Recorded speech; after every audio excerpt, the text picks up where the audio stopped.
Hey folks. Hello. You ready for Zoo? Everyone ready for Zoo 2? Intensely ready for it. I am so ready for Zoo 2. Who to Zoo 2? I've walked around my house in a daze. It's 4 p.m. in Los Angeles.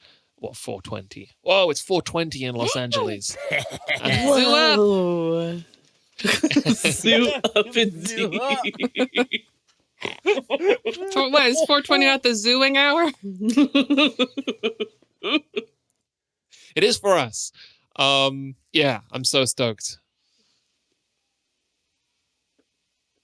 So, who are we? I'm Janine. I'm at Bleating Heart on Twitter. Allie, you're next. Yeah, I'm Allie Agampora. You can find me over at Allie_West on Twitter. Allie, pick the next person. You gotta tag someone. You gotta tag someone. Jack. Oh, hi, I'm Jack. You can find me on Cohost at JDQ, and you can buy any of the music featured on the show at notquitereal.bandcamp.com. Keith. Wait, no, Janine, it's your turn again. You can find Keith at you're Keith J. Carberry on Twitter, right? Mm-hmm. Or Yep. Right? Yep. Okay. You changed, and I still sometimes am living in 2014. Yeah, oh yeah, I'm. If you're was he listening originally? to this 10 years ago, you can find me at something dumb. Shit, that was 10 years ago? No. Yeah, basically, maybe 9. Do you That was a long use something time ago. dumb for anything anymore? I feel like in my head that's still fully No. your Don't. handle. In like What's that? 2017 or something, I changed my, maybe 2018. I changed my I used it on Steam, but I changed my gamer tag from something dumb to something else like 5 years ago. That was the last thing that I It's something exclusively- else? No, You're it's not. called It's just something- not okay. something dumb. But I don't use Steam, so I don't consider it something that counts. But I have a technically, question my name is still something dumb there. about a recent username change for you, actually, Keith. Oh, okay, yeah. Recently, you had a sort of Snufkin rebrand Yeah. on Twitter. Yeah. Have you found that has carried through into other aspects of your life, or are you mostly just Snufkin pilled on Twitter? Well, I think that the thing that happened to me was that I found the name for the thing that I already was, which was Snufkin. Oh, I see. That already was a part of me. I just didn't know that there was a name for it. Smoking a little pipe, having a little whittling knife, being a little roustabout. Yes, yeah. Extreme. Yeah. I hope to bring a bit of roustabout about. Yeah. Fair enough. Sick.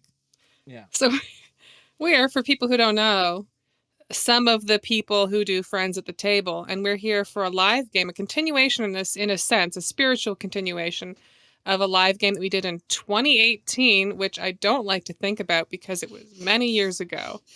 It was very long ago. So we're going to do this. It's actually a reward for the fundraiser we did last July. I forget what tier it was.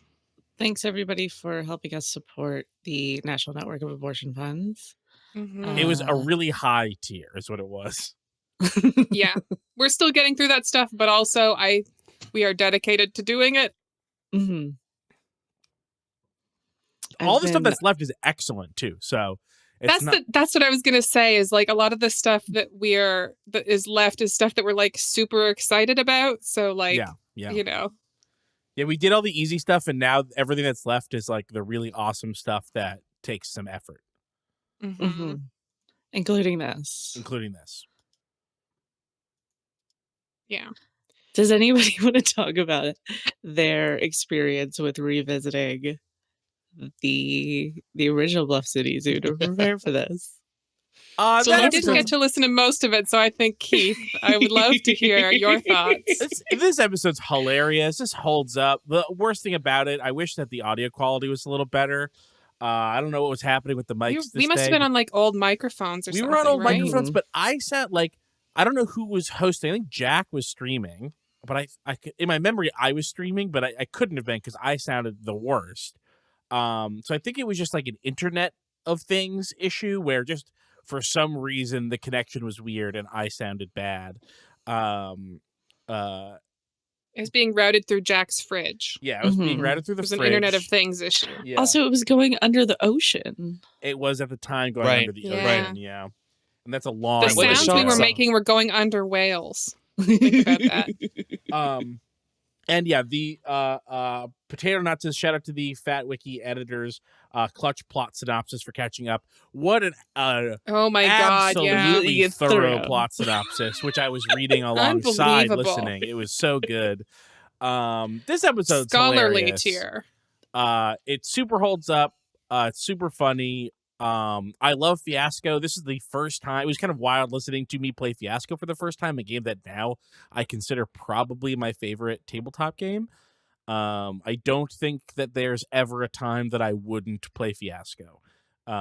So it's funny that I can't even imagine that this is the first time I'd played it, because I think that everyone else had played it a couple times just for friends of the table at that point, let alone if anyone else had played it for whatever personal life thing. Yeah, I didn't listen to the episode, and I skim read bits of the wiki synopses, which felt like a fever dream, but the episode itself felt like a fever dream to make. I have this like very distinct memory of being like whole body tired. Yeah, head tired, body tired, just like I don't understand what is happening Knees in the weak, world. palms sweaty. Knees weak, palms sweaty. I'm being attacked by a lion. Zoo spaghetti. Zoo spaghetti. That's depending on the zoo. It's a variable quality of spaghetti. And so my prep for this episode was rereading Fiasco to make sure I remembered how to play Fiasco, which is kind of one of those things that I thought to myself, and I don't know if you all had a similar experience. A few days ago, I was like, I know how to play Fiasco. You play Fiasco by, and then I had to get the book out to be like, all right, what is actually involved? Well, the funny thing about Fiasco is that there's a couple fiddly rules, but other than that, there's almost no structure to it. Yeah. Every time I've sat down to play Fiasco, I've said, I have no idea how to play Fiasco. And I've played it, I want to say at least 3 times now. Once again, I'm sitting down saying, I have no idea how to play Fiasco. But it all works. Yeah. It all just always works out. So. Fiasco sort of plays itself by sort of rolling dice in the background while you do scenes. Because it really is like at the very beginning, you set up with the dice, and then you just take your turns, you hand out dice, and at the end and in the middle, you count them up for some reason, and the game spits out the way that you lose. Yeah, pretty much. Fiasco was the first tabletop game I knew existed outside of Dungeons and Dragons. Wow. Wow. I was excited to play Fiasco. I think probably from its initial release when did Fiasco originally come out? 2009.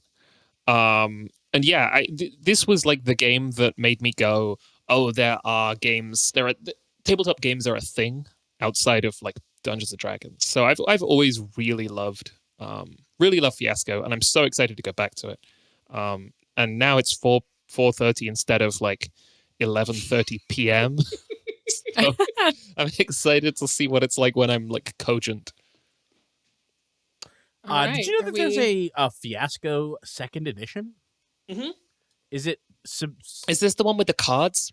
Yes. Oh, I do now remember the cards. Yes, I know about the cards. It's really interesting. And it Okay. is a really neat adaptation of Fiasco that is so much about what it actually feels like is when game developers are like, yeah, we completely rewrote the engine, and from your perspective, the game will basically be the same, but will move a little smoother. Like playing Fiasco with cards feels functionally the same as playing Fiasco originally, and it's a really interesting sort of adaptive project. Okay. But today we're playing Fiasco Old school. Original. Fiasco Original. Yeah. And we're returning to the zoo playset. Yeah. I'm going to switch us over then. We had some talks about what playset to choose, about whether we would like to pick up a new playset. And we looked through a bunch of different options, but ultimately I think we returned to the zoo for a couple of reasons. First is that there's a lot in that playset that is aligned with the kind of story that we want to tell, that we're interested in telling. And the second thing is that I don't know if we've ever gone back to a playset with Fiasco. The playsets aren't really built to be things that you only play once. You know, a playbook should support a bunch of different adventures. Yeah. And it was interesting to me, at least, to be like, all right, let's test that. Let's go back to the well that we've been before and see what nightmares the bucket drags up this time. This playset, by the way, by Will Hindmarch. I don't know if we said already. I don't think we did. And Fiasco is by Jason Morningstar. Yeah. I want to see if does Fiasco have another author credited on it? Nope. It's by Jason Morningstar, independently published by Bully Pulpit.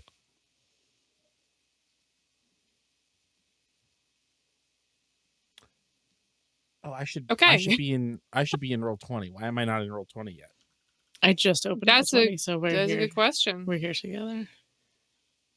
I have a fresh but also familiar Roll20 for us. Yeah, I remember It's last time slightly the cards in the different. dirt. It's slightly different dirt. It's from the same dirt set, but it's slightly different dirt. Oh, this is very nostalgic dirt for me. Oh, Yeah. I'm glad. Ali, sorry, Janine, I don't think we're on the Roll20 on the fresh version. I can still see all our old characters, which to me feels very nostalgic dirt. But you have to. Oh, I didn't move the players. Hang on. How do I move players to thing? Options? No, wait. I click it. Do I click and drag? It's been so long since I've done anything even a little bit. There we go. GME on Roll20. Here we go. Beautiful. Bluff Zoo. See, the dirt's it's different. It's a little different. Oh. Okay. Yes. I Now really we're appreciate that, Allie. dirt reveal. Yeah, we were looking at the old. It's been. It's different. And hey, we can move the dice right away this time, which is a huge step up. Yeah, from the I just last kept time. that stuff the way it was. Yeah. I was looking at the old dirt, being like, "This is the new dirt." Just it had been 5 years. I forgot what the dirt. You was. forgot the dirt. But That's now fair. I'm seeing that this dirt has more dirt in between the twigs. Still a very nostalgic dirt for me. This is what the dirt looked like where I grew up. Really? Oh. Yeah, lots of twigs. I lived in the forest. You lived in the woods, Snuffkin? Yeah. I did live in the woods, for real. I lived at the bottom of a hill that cows grazed on. So the dirt for me was much more grass dirt. Well, we And had a lot of less that too, twig because we dirt. had cows. We had cows in the where there weren't trees. There were cows. But Where there weren't trees, there were cows. yeah, this is the the horrid American project. This is the title of my autobiography. I'm writing I figure I've had enough life. That's not true, Keith. All right, I mean, I can't speak for you, but we got a zoo game to make. Oh, okay. Is there anything we want to talk about before we begin? There is something that we have one too many dice, and the distribution of these dice is awry. Is that true? We should have 4 dice per player, 2 white and 2 black. And here, I think we have 17 dice instead of Yeah, I think you have one extra white die. 16. Oh, and actually, I did listen to a part of the last game where, for some reason, Janine, you had to make another die. So maybe that's why. Right. there's an One of extra them die. was like messed up or something, maybe. Yeah. There was one like off to one side, and I was like, "Oh, this must be a mistake," and then I put it. So we have in the- we have multiple extra. Oh no, I'm just miscounting. Just one extra white. Okay, so I'm just gonna just get rid of that. Boom, And now there we're it good. goes. I'm so glad this mystery was solved because I couldn't figure out why there was one additional one. And now we know. All right, Jack, do you want to facilitate us in this? Okay. With the rules, since you have that little quick sheet. Yeah. I was reading through Fiasco this morning. in prep. The book is so nice and so clearly written. But I also printed out a cheat sheet that was made by Marco Mandy on Reddit. It's extremely useful. Shortly after printing this cheat sheet out, I discovered that there was a cheat sheet in the book as well. So I screwed up the first cheat sheet into a ball and put it in the recycling and printed out the second cheat sheet. Then I learned that the official cheat sheet is not as good as the one that I just put in my recycling. So I unscrewed it up and now I have both on my desk, but one of them looks like it's been in my recycling. Perhaps the way to begin, though, is to talk about is to speak from the book, talking about Fiasco. I want to see where we should begin. So we are playing Fiasco with a playset. This is the Zoo playset by Will Hindmarch, did you say? Yes, Will Hindmarch. And in the original book, Jason Morningstar says, the playset is Fiasco's core. From it, you'll draw situation, characters, and inspiration. Think of playlists like trouble construction kits. You've got big lists of cool stuff, and each will have a flavor unique to its time and place. And part of why Fiasco is so fascinating is that in addition to all of the playsets that Jason Morningstar and his team have made, there are tons of playsets online for all kinds of different things. We had stuff in our Google Drive about like a Fiasco playset about traveling preachers in the early 20th century, which is so exciting. I had not seen that one before. When I was looking, there's a Fiasco about being Santa. You could really go wild. But we have chosen a playset, and we are going to begin by rolling some dice in the middle of the table. 4 per player, 2 black and 2 white. We'll be rolling 16 dice, and they'll be evenly split. It doesn't matter who rolls, just make sure you start the setup with a nice random assortment of numbers. Have we made this roll? Are these dice rolled? No, they are unrolled. Okay. Mm. Exciting. Who's going to do the honors? Can I? I can. Oh, Nope. sure, yeah. I don't remember how. Yeah, I also wait. You left click them, right? You Oh, can I think you select them right all. click. You can't. I've If you select selected them all, you them. can't. You can't multi-sided. Oh wait, you can. Or no, you can't. Yeah, left click isn't letting me. No, it's right click for sure. I think you have to do them each individually. No way. No, Right click that's multi-sided random side. That cannot be right. I know that I've rolled more That's- than one dice in Roll20 before. That's how we did it before. I wonder. Really? Oh, Yep, it works. You just do them all. It does sort Oh. of put a little thing over one, but if you select them all, right click and then do it, it does randomize them. okay. It wasn't offering me that as a thing when I was right clicking. It doesn't say to do them all, but if you select them all first with a drag, it works, even though it looks like it's not going to work. Okay. But that doesn't count. Well, Allie can still do we're it. good. This is fine. We're all good. We're all good. Yeah, they're rolled.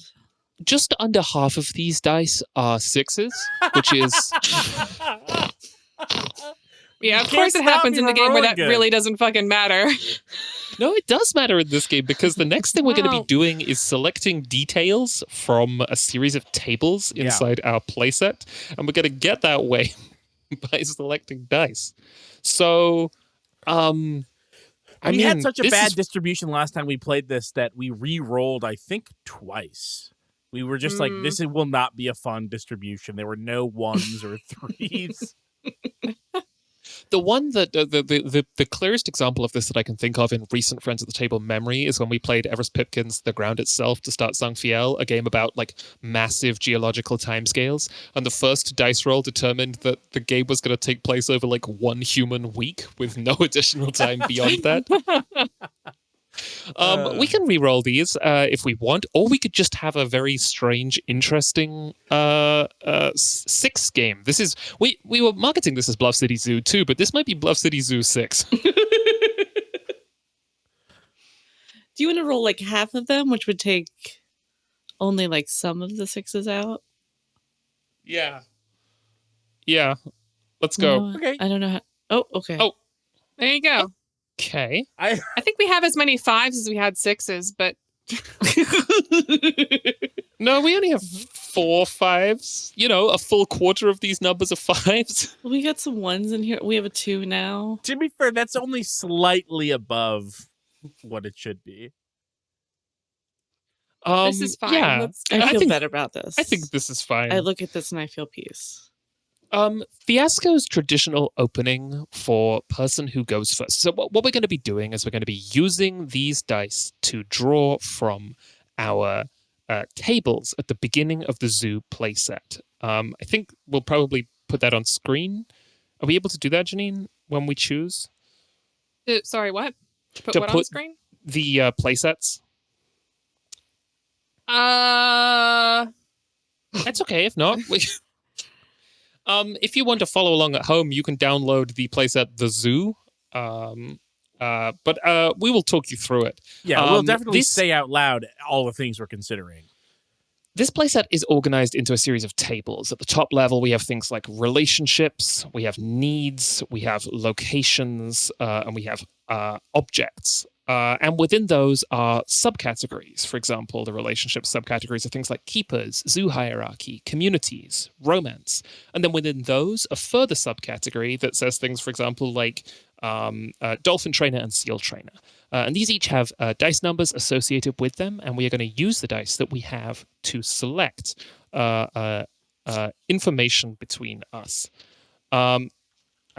Traditionally, the person who grew up in the smallest town goes first, which is always going to be me. So I grew up in a small town, and that information about me will not change for the rest of my life. So we need to determine another one.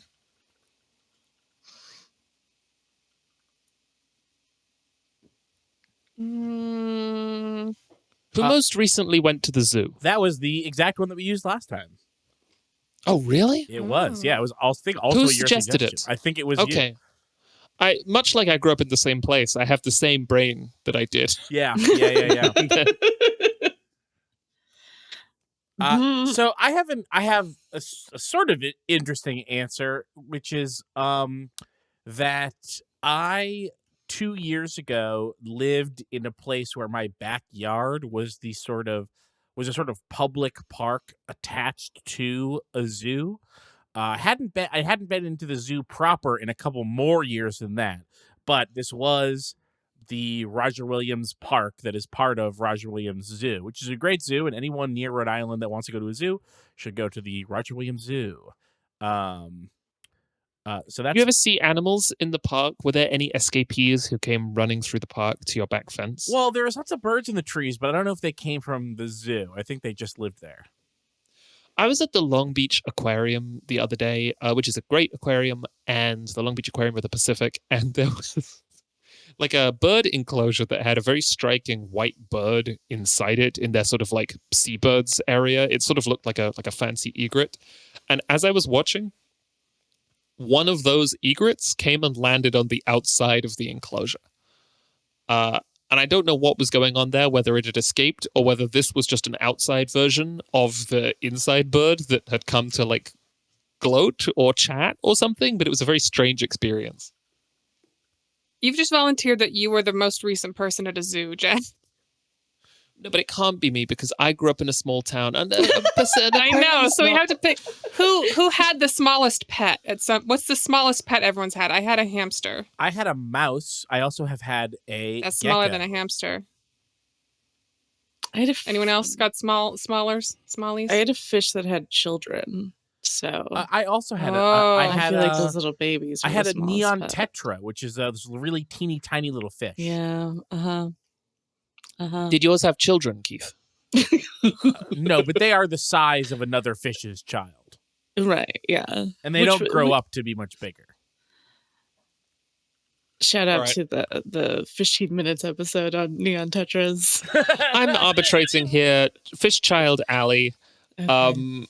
You are going first. Now, you are spending a dice from this central pool to choose from the tables of the playset a general or a specific relationship, or detail that matches the number on the die and places it between two players. They don't necessarily have to be you. We can talk about this stuff, but you, I believe, have to start with general before getting specific. Is that the Right. case? I unlock the category, and Yes, then the next absolutely. round that we go around, we can then sort of I'm go having down such a those open deja vu doors. moment because Allie also went first last time after a fish-based answer.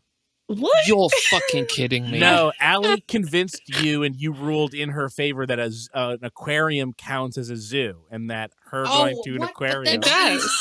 Then that means I count because I went to the aquarium most recently. This is fucking bullshit. Who most recently saw the Coen Brothers film Fargo?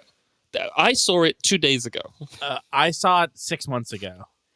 Why I would saw- you pick a thing that you definitely still won again? Which one of us do you think watched Fargo yesterday? Yeah, wait. Do you want to go first? I thought Jack was specifically trying to avoid going first, which again is something that happened last time. Okay, fine. Who has a Godspeed You Black Emperor pin in the shape of a hammer on their desk? I've got one right.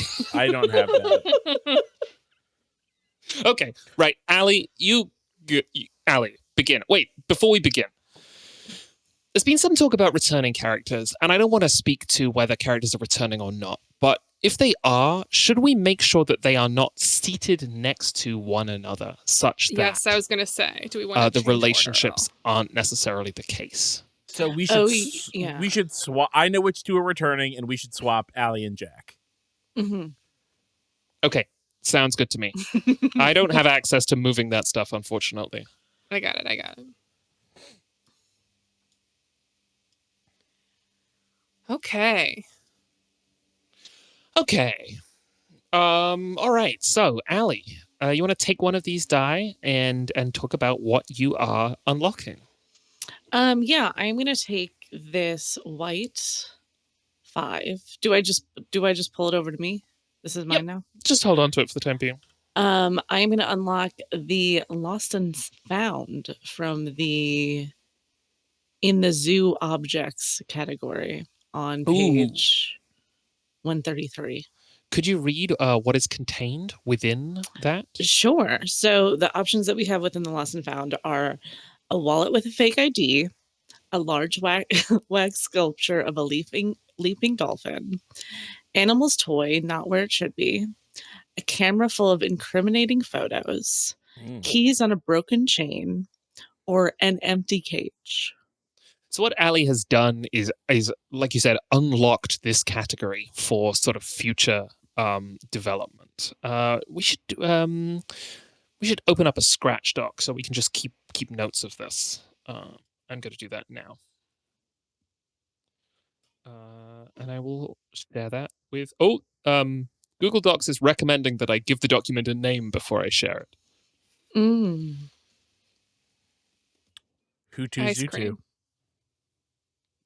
Zoo 2. All right. I am pasting this link for us.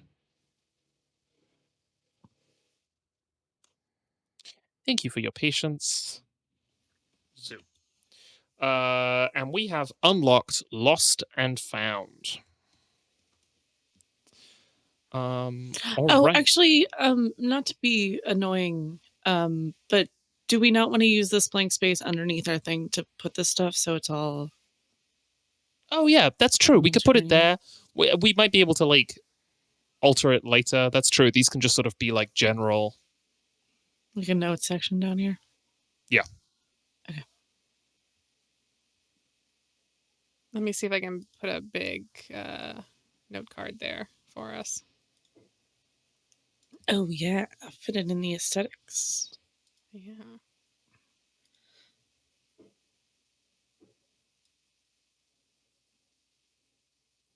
Yeah. Did you say meow? I said, yow. Oh. Because I was stretching my arm and it hurts. This this looks so bad. It's fine. It's totally Hey, fine. does anyone need a sheet of long paper? Anyone need any long paper today? And who is this relationship between, Ali? Who are you assigning this lost and found category to? Oh, I have to do that too? I believe so, yes. Oh boy, howdy. Let's have it between me and Janine's character. Am I allowed to keep it that way, or do I have to like? Also, wait, hand it- is this a relationship? It is details are between people. Yeah. So Everything goes on relationships one between side or people, the relationships between people, needs, locations, and objects are also between people. Okay, I fully forgot that. Yeah, so for instance, this lost and found thing, let's just say that it's the incriminating photos. And then also, theoretically, Janine, you could then pick that you've got a relationship with Allie's character as like Ape Escape Keeper and Monkeyland Keeper, or one of you is one of you is the other. Okay. And the thing that So you're tied together with is the incriminating photos. who takes the detail then? Like, who writes it? The detail's not fully formed yet because it's just the category, so we've got to use another die later to fill Oh, it. okay. Yeah. Sorry. Yes. Also, point of order, I accidentally deleted the die. So if I get Can you undo or I don't know. I don't think so. sorry, okay, hang on. What It was number a was white. it? It was a white It was a white 5. 5. Yeah, it was white 5. Okay. I think so long as it's a white I'll just die, copy I can this other white 5. reroll. and Yeah. paste it. Yeah, so ultimately what you're going to be choosing, Ali, is who you are putting the lost and found detail between. Yeah, and I'm rolling this dice to have it between me and Janine's character. Sweet. Okay. So I am real quick going to put... Oh, no. How do I do text? There's a T. Text. Yeah, but it doesn't go anywhere. I might have just made 1,500 text boxes. What? So if I click it's true that I it doesn't go anywhere. and then text and then click, fucking nothing happens. I think it goes away underneath the picture layer, the background layer. Where there's a little colony. Oh, of it's text boxes. because the okay, hang on, sorry. This is my bad. I didn't have any issues. Oh Um, that doesn't. Oh, you have to hold the mouse down while you type. Do you? Apparently, I don't know if that's intended functionality. Oh, yeah, So- look at that. That works. Here I'm going to put lost. You can then, and- Jack, you can then edit Huh. it. So you can just put a temporary letter in there and then double click it to get the text thing back open, and then you can put the real thing in there. Oh, Some bullshit. yes. I've been having this problem with Roll20 just like in general. Okay. Lentil Swede in chat says, is Roll20 text tool still as bad as it was during Road to Palisade? Worse. When we have used Roll20 for so long, and every time it feels like I am engaged in gladiatorial combat. Yeah. It feels like there's like a man with a net and a trident who is trying to kill me. I'm just glad that I don't have to be in the GM seat, and Janine has to suffer through it. It's Okay. fine. Well, having selected Lost and Found, Janine, now it is your turn to do the same. Yeah. Let's see what we have here.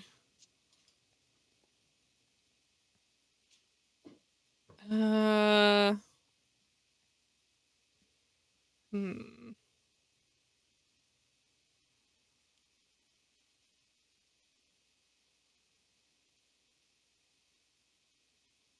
Oh.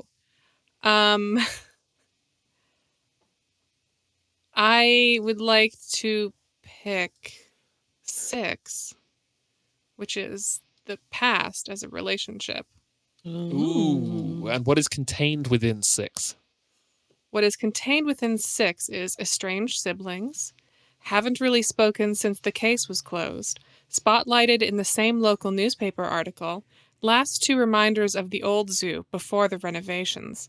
went to high school together, and one rescued the other from the fire. Incredible.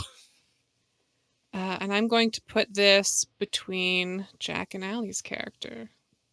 Ooh. Okay, so I'm going to put relationship the past. Nope, that's not right. Okay, let's try this. I'm playing the fucking piano. Okay. All right. Okay, let's see.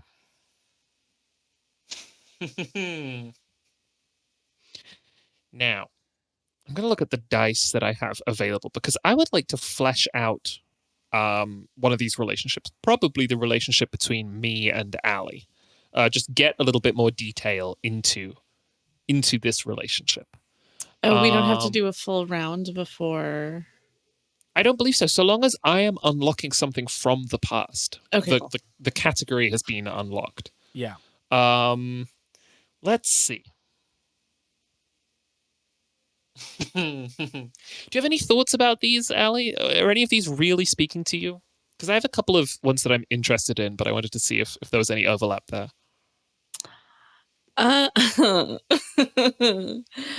think any of them are appropriate. I think I Okay. could slot the vibe that I'd like for tonight into any of these. Yeah. Did you have something else there? No. Then I think I'm going to take a number 3 and be spotlighted in the same local newspaper article. Perfect. Oh, wait, shit. This should have been Keith's turn. I was confused. Oh, that's okay. Janine just went, and then I think Keith that's what went. Allie was asking. Oh, I thought Allie About was the asking, full do we have to go? round. Oh, okay. Do we have to do a full round of selecting the categories? I whiffed that. But yes, I am going to take spotlighted in the same local newspaper article as mine, and now Keith can go. Okay. I am going to take. Oh, there's only 2 4s. So I'm going to take these 4s, but I want to make sure that no one else had their eyes on the 4s somewhere, just in case I. Like, is there anyone that wanted a 4-4 of something that I'm going to screw over by taking a 4? I don't think so. Okay. Sorry, Jack, this 3 is between us? Or No, this 3 is a between detail of the Allie and me. Okay, yeah, that's what I thought. Yeah, I just put that there because it was my dice. Okay. So I'm going to take for a need to get respect. Ooh, okay. And what are the things in the to get respect category?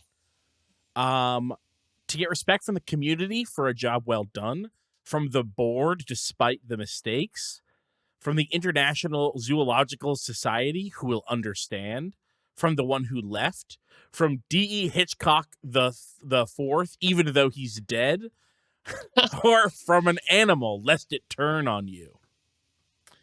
Wow. I think these are all great. I have a couple of these in mind. Now I don't know who either you, Jack, or you, Janine, are playing. So if either of these feels like something that that the two of you or that one of you wants to focus on, then I'm happy to put that die anywhere. I just want to be a part of that.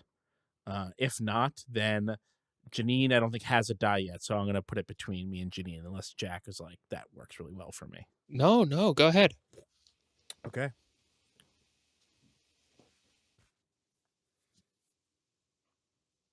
Allie,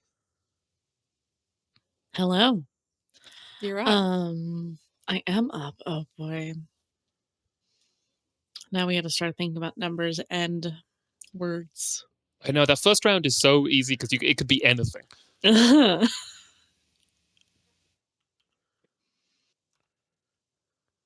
Oh, we have 2 1s. Okay.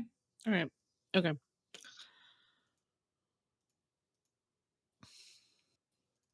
I'm torn between spending this 1 to unlock animals or habitats. Because I just feel like this is like if we're spending these 1s, we gotta get. I mean, we have 3 1s, so do we have 3 of them? Oh, yeah. go wild. Oh, you there's know? another one up top there. Yeah. Okay. Perfect. Then I'm going to unlock the habitats, of which our options are reptile house, Australian excursion exhibit, ocean world exhibit, penguin habitat, bat cave, or the grizzly habitat. Wow. And do Keith and Jack's character have a relationship died between them yet? Nope. No. Okay. No. So I'm going to give that to y'all. Sorry, what was the category of this one? It's locations, and then the one is habitats. Okay.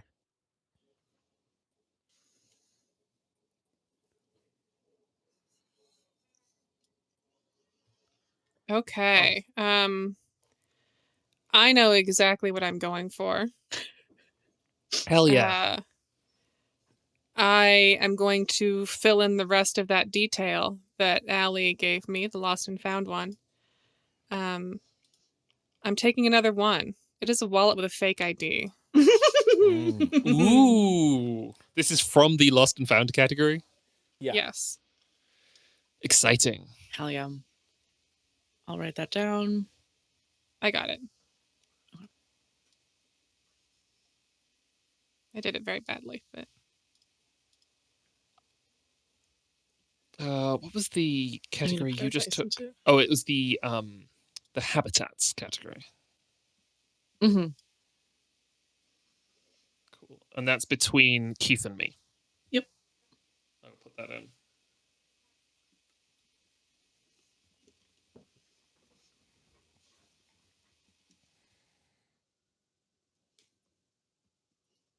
Okay. Cool. All right, now it's Keith's turn again. Okay. That's true. Is it? Mhm. Okay. We went in such a weird order. No, I screwed it up last time, so everyone gets but we have 4 now returned turns. to. So as long as everyone gets 4, then we're good. Yeah.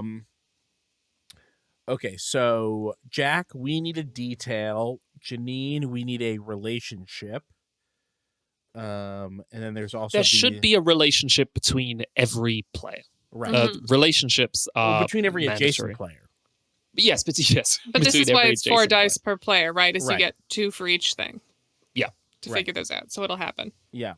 Was that not last dice that you last picked, Keith, not between you and Janine? I thought it was. It was. I need a relationship with Janine. We have a detail. And Oh, we need a oh, detail right. with Jack. We have a relationship. Mm-mm. Wait, is location a detail or a relationship? A location is a detail. Okay. So, Sorry, that yeah, should have been okay. down here. Then let's go with oh no. Oh. Oh, sorry. Wait. What are you thinking? Because there's a interesting rule here. Okay. I had a fun idea earlier, and I would need 2 1s to do it, and there's only 1 1 left. Okay, it is worth saying that the last die spent is wild. The person who spends it chooses its value. Okay. So you could parley that. You would have to parley with somebody, much like those weirdos in the Hunter x Hunter screenshot we're doing, into like an actual outcome. But that's a possibility there. Okay, Jack. Keith. You are going to have the last turn. Okay. Would you like to be a small mammals keeper and a reptile housekeeper with me? Keith, I thought you'd never ask. Okay. So I will take a 1 for relationship keeper. And then at the end, your wild die can be... Oh, it's great. Fiasco is great because I truly was not going into this expecting to be playing a zookeeper, or I didn't have a zookeeper character in mind. But as soon as these dice start coming out, I'm like, all right, yeah, I think I could be a zookeeper today.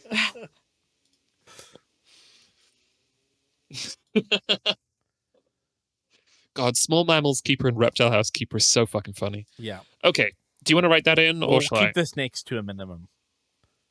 Okay. Yeah, I'll write that in. Right. So I would like to start looking for a detail between Ali and my relationship. I think is what I would like to be looking for. Can I gently point something out? I would love to see it. I simply think that in the objects category, the 6, Still More Animals, has some really exquisite I was things. just looking at this. So Okay, good. yeah, right off the bat, I'm going to spend a 6 here, and I'm going to read out what is in the category Still More Animals. I would make a mini series of Bluff City where each episode was about one of these little weirdos. Mm-hmm. And the first one is off the table, which is good. Why is the first one off the table? Because we can't situation. spend the one. Right. Yeah, one. Yeah. Dennis, a king cobra. 2, ill-trained raptor without its hood. 3, beloved kangaroo promised to a different zoo. Trenton. 4, and Ali, I'm speaking very clearly here. A fish worth $120,000. 5, live mice meant for the reptile house, and 6, Lenny and Marcus giraffes on loan. So the detail that I'm putting in here is just more animals, and then we can specify that. Do the fish experts here have any ideas of what kind of a fish might be worth? What makes a fish worth $120,000? I have an array of ideas. Yeah, I think this is a play to find out what happens type situation. But we'll figure it out. Mm-hmm. Excellent. All right. Now it's Allie's turn. Yeah. I use my first 2 dice on detail stuff. So unless I could unless somebody can promise to assign me a relationship, I'm just gonna hope that the 4 in play somewhere. I can promise to assign you a relationship. Okay, cool. In that case, I will be fulfilling destiny to grab this the black 4 on the bottom here to make our fish worth $120,000. $120,000. $120,000. Mm-hmm. That fish is worth so much fucking money. Okay. I'm looking at the relationships here.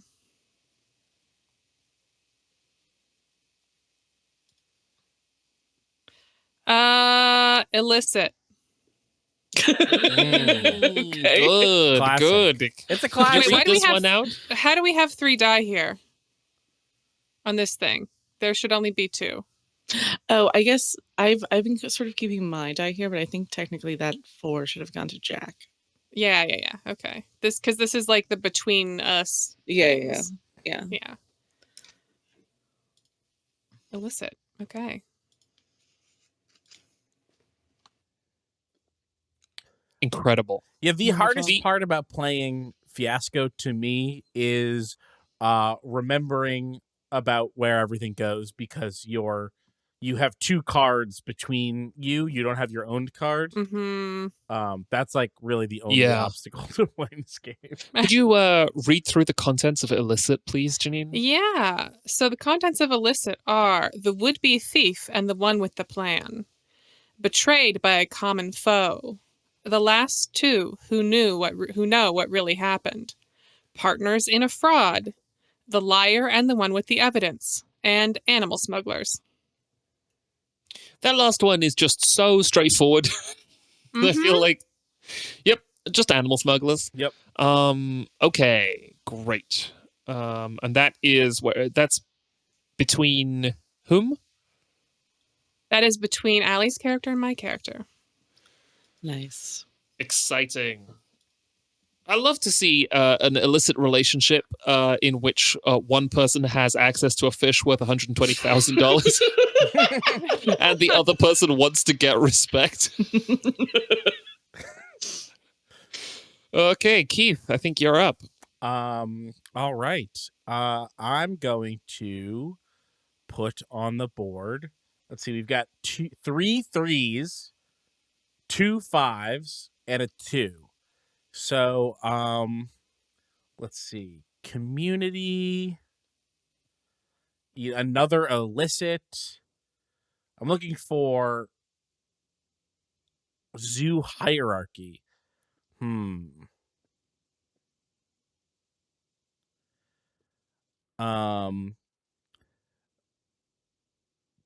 do you feel any way about your potential character between zoo hierarchy and community? I mean, it, I'll roll with the punches.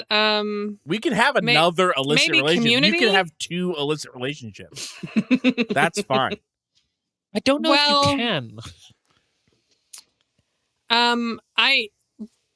I'll be transparent. I kind of want one of those 5s. So I have an incentive to not encourage illicit again. Okay. I think community maybe is better. Okay. I have some loose details in mind. I haven't committed to anything, but I do have thoughts. Excellent. And that's between Janine and Keith. Yeah, true. So that's our last relationship showing up from scratch.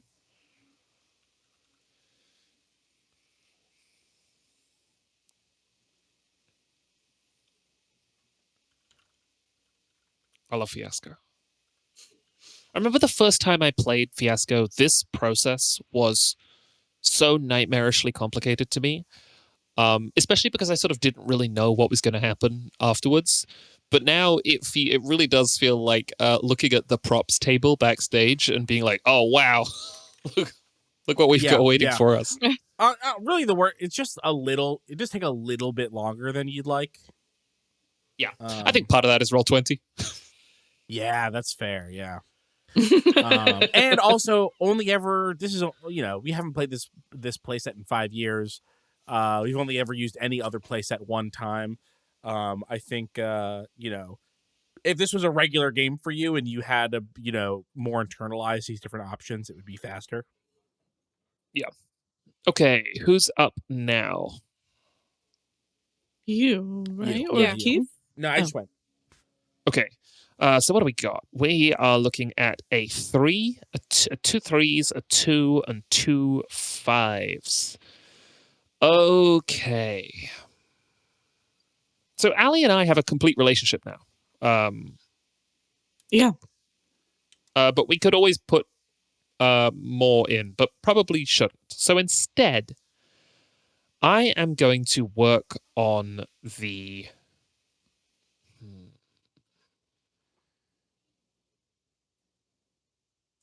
And I can't develop this keeper's relationship with Keith because I need the wild dice to do that. Correct. Oh, right. Okay, yeah. Okay. So instead, I think I want to work on the illicit relationship between Allie and Janine. Unless you have thoughts about this, Janine. I did. Okay, then this your I 5? am going to... This is Oh. That's what I would like. It's Let's it's fine see. if it doesn't come together. No. Let me look at the Keith Janine relationships. Let's see. I was looking at the 2 for this. In Community. Mm-hmm. Let's see. Let me look at this. I'll let you. Let me discover it myself. Yep. Is this the one that says just elected to positions in the city's parks department? Correct. Yep. How do you feel about this, Janine? Oh, I can make it work. Yeah, absolutely. All right. Is so it a conflict of interest to have me also working at the zoo as a zookeeper? I don't know. I don't know. yeah. Let me put this here, and I'm going to put newly elected to the city parks department. This is interesting because last time when we played, we were very internal zoo focused, but this brings us into contact, right, with the larger authorities. Right. So for anyone who didn't get a chance to listen to the last one, me and Allie played zookeepers. Janine played the social media manager of the zoo, who seemed to I actually couldn't get a good read on if she genuinely didn't know much about animals or if we just kept saying that.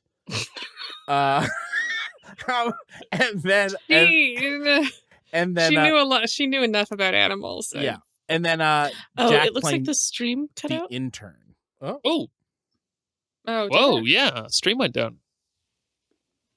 it? Oh, I think it's back now. But I've Hello? refreshed, but I've got to watch an ad. are we back? Making us that money. Nope, we are not back. Oh. Money. What can I do here? What's happening?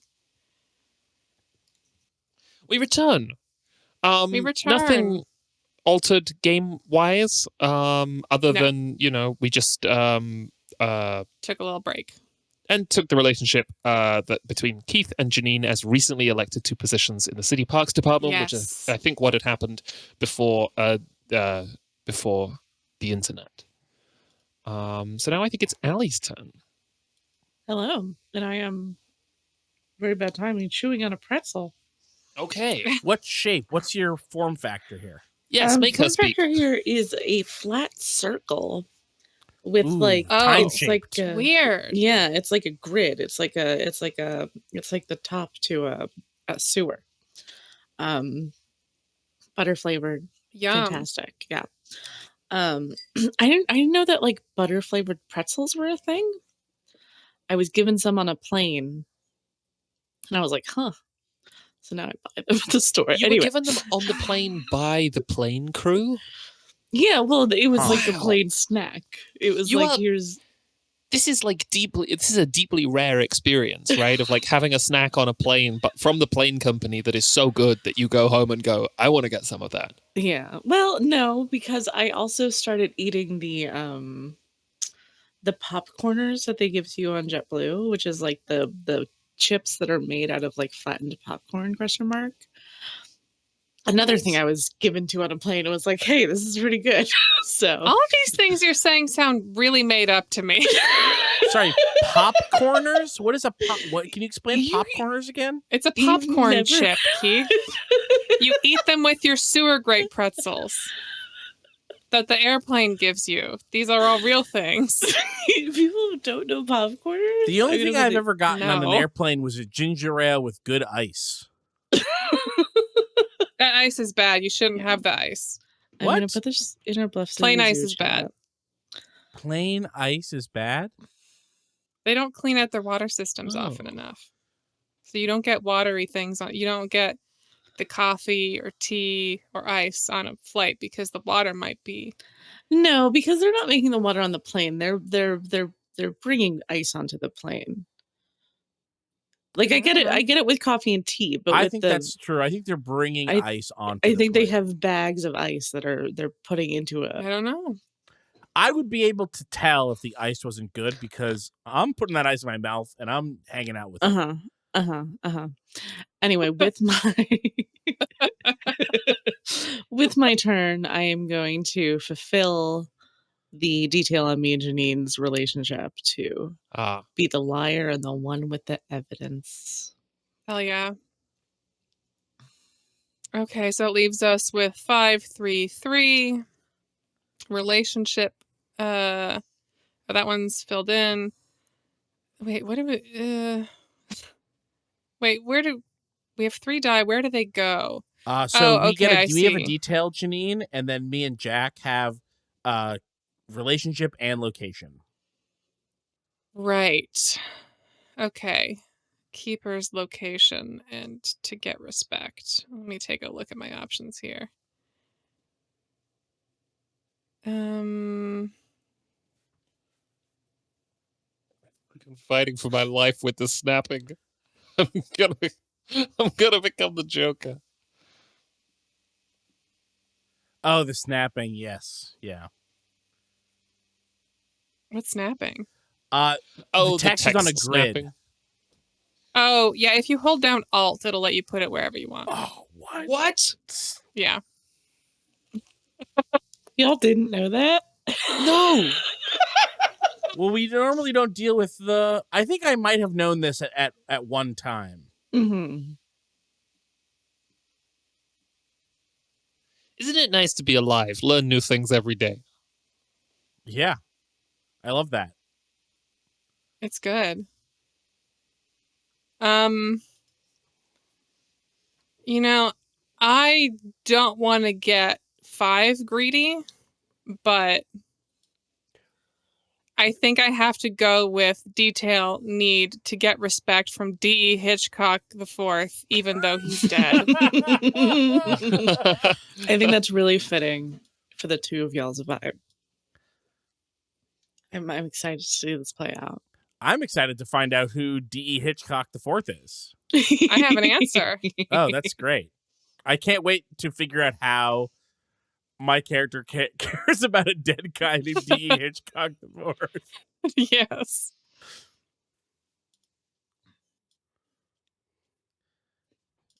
The original big cat guy. Oh. Okay, my turn here. I have no choice. We are location, habitats, 3, whatever that is. What is that? Location, habitats, ocean world exhibit. Whoa. Oh, hey, that works out, actually. Yeah, because I have access to a fish worth $120,000, presumably. Big money. Money. Is that your slogan? Big money? Yeah. Money. Oh, I said big money. Oh, I thought you whistled. I also what's whistled. It? Deep sea ocean? What is it? It's a ocean world exhibit. Ocean Workle. Wrong. Ocean. Oh, we're both typing. I'll let you do it. Ocean World exhibit. Yep. Interesting. Okay, this is fascinating because now I'm going to spend this last 3. Okay, were I to just spend this on the relationship keepers, we would be Pachyderm, Habitat Keeper, and Great Cats Keeper. But it's wild, which means that I can make it any of these. Now, Small Mammals Keeper and Reptile House Keeper is extremely funny. But I wanted to check in to see how we felt about that. Sorry, Small Mammals Keeper and Reptiles Housekeeper? Yes. Okay. So last time the relationship was me and Allie, Pachyderm, Habitat Keeper, and Great Cats Keeper. Okay, yeah, but I'm saying we could make it any of these. And we could make it any of them. Okay. Because this final dice is wild. Okay. Is wild. I had this. Oh is, no, stream might have gone down again. No. It says it's here. It's live no, for me. It's back. I It's just saw live for me. people Okay. in the chat. Oh, whew, just a little blip apparently. Okay. Mm, Shaking my head at Twitch. So this is I have a bias because I had a bit for Small Mammals Keeper, and I'm motivated by my bit. But I don't actually care if that is a driving force between our relationships. I'm playing the same character. I'm playing Dax. It would make sense for me to be Great Cats Keeper again, and you are the replacement Darren. I think that makes a lot of sense for a repeat, and we got there extremely naturally, like totally by accident. I think any of the rest of these are fun. Rainforest Adventure and Safari Adventure, that sounds fun. Wolf Den and Australian Excursion, that sounds fun. Dolphin Trainer and Seal Trainer, that's a little left field, but it still sounds fun. I will let you do whatever you think is the right thing to do here. I think we're going to go small mammals keeper and reptile house keeper. Okay. However,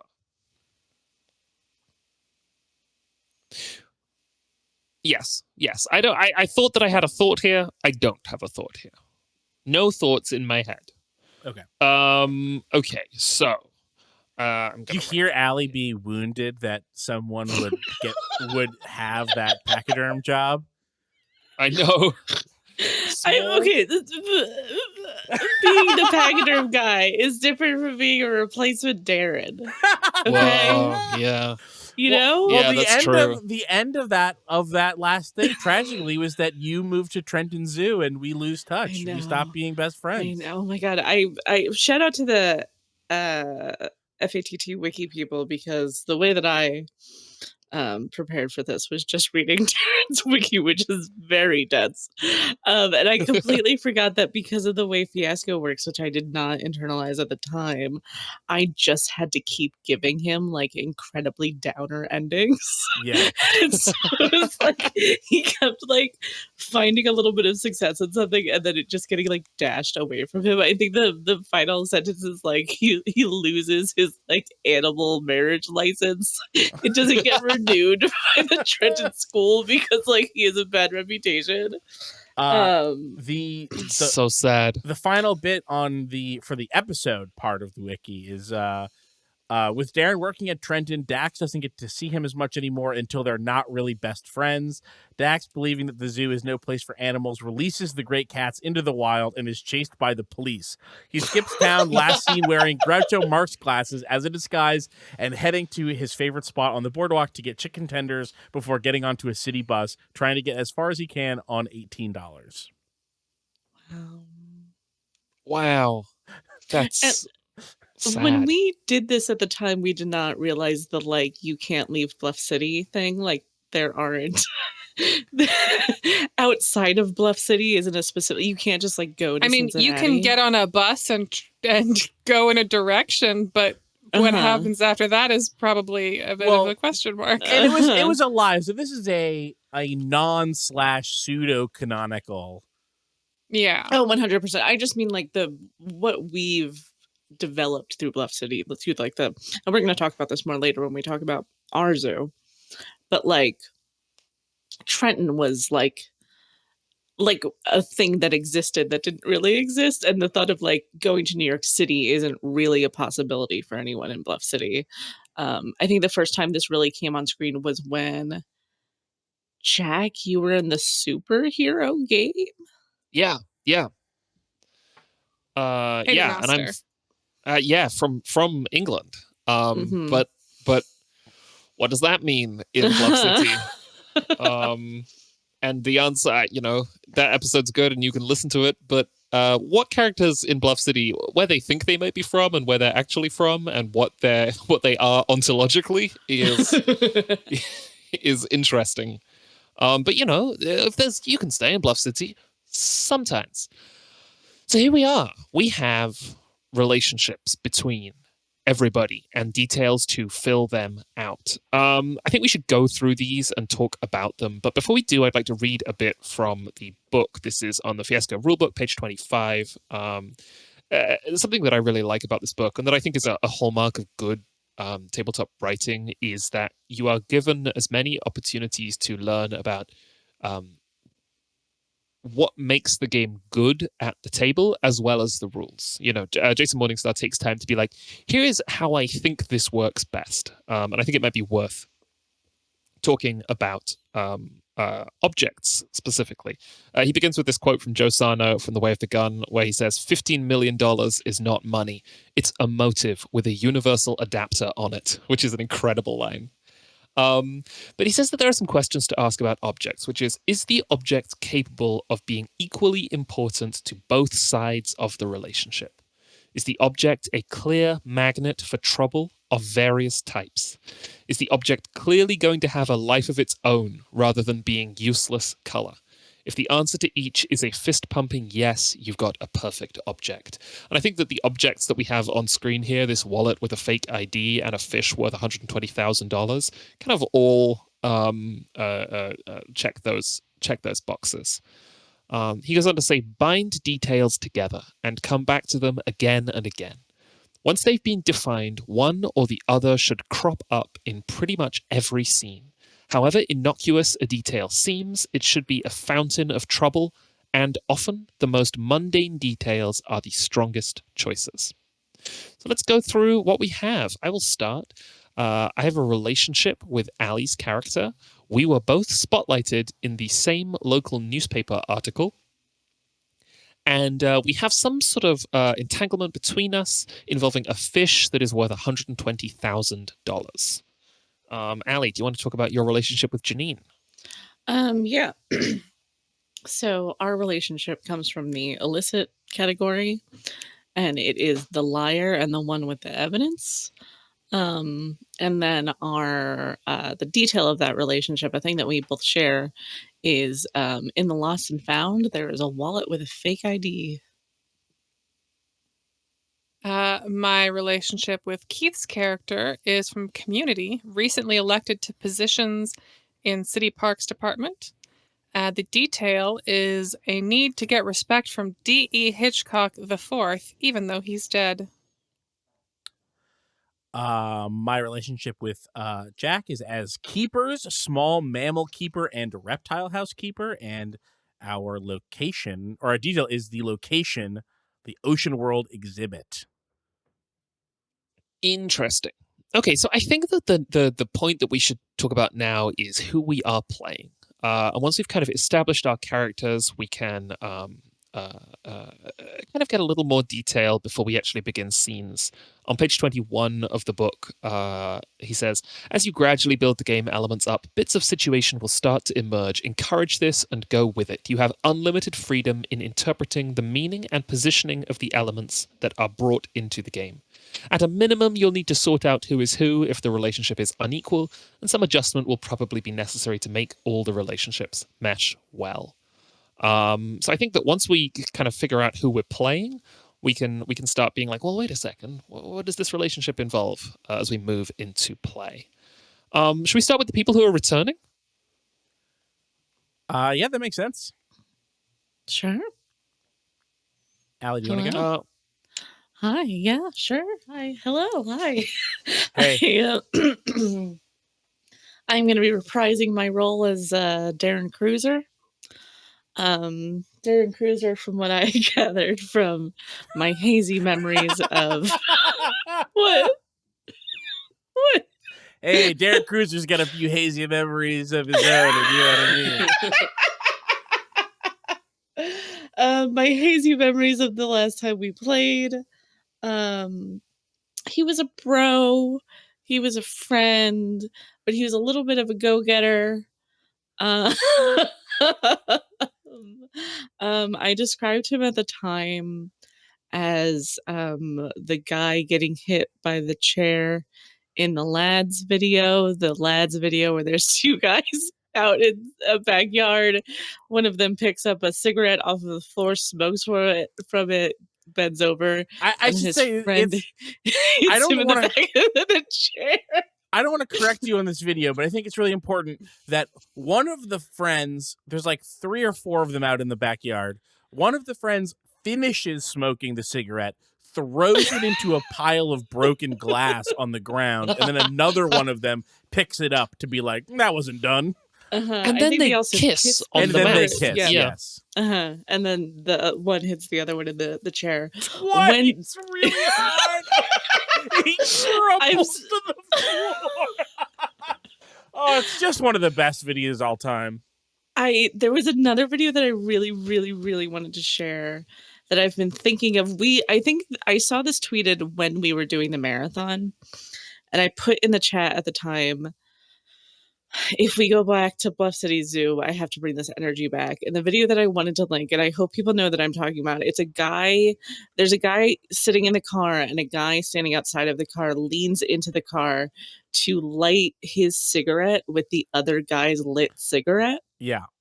Oh. Is it deeply homoerotic in the same way? Yeah. Well, yeah, they're also all topless and wearing like 6-inch inseam shorts. Like, I should say that like Or these 5. videos, I haven't seen the cigarette car video, but definitely the chair hit video is like a skeleton key for my brain of like cis gay masculinity. Of like, of like I see that video and I'm like, it all makes sense to me. This is great. But yeah, it's a powerful energy. I missed that we had switched to a different video. Are they wearing shorts in the car video too? No, okay. I'm the car talking. video, you don't really have the perspective to see outfits great, unfortunately. I am so sad because like the tweet, the words on the tweet is like "be my one and only" or whatever. But I can't link the video because the account has been suspended apparently. No. But it's up there with the telling you everything I know about the movie Grease in terms of like great videos that have been lost to history. Oh, that's really sad. Yeah, I'm sure it's out there somewhere. I don't have the keywords to dig for it. But yeah, that's Darren. Well, so famously, also Darren had a huge downturn in his life the last time we saw him in Bluff City. He had a side business of getting animals married, which is why he really wanted to renew the vows between the lion and the lioness in the last game. Can I add a little detail here? Please. Part of this is because Jack's character had negotiated a deal to send the lion away to another zoo, and the lion that we still had was extremely depressed because of this. And Jack, you had the unbelievable line of insisting that the only way to make it up to a cat is to make real material amends. She repeated several times real material amends. And the wedding was part of your attempt to fix this sick cat that we had by making the real material amend of bringing the other cat back. We're fucking funny, bro. Yeah, we're so funny. It's so funny. So I guess after performing that ceremony, he transferred to Trenton Zoo, got fired, I guess, and then was trying to continue the animal ceremonies. And I think like did a few weddings, but then like he didn't get his license renewed. So I've been thinking about Darren in this era. I think depending on I don't want to get too much into like plot stuff that we've spoken about until we have the time to talk about that together. But we have been thinking about this as not being the same location as the first game. So I think that like there's a part of him that's like trying to get it, having gotten a job at a zoo again is like trying to believe that love is real again. He's trying to get his groove back, so to speak. Wow. I don't know that I don't know how far we want to be in terms of like the Tri-City advertisements is happening. Like people are going from city to city really blatantly because that's like that tunnel project has been established.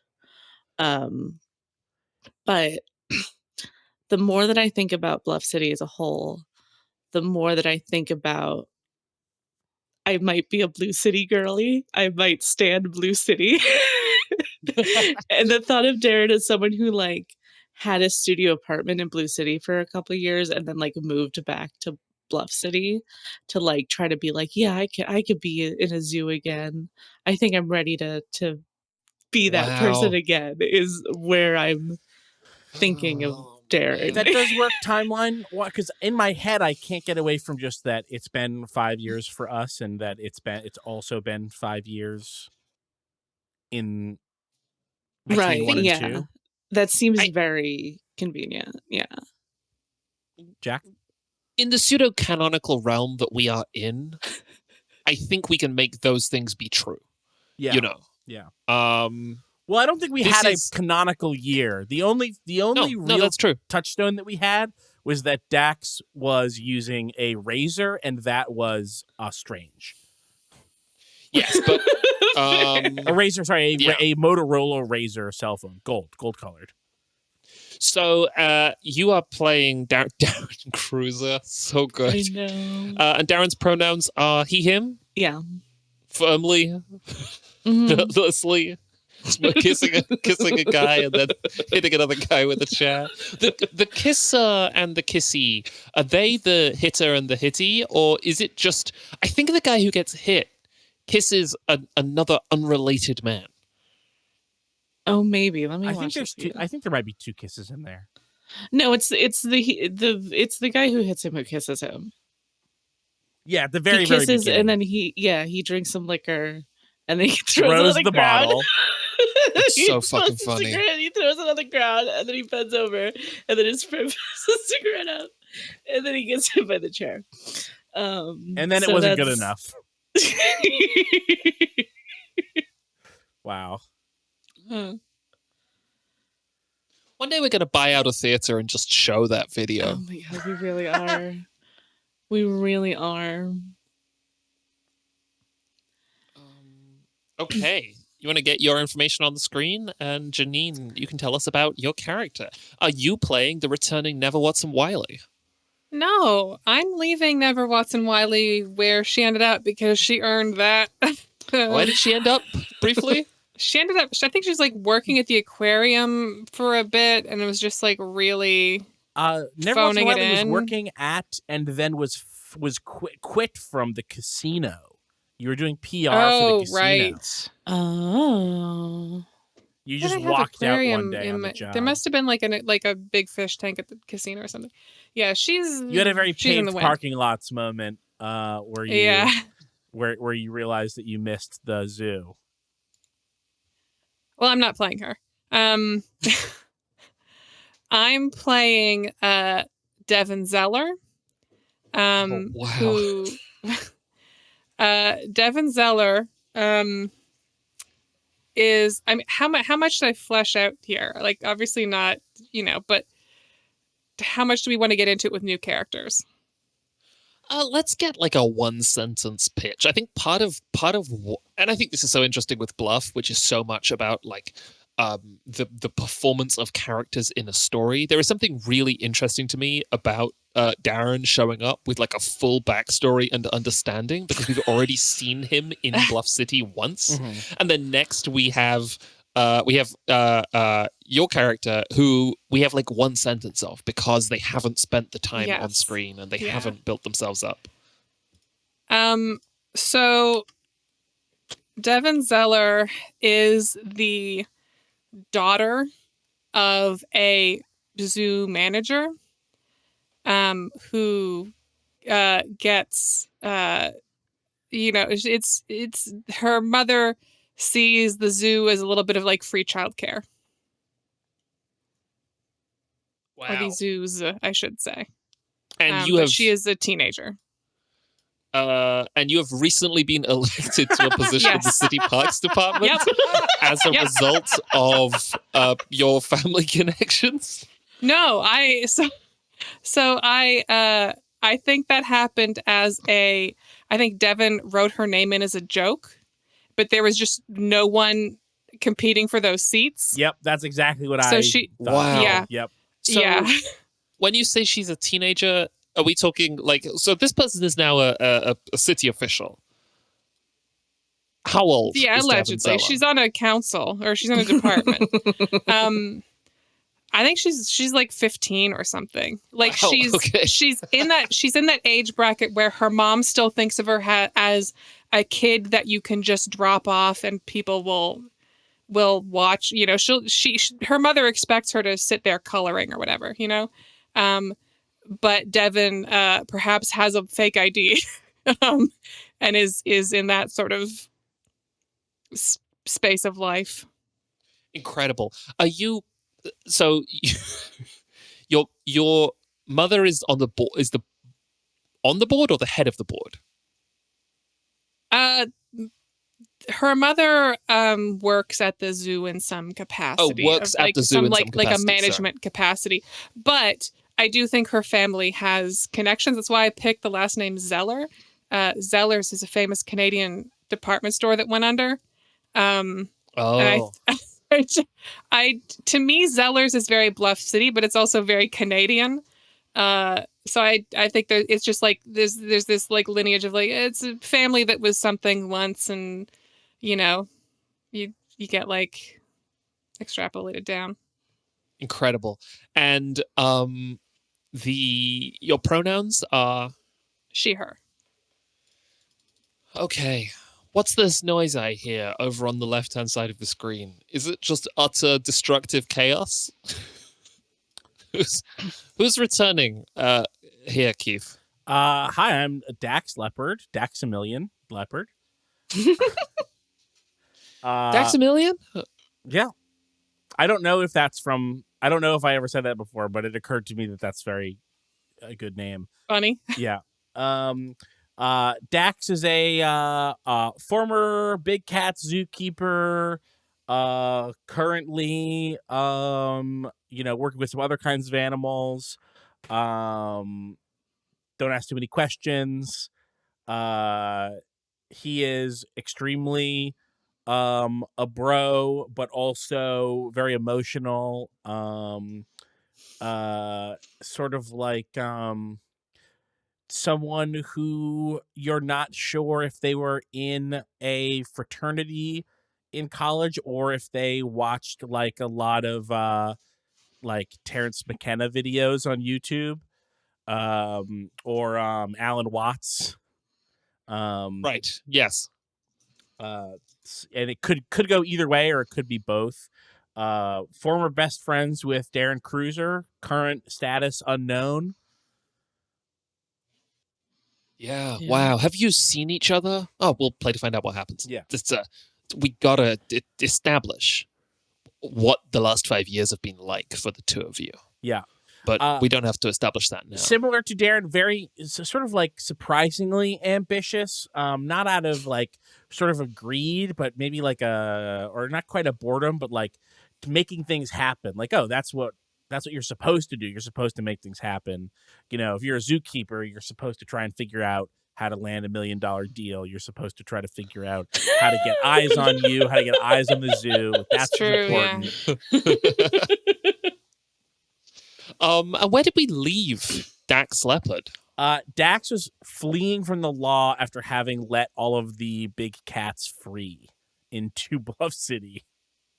In real runaway animals type, if you saw our runaway animals Yes. stream, it begins with a mysterious man in a hoodie freeing with a monkey on his shoulder, freeing all the animals in a zoo. Yeah, I only earlier today realized the crossover event of those two things. Wow.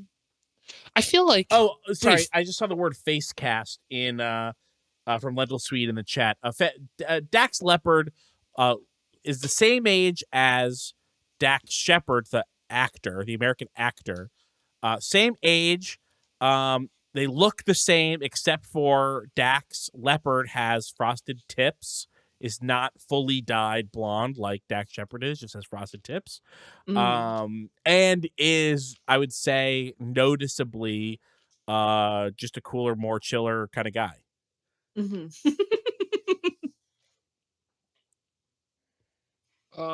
Excellent. Okay, and rounding out the crew, I am also bringing a new person to the table. Last time I played Boots Bonus, a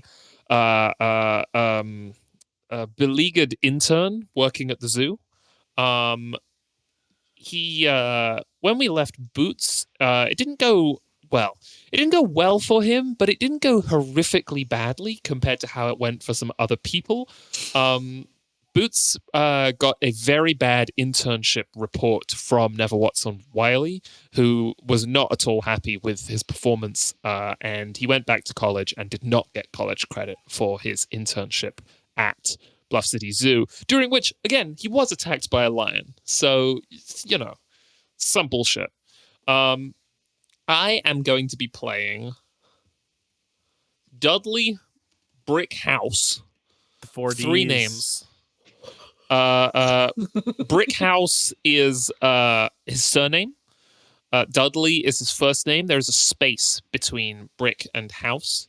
As someone who has a space in their name. How the fuck do I change the font once I've typed it in? You just click on it so that it's selected but not typable, and then Using the arrow tool to click. Oh, I see. right. Excellent. Oh yes, using the arrow tool. Yeah. Yeah, you have to go back to the Yes. Dudley. Oh, wait. Sorry. I should also say Dax has been elected to a position at the City Parks Department. Yeah. Wow. Wow. Do you want to say a bit about that briefly? We're gonna make some big changes. Thank you for the vote, and let's do this 2023 or whatever year. Or whatever year it is. We're not going to say. Right. Whatever year it is, 20xdx. Okay. Dudley Brickhouse, his pronouns are he, him. I picture what if Kurt Russell had to get really jacked for a role? When I think of Kurt Russell roles, he's generally pretty sort of like lean and strong. But this is Kurt Russell in a movie where he has to lift what is Kurt Russell going to have to lift in the climactic moment of this movie? Truck. A helicopter, maybe? A truck up into a cradle slung by a helicopter. Yeah. They have to get the truck out of there. The truck is being lifted by the helicopter, but the helicopter by itself isn't strong enough to lift the truck. Enter Jacked Russell. Jacked Kurt Russell, who has to help the helicopter lift the truck. Yeah, totally. And obviously does so very successfully. Now, I think that when I think of Kurt Russell, he has the hair he has in The Thing in my head, that beautiful shoulder-length hair. I think that Dudley's hair is shaven close to his head, almost like a military cut. Keith, do you have any preference as to whether you are the small mammals keeper or the reptile house keeper? I have a preference for being the small mammals keeper. Excellent. I have a preference for being the reptile house keeper because I'm the only one strong enough. Wow. I do want to say, while it's relevant to the conversation, each time I get my hair cut, I bring a picture of Kurt Russell from The Thing. Incredible. How does that... It's beautiful hair. It's fantastic. Do your hairdressers recognize it as Kurt Russell from The Thing? Yeah. The one person that I've gone to has appreciated the vibe that I'm going for. So I would love that if I worked in a hair salon and someone showed me... Well, because it would be... Firstly, it's an opportunity to think about The Thing, which is one of my favorite films.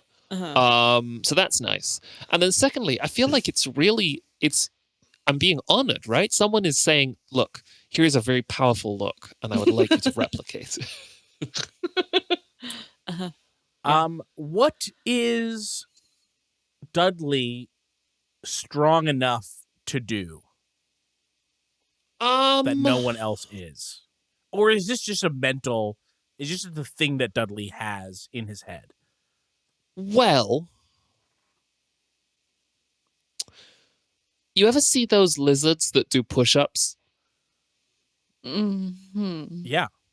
In the sun, they do 10 push-ups to let you know that that they mean business. Yeah. Dudley Look how strong we Brickhouse are. We can do push-ups.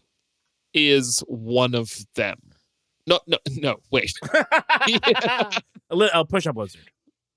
He's that if he was a man. Okay. Strong, intense, can do push-ups. Will show you if he feels threatened. Will show you if he feels threatened. I think that Dudley is strong enough in the reptile house to handle the big lizards, the monitors, the Komodo dragons. Also, the crocodiles. I respect earlier that you said snakes, we'll keep the snakes to a minimum. But since I am the one with the button, the snake's button, as it were, he has got to deal with some snakes sometimes, and he's strong enough to wrangle them too. Wow. Very aspirational character. For me, yeah, absolutely. Well, no, I think the most aspirational character for me is when St. Patrick drove all the snakes out of Ireland. That okay. to me is. Except I'm not St. Patrick. I am like Siobhan, who is in Ireland in 1391, going, "Oh, all the snakes are gone. Great." Great. Because I don't think St. Patrick had a particularly great time of it. I was spotlighted in the same local newspaper article as Darren Cruiser. Mm-hmm. This is very exciting. Yeah. Is this a play to find out what happens thing, Allie? Or do you have any thoughts about the kind of local newspaper article that we have been in?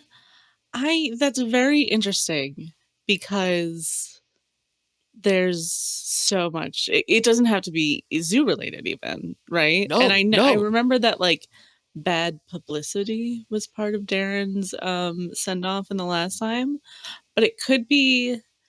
I think I would prefer it to be something from Darren's like past, like pre leaving Bluff the first time.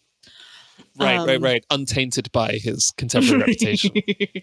But beyond that, I don't have any like barriers for what it should be. Okay, so I think we should discover this in play, but my soft pitch is that we won a competition together. Ooh, or like we were okay. joint winners in a competition and they had to give the award to both of us. Best animal marriage. I don't think it's zoo related, as great as that would be. My mind immediately goes to like those contests where you have to like put your hand on a car for a really long time. Oh, hand on a hard body. God. Those are so deeply sad that like if this is prior to Dax, to Darren's sort of blue exile, that to me feels like a post. It's called a blue exile exile because it was sad and also because he went to blue. Yes, the blue period. I was thinking of it's like we both won. Like we both won a year's supply of something. Like we both won a year's supply of milk or something for some reason. Hands on a milk something body. God, the idea of a year's supply of milk is so cursed because milk. What? You can do so much with milk. Yeah. I drank so much milk that year, bro. You could make butter. I got an ice cream machine, bro. You can make whipped cream. You can make bowls of cereal. Most of the things that you're describing need cream, and sometimes it's in the name that it needs cream, not milk. Okay, Allie, I'm going to give you a pitch for what we did. Yeah, please. And we did it at exactly the same quality, so they had to award it both to us. What if it's something like climbed a ladder fast? Oh, well, one of you's strong and one of you's live. So what if it's like a boardwalk game where it was like, how quickly can you climb this ladder? And you and I both got exactly the same time, and they awarded us. Yes. How is the prize? Can I ask a question? Was the timing apparatus, was a stop clock that they used it? Was it irresponsibly inaccurate, or was it scarily accurate? And wow, we cannot believe how exactly the same time they got. I don't know. Like, did they just have everything that counted just to the second, or they scored to the? No, I think we both got up that ladder in like 43.7 seconds. That's so funny. It's a tall ladder. That's a very tall ladder. Yeah, well, yeah, it is a tall ladder. And then at the end, they awarded us a year's supply of. I mean, well, milk is not related to ladders. Maybe it was like on the boardwalk. It was like a big structure of a milk carton, and you had to climb to the top of it. I kind of want it to be something that's like a year's supply of something you really only get 2 or 3 of in a year. Like cranberry sauce. I do like how disconnected milk seems from ladders in a way that is sort of Bluff in that it's like climb your way to a year's worth of milk, or Have we considered that the promise was maybe a year's supply of milk, and what it actually is a year's supply of powdered milk? Oh, shit. that's cheating. What if they award you a crate?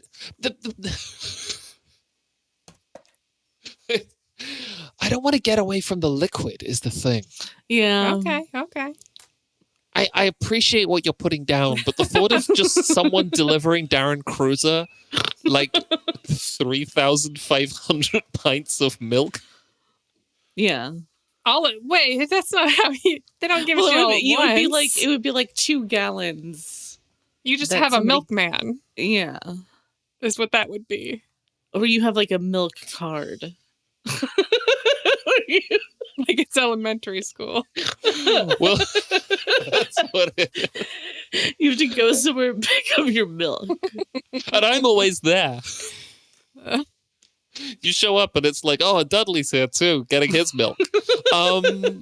Okay. Maybe that's the thing. It was like it's really like it's like an ice cream company or something like that, and you had to climb up on like a big fake ice cream cone and then like go down a slide or something, and that was the big thing.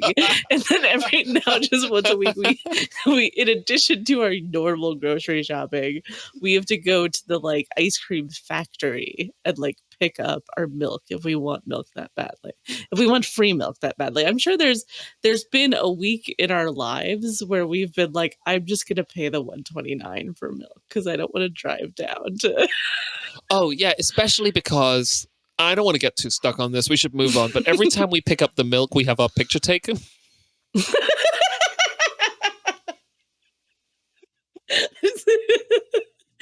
Instagram of this ice cream company or whatever, that's just like They have to prove they're good for it.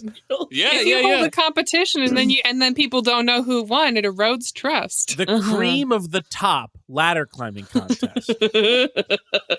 Climb your way. Yeah, that's what it says. The cream of the top ladder contest. Bluff City. Climb your way to a year's supply of milk. A year's surprise of milk, I think. You don't know when it's coming. What if, no, but yeah, like what if you go every week and it's like, okay, this week it's 1%. This week it's whole milk. This week it's skim. This week it's chocolate. Just whatever they've got extra of. Buttermilk. Okay. All right. Well, I would like to offer up. Do we want to briefly discuss the liar and the one with evidence, or do you think that this is a situation where, as the fiasco develops, this will make more sense? What are we thinking? I think we might have an answer for that. Yeah, I'd love to have a little bit of idea of it as we go in, so we sort of know which way to lean into. I'm sorry. What was? Are we trying to figure out now? The liar and the one with the evidence. Got it. I think the age difference here makes one direction funnier than the other. Yes, I agree. Much funnier. I'm curious which one you think is funnier. One of them is definitely tropier. Yeah. Oh yeah, that's true. They are Him both having the evidence that some adult is lying. Yeah. That's like tropier, definitely broader. But yeah, I can see that an adult blackmailing a little kid is funnier. Okay, I got you. I meant it the tropey way because I think that's a fun. It is a very fun version of a relationship, at least. But I'm curious of what ideas Janine had as the person who sort of sparked this. I could go either way. I definitely had envisioned it as like Devin being the teen with a fake ID who's kind of like up to some shit that her mom isn't aware of, and kind of see certain people at the zoo maybe as like rubes who she has to navigate to avoid blowing her cover, things like that. But that flips just as easily to she saw Darren doing something and now uses lords that over him to to her own ends. Yeah, I was initially wondering, like, is Darren, if Darren is trying to get his zookeeper life back, is he going by a fake name? Is he, trying to conceal his identity in some way? But the thought, also, your name got deleted here, Janine. Yes, it is not visible on our layer. It is only Yeah. visible on your layer. Oh, shoot. Oh, it's on the stream. That's why I remember seeing it. It says it's on the token layer. That's I don't really know why you funny. wouldn't be able to see this. It's extremely. But I do want to support the idea of Devin, like, not only being the boss's daughter, but like not being like, oh, I'm the boss's daughter, so that's how I'm going to make connections within this zoo to fuck around the way that I want to. But instead, I am going to hide my identity and pretend to be like a different person in some sort of official capacity. Is really funny. And then Darren would not be the type of person to be like, I got to stop this kid. He would be the type of person who's like, I have to support animal integrity and enthusiasm.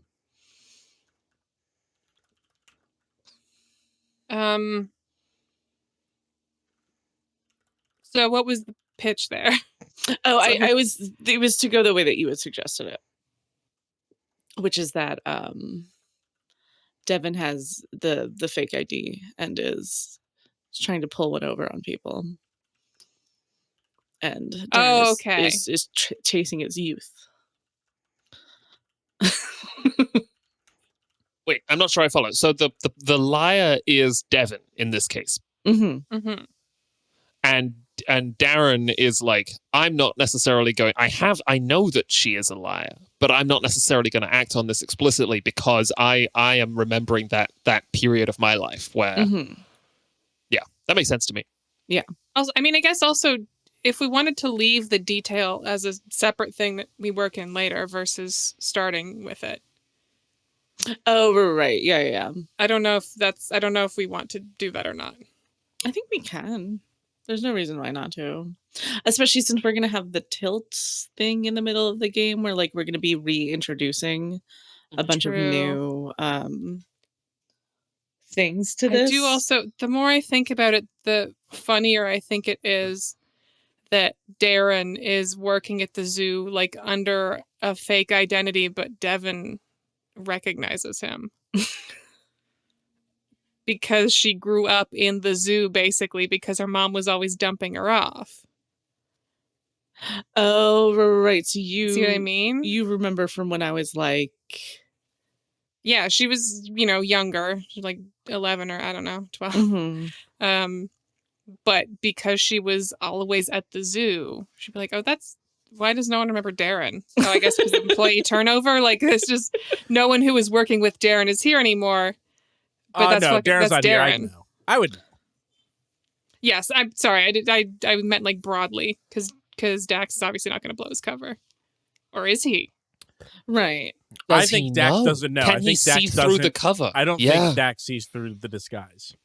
Yeah, that's fucking excellent, actually. That's fucking excellent. I know, but I don't want to write myself into like a Brian situation here, right? Because I'm already that's doing true. that your day job tremendously. Yeah. The chat also points out that like both could be true. Right. They could, they could both have fake IDs. They could both be lying about something and be kind of in a standoff situation. Oh yeah, you could both have evidence on each other, and you would blow your own cover by revealing the other one. Another good trope. Yeah. I feel like Darren's position here is less like I'm using a fake name and I'm really trying to hide who I am, but like is not trying to be the face of the zoo anymore. And is also like probably would not like be so eager to like be in front of the press in that way. But like probably is like still introducing himself to people. You know what I mean? Mm-hmm. Yeah, totally. Okay.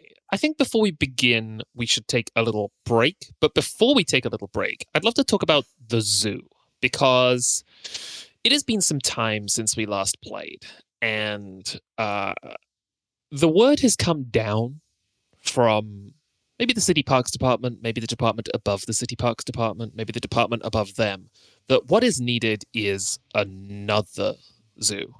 Not a remodel of the zoo, not a closure and putting in some new exhibits. We need another zoo. And in fact, they're not going to close the old zoo. The old zoo is going to keep going.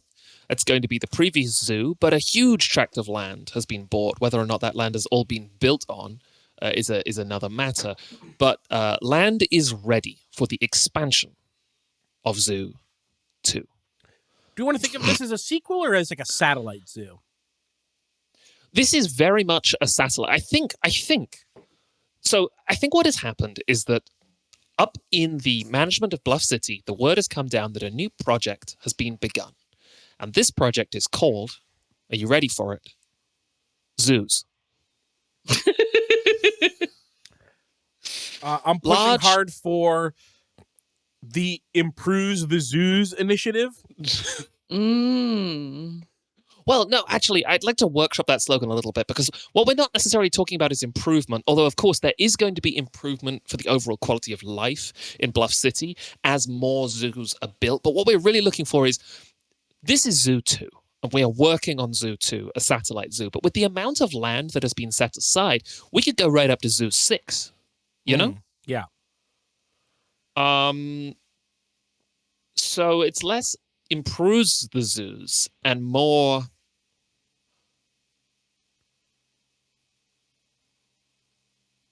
I can't do it. What's the last word? Zoos. Oh. It's got. We need to find a. I got it. Yes. The last word is zoos. Whoa. Yeah. The last word is zoos. And I'm not sure how, but like we have been assigned to the construction and management of this first satellite zoo, Zoo 2. Is there anything else we want to hit about this zoo going in terms of its vibe? Obviously, we will encounter this during play, but do we want to develop this a little further before we start? I think it would be funny if this zoo was conceived of a little more like, you know how some zoos have a section that's a little bit more, not necessarily hands-on, but it's a little more like activity oriented for like school field trips and stuff. Yeah. And like maybe there's also like, oh, there's some goats you can pet, or like at 2 p.m. someone shows up with a big lizard and everyone can touch the lizard. Something like that where it's like this, you know, the zoo proper is still Zoo 1, big. please. Sorry, Zoo 1. Zoo 1 is still, Zoo Prime is still, you know, large and sort of more traditional. But Zoo 2 has this element of like interactivity and like getting up close and like, you know. Yes, absolutely. Zoo 3 in the current plotting document, it hasn't started production yet, is Zoo of the Night. Zoo 3. Zoo of the Night. Keith, what's Zoo 4 real quick? In the plotting document, of course, they haven't broken ground on this yet. Zoo 4 is Zoo some more. Ali, Zoo 5. Zoo's fine.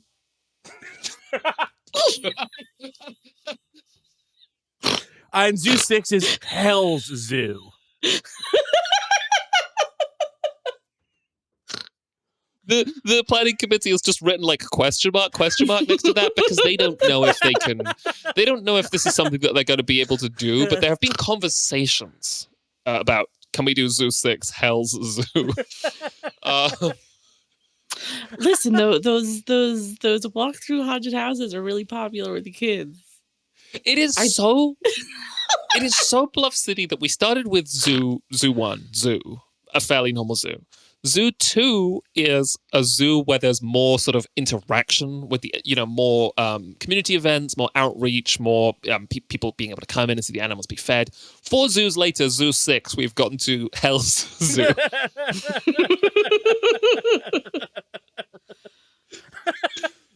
We've done all of the good we can do with some zoos, and now it's time to do some bad. Well, we don't know if Hell is bad necessarily. I know at least one librarian who's from Hell, and she's excellent. Whatever kind of spin you want to put on bad, like, ooh, this zoo's bad, it's bad. Hell is bad. I don't care what the spin is, Hell's bad. Yep. So there's lots of is there a robust education program, Janine? I mean, it's still a new zoo, so. Oh, I see. Robust right, might be a strong word. But they're talking about that. I like the idea that this is the second chance at a zoo, right? And you also don't want to compete tickets. So if you want to go stand behind the glass, look at a gorilla, go about his day, you could go do that at Zoo 1. But here at Zoo 2, we keep a schedule, we have lessons. Lessons is probably kind of a strong word, but little lectures where like Janine said, someone brings out a lizard and talks about the lizard at a certain time of day, and it's oh, you want to be there at 2:00 so you can go to the lizard show. I like that idea. I'm so glad that we are the correct combination of people to be involved in the more structured zoo. I have a little something for us, if I can get it here. Oh. Okay. What have we got? Sorry, it's taking me just a second. Okay, here we go. Wrong Discord. Okay. Oh. Why are you putting that here and not in the Slack? Go put it in news and updates. Put it in the Slack. Yeah, okay, put it in you're right. news and I gotta put it in updates. Slack. I'm sorry. I'm new to Slack, and at the Parks Department they told me to stop sharing everything with the zoo. So. Okay. So I think that this sort of covers everything we need before we get started. Shall we take 5 minutes and then return and begin Act 1? Yeah. I'm sorry. I know that we said we were just gonna. I just want to say before we're done with the character building part of this, because I didn't say a face cast for Darren. I've always thought of him as Darren Criss from Glee. You can look that up on your own. He's the black-haired, kind of cute, big eyebrows. Oh yeah, just a guy hanging out. That looks like a guy. Importantly, my Slack avatar is the picture from Serval Every Hour, Serval Every HR on Twitter. And it's the tweet that they always make of the serval that looks like it took a selfie of itself because it's so zoomed in on the face. So yeah, we'll see you in 5 minutes, everybody. Bye. Bye. Jeanine, are you gonna put the thing up on in the chat for the break? What thing up in the chat? news in the Slack?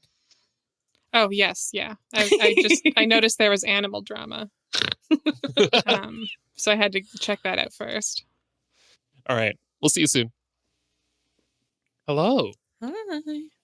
Hi. The last word is zoos. The last word is zoos.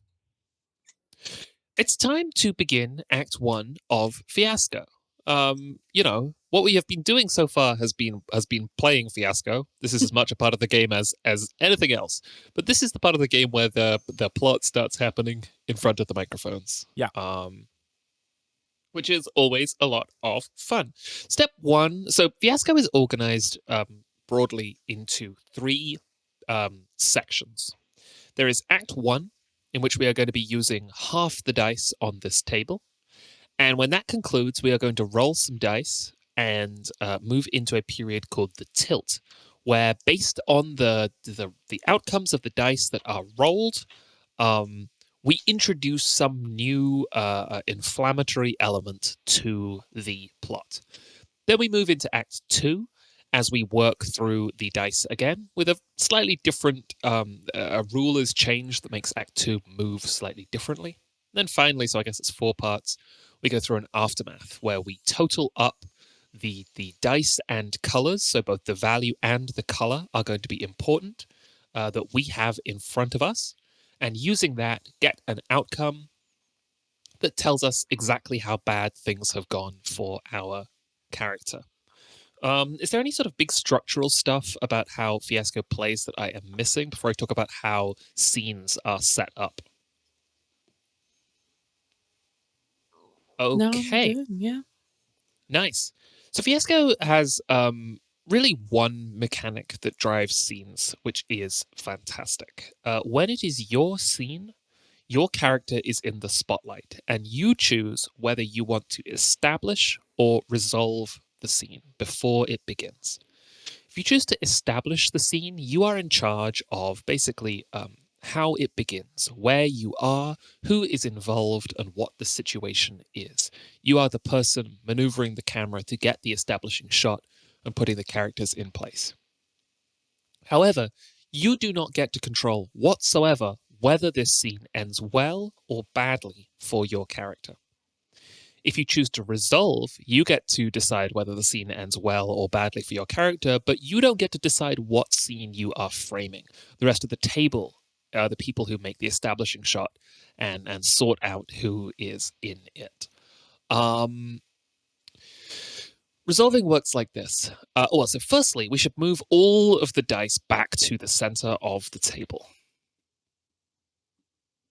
Oh, I took the ocean world habitat from Keith's card. Hey. Hey. Hey. Now, do we re-roll these dice? I believe we do. Right? No, these get re-rolled at the halfway point. It doesn't matter what the values are when we hand them out. At this point, the value is not important. Exactly. But now everybody's dice are in the center of the table. I would recommend that we organize these roughly into 2 piles, so we don't get. Oh, they should be. Yes, we should have 2 piles with an equal number of white and black die in each pile. Oh. No, it doesn't matter whether there's a black or white. I just want to make sure that we don't accidentally blow past the halfway mark. Oh, does that make sense? Now I understand. Yes. But I don't think it matters. Just so long as we keep that in mind, that once 8 dice have gone missing from the center of the table, that is time for the tilt. In fact, Jason Morningstar specifically calls out in the book something that can happen is people just keep playing Act 1 scenes, not noticing that it's time for the tilt. Okay, so yeah, something to keep in mind then. Jack, quick reminder: we spent so long on the ladders and the milk. Yep. I have forgotten what. Oh, animal, right? Duh. You're the reptile housekeeper. I was like, what the fuck does Dudley do besides climb ladders? Which is what people around the zoo say about you sometimes. But I manage the reptile house. Yeah. 2 facts that you need to know about me. I managed the reptile house, and I, at some point in my life, climbed a ladder really fast, very quickly. Yeah, a year's worth of milk fast. Yes. Resolving scenes works like this. It is not done at the beginning of the scene, but either the person who is resolving or the rest of the group can, at any point where a scene is being played, take a die and hand it to the person whose scene it is. If they hand them a black die, it represents the scene having a negative outcome for the person. And if they hand them a white die, it represents them having a positive outcome. It is recommended in the book that as little as is made of the resolution being chosen, and that it should be played very naturally. And in the past, we've just like looked down at the table and noticed that we have a black die in front of us as the table has chosen how it's going to go. Mm-hmm. Once half the dice are gone, so we will, I believe, have had 2 scenes each. I think that's how it works. Yeah. Mm-hmm. We will take a pause and talk about the tilt, this sort of inflammatory mid-game event, and then keep going into Act 2. Any thoughts or questions at this point? None. I do think I prefer some sort of like audible You would just like a dice is ready. Yeah, just like I'm handing you this, because like between the Twitch and the Slack and the Roll20 and the notes Yeah. and the rule book and everything, it just would be nice to have like an audio. I think we should say 100%. dice, because it's a nice Yes. short word. Just Yeah. Yes, I mentioned it because die is a I bit think hostile. the thing that he's trying to avoid Die. is midway through the scene, 3 players going, "Oh, what die should we give them?" Oh yeah. Mhm. But yeah, okay. I just realized we all have D names. Oh, you just realized? that? Just listen. There's a Slack I gotta switch around. I gotta do OBS. I gotta make sure the browser window that the game is, it doesn't. I will mess say, up. this is totally understandable, and even knowing what I'm about to say, it's still understandable. But when it was Jack's turn and they chose Dudley Brickhouse, I did yell, "The 4Ds!"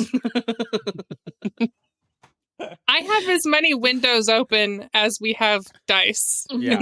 on the table. So listen. Incredible. Does anybody have a strong feeling for where to start? I'd like to read from the book again here. Does Allie start because Allie had the smallest fish? Oh, does that continue? Oh, does it? I don't know. The player who grew up in the smallest town has the first scene. Jack hates that, though. Right, Well, and it's then not we that I changed hate the it. rule It's just to... that Yeah, we it might as well say replaced Jack it. has the first scene. We replaced it with whoever grew up with the smallest fish. Which is still me.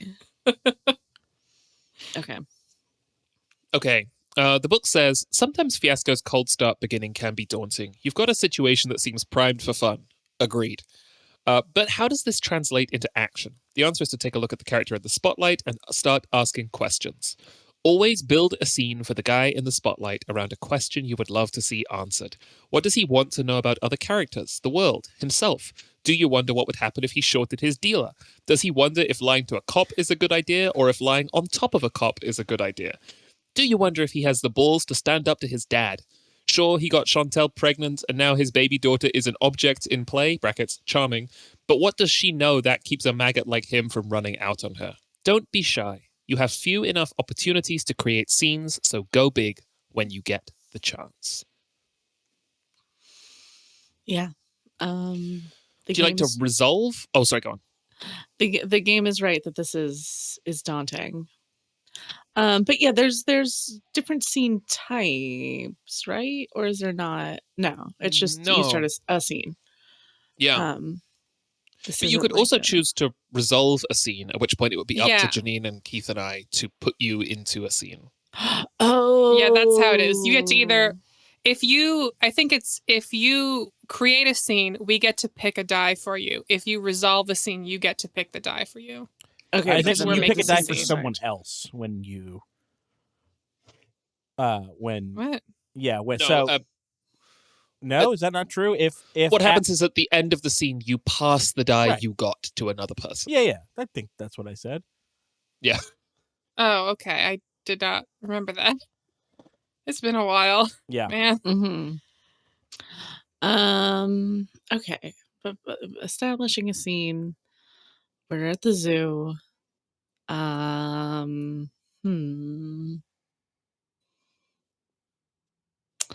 like the idea of there like needing to be like a schedule to keep. Maybe this is like the like break room, not like the break room area, but the like quote unquote behind the scenes area, like between the like lizard presentation show and like a movie that's being put into the auditorium of like the Great Seas of New Jersey or whatever. Like the great waters Seas, of Bluff City. plural. Yeah, well.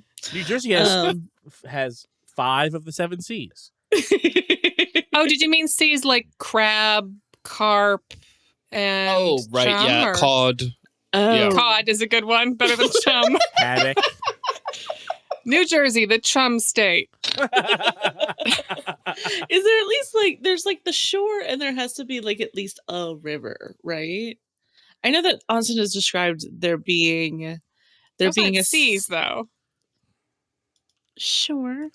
I just think that I might have said it incorrectly the first time, but isn't there a part of New Jersey where it's like really brackish because it's Yes. like a freshwater Oh, river yeah. going into Yeah. the ocean around where we are. Estuary or something. Yeah. Yeah, the bodies of Bluff. And it's people are like, oh, this is like a murder mystery, and no, it's about the different lakes. And who? And are you setting up this exhibit? Are you running it? Yeah, maybe I'm like setting up the film reel in the back or whatever. I'm trying to think of like what Darren's position in the zoo should be. Right. And like I think it might be interesting if he's not like hands-on with animals yet, if he's like a maintenance guy in this way where he's like Probationary. Not probationary so much as like I don't want to go so far as like, oh, he's like a janitor, but he could be the guy who's setting up the videos. He could be the guy who's like an events coordinator, not like the full coordinator, but like someone who's just like run the machine. You're like, open the tech. You're on Door Zoo at the Tech. right time. Yeah, I like we don't have like rides in that way, so I don't know that he would be like the. Not yet. Wait till Zoo 4. He's the one cleaning up the little cups after I don't know. I can't think of zoo exhibits tonight for some reason, which is really bad. Why would you? Oh, the cups. Some zoo. I don't know. I got so excited. Some zoos will give you a little paper cup, and then you can fill it with mini marshmallows and like feed the deer or whatever from it. Oh, yeah. So there could be, right, especially in a hands-on zoo. There's definitely a little marshmallow vending situation. And although I don't think they do marshmallows anymore. It's probably not healthy for the animals. But Bluff City definitely does marshmallows. Well, deer love pellets. Yeah. All right, is deer a pellet? Is marshmallows for bears? I don't remember. Love Someone gets marshmallows. Yeah. Deer like pellets, and it tickles your What? hand almost as bad as ducks when you feed the deer. What zoo is giving you a marshmallow to feed to a bear? You throw them down. Bluff Zoo 1. Sorry, Keith, it's called Zoo or the Zoo. We Right, don't need sorry. the number. Yeah, okay. Here we so go. you So I literally this is absolutely, I just Googled this, like it's a feeding marshmallows to wildlife. It's just polar bears, where visitors are allowed to feed polar bears marshmallows at the Washington Park Zoo. This is unfortunately a thing. But it has been phased. But this is not an eat from your hand situation. This is a throw into the tank. No, yeah, you apparently. chuck them. Yeah, you chuck them down there. Yeah, I feared the other possibility, but yeah, somebody has to make sure that the marshmallow machine is working and is full of marshmallows, right? You can't have a kid walk up to the marshmallow machine and there's no marshmallows in there. And I think that's part of what Darren's responsibilities are. So, with that spiel, does anybody else want to be backstage in the zoo with me? I think Dudley could be here. I think Devin could be here. Devin is eating marshmallows. Are you eating those marshmallows again? Hand in the jar, like tossing them in the air and catching them in her mouth. Like, yes. She's not even sneaking them. She's just here. She's watching. Eating marshmallows gives you a nod. Kids in the audience that are a little younger can see you tossing marshmallows and are like, "That's cool." Hell yeah. You ever think about what's going to happen if the bears go hungry? My guess is marshmallows aren't their primary food because this place is still running, and it wouldn't be if marshmallows all the bears ate. So I think they'll be fine. But we only get so many marshmallows a month. I think they're cutting our marshmallow budget. Kroger's down the street. Can I have the marshmallows? I'm not stopping you. Sort of grumbly goes to the I'm imagining one of those Costco sized things of cheese balls that you can get, but it's just marshmallows. I was also thinking that was why she's tossing them into her mouth, because I was picturing her like that weird evangelical girl who has the cheese ball backpack, and she is eating cheese balls as she's doing her tour or whatever. Yes. Devin, in fact, does not stop you. What are you even doing back here anyway? I don't have any homework to do, and Mom just told me to whatever. And my laptop battery is 15%, and I don't want to just scroll, Tumblr. It's fine. I just gotta do something. What are you doing? I'm refilling the marshmallow machines, which I got to do before the 3:00 bird seminar. I got to roll the cages into the back room so the birds are ready for the show. And I have to. I haven't started the playlist yet. The birds might be upset with the show. I think the back doors of the auditorium open with a bang, and Dudley comes down the middle steps of the auditorium and says, "Darren, I'm so glad I found you. Oh, hi, Devin. Eating marshmallows, huh?" Yep. Yeah. So I got the fifth graders, that whole party of fifth graders for the bird seminar outside, and I think that I'm gonna start showing them in. They're outside already? What? There's still 20 minutes before 5. No, there's not. And he's looking at a wristwatch and tapping it over and over again. He's probably wearing one of the Dragon Ball Z swatches that came out. Hell yeah! Whoa, sick watch. Devin says, "Yeah, cool watch, Darren." Yeah, cool watch, you. Darren. It's bird time, baby. What time? What time? I don't know. Can you stall them? Well, I can stall them for and he sticks his head outside, and a carton of Fanta or something, a plastic cup of Fanta, just goes sailing past it and explodes against the wall. And he's like, "Nope, they're coming in right this way, kids. All right, I want you to start filling up as much to the front as you can. This is Darren Cruiser, who's going to be Dudley. Dudley, no, there's no birds. What? There's no birds. All right, right up there at the front. Now I'd like you just to okay. I'm just gonna take a quick word to chat here with my friends. Can you all keep yourselves entertained, kids? No! Blue's Clues, not Blue's Clues. Bluey. Bluey's the one they like now. Bluey. All right, kids. So we're just gonna take 2 minutes. What do you mean? There's no fucking birds? I didn't bring them over yet. My watch still says it's 4:20. What? I mean, why would Vegeta lie to you like this? Your watch is broken, bro. You got to get a new watch, and you got to get some new birds or something. You got any animals back there in the prep room? Well, they're back there. They're just I haven't put on the songs yet. What? Well, the birds before they come out, they have to listen to music so they're in the right mood to entertain. You can't just make a bird be an entertainer. No. You're telling me that we got the birds. Fine, no problem. Birds are ready to come in. They're behind they're behind the curtain, but they're not ready. Oh, okay. Well, let's just blast it. Blast the music now. Get the birds on screen. Put on a show for this class of children. Aren't we right, kids? You want to see a I'll show? go put the music on. Yeah, show.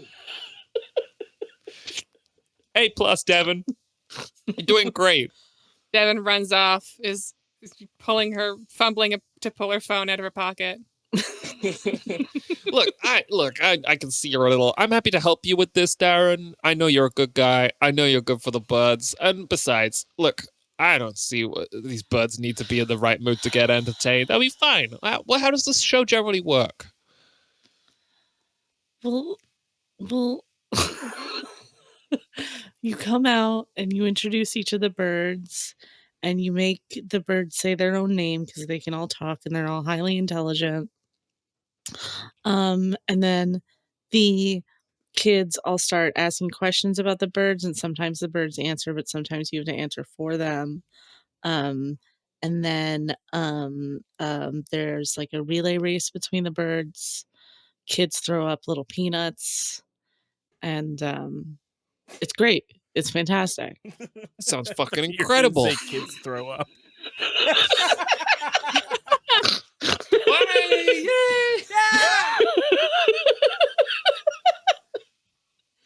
Does music stop playing, Devin? Oh yeah. I was trying to find a really good song to start playing, but I truly think I want it to be like a really long song. The song that I had in my head was May I by T-Pain, which is like a 12-minute long love song.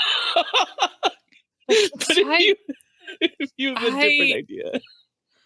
I think she got really into Jolene when it hit on TikTok. Sure.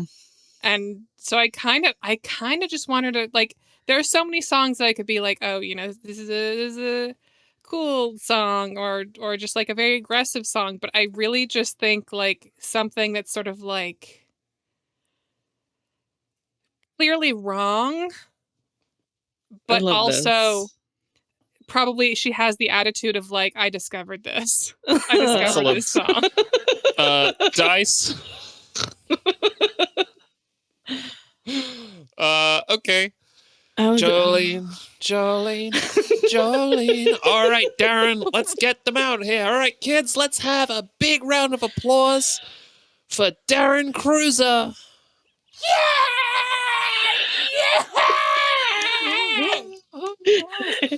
Okay. Good afternoon, everybody. Are you ready to... Jolene's my aunt's name. Jolene's my aunt's name. Are we sisters?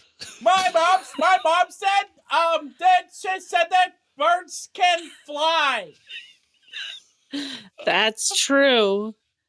And we're going to see birds in flight today. Welcome to the bird extravaganza at the Bluff City Zoos.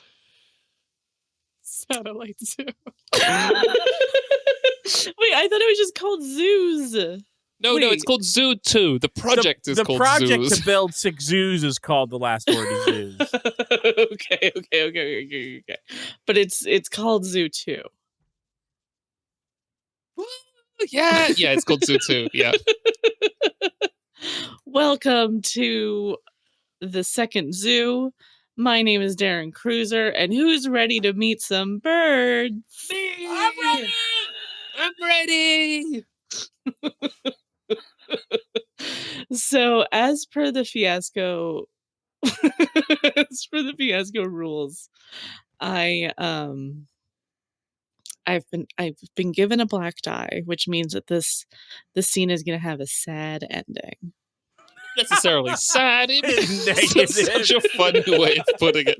Well, yeah, this is how really preparing everyone that one of these children is going to get hurt. It's a negative ending Darren does not achieve his goals, I guess is the way to think about it. I'm not sure how the game Let's writes the see. I difference want to between. see how he describes. Jolene takes her man. I believe that the language the book uses is negative and positive, and it's really just as a way to have two different kinds of dice to roll against each other at the tilt and at the end. Negative dice. Mhm. Okay, right. I have a proposal. I think this is a 4-bird show. Okay. No, this is Jack, and I think that there are 4 of us. So I would love to get 4 birds in the Discord, probably in animal drama. I mean in the Slack. Uh-huh. And then we can see how these birds get on stage. Okay. So let's put them in animal drama, and we'll type them in at the same time. So we go 3, 2, 1, go. Just a picture of a type of bird, or no, just a description of a bird. For example, red parrot, or for example, can we do pictures if we want to? Oh, of course you can do pictures if you want to. Okay, I've got you. All right, Okay. which channel? Let's put it in animal drama. Okay. All right, I'm ready to go. Okay, I'm ready. Hang on, I have to switch to animal drama in the thing. Oh, also, I should clarify, I'm in I'm not in the Slack. It's Devin's mother who's in the Slack. Oh, okay. Excellent. Yeah. I spent so much time working on my profile in here, by the way. I don't know if anyone noticed my picture. I photoshopped Alex Trebek out of this picture and put a leopard onto the Jeopardy stage. That's what this is. I'm scared to click it in case your email shows up on stream. If someone else could confirm that it doesn't. So it will show up, but I don't know if it'll show up on mobile like right there. It doesn't show up for me. I think it will show up. No. Okay. If it shows up, whatever. And neither does yours, Janine. Okay. Wait, I actually can't open it because the window's too narrow. So, oh well. It says Final Leopardy is my name. He, him, and under pronunciation it says Dax Leopardy, and then has sunglasses. Oh, there we go. Smiling face, and then says just kidding. Okay, are we birds ready? Yeah. Mm-hmm. Okay. 3, 2, 1, go. Wait, I was in the wrong tab. There we go. Okay, first out, you pull the cover off a cage, and inside are 13 house sparrows. And the children respond as one with a chorus of boos. These are birds that they see outside all day. One child starts chanting "lay an egg" like a football chant, and the rest of the children are just very unhappy about these birds. What do you do? My dad calls these trash birds. Hey! You have trash birds. These birds are an important part of New Jersey's identity. These are an important part of the ecosystem. This is the humble sparrow. Lay an egg. Lay an egg. Well, they're not comfortable because they're being yelled at. Make him say his own name. Make the zoo man lay an egg. I was told these birds could say their own name.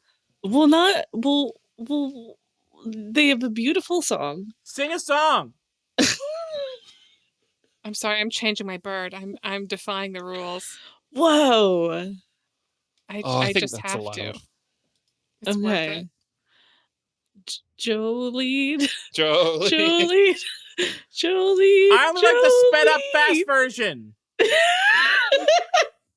I'm picking up. You please don't take my man. But bird 2 comes out. Keith. This is a bee hummingbird. It's a Cuban hummingbird. It's the smallest bird in the world. It's like the size of a thumb. How does this go down? I can't see it. That's too small. Why is it so blurry? Why is it Make so it not be little? blurry. Well, quiet voices. My mom says my mom has a Ford truck. Your mom's stupid. Everybody, please. This bird has small ears and small emotions, so please try to be kind while we learn about the bee hummingbird, the smallest bird in the world. Isn't that crazy? It's the smallest bird there is. That's why you can't see it. Oh, winning the children over actually here. Ooh, people leaning forward. What's the biggest It's a bird? bug. The biggest bird is the. Do I know this? Isn't there like a big? What's the biggest bird? Is it an emu? I An don't know. ostrich is the biggest bird, and Oh, okay, the an ostrich. Cory is the biggest flighted bird. Oh, okay, a Cory. I was thinking like a Karen, but that's not. That's not it. That's the bit. That's the one with the big old mouth, right? That has a big old mouth. The Cory. I don't know. I don't know. I Um, have caps lock on. it's got a big throat. It looks like. Okay. The biggest Next bird bird. that we have here is our next guy here, the African gray parrot. Now I can tell you this is the Ooh. oldest bird in the zoo here. That's the most boring parrot I've ever seen. It has such majestic coloring. It's gray. You said it was gray. Look at it. It's pink and, It's white. and red and orange. My dad's old too. He's 34. Well, this bird Oh, is Dad. 84. Oh, Dad. Oh, Oh. Dad. Whoa. Bird Does the dad. bird speak, Allie? I think so. Parrots can talk, right? What does he say? This 84-year-old bird faced with an extremely tough audience of children. What's 2 + 2? Okay, these are 5th graders. I've been playing these as 2nd graders. I don't know how I got flipped. These are just deeply rude 5th graders with a real understanding of a funny bit. I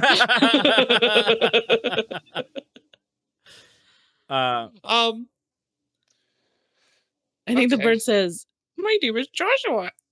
Oh, whoa. My name's Whoa. Joshua. Oh. All the kids look at Joshua and say, bird name.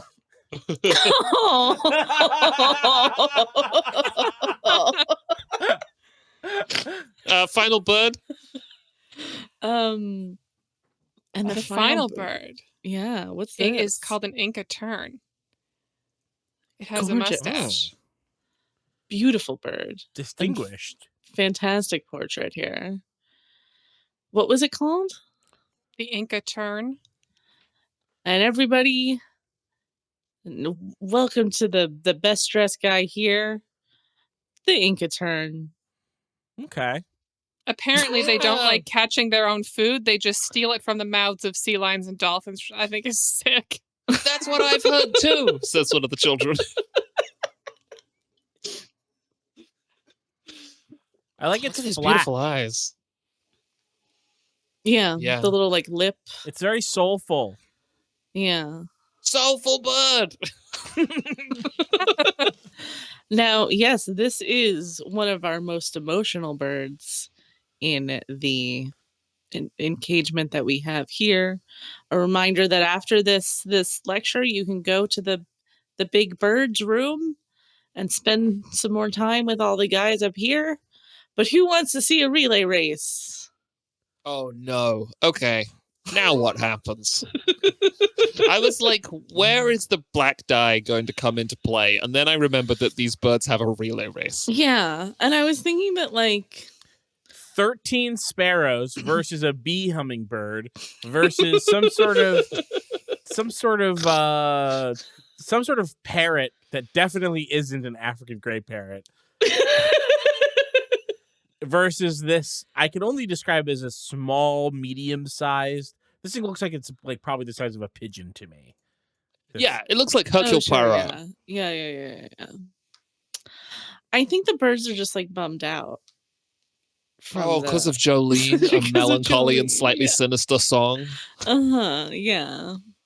And they're just not into it. And I think Darren's like doing his best to pump them up. And like clapping his hands and trying to cheer the birds on and trying to get the kids to like engage within cheers. No But loyalty. it's not working because the kids won't follow the chants. I think they keep making like like different chants, Slow like bird. antagonistic chants. Yeah. I'm used to like wrestling show chants, obviously, when you can say like "Let's go, Derek," and then everybody else goes "Derek sucks." I think that's the vibe that the kids are bringing here. Do you lose the bee hummingbird?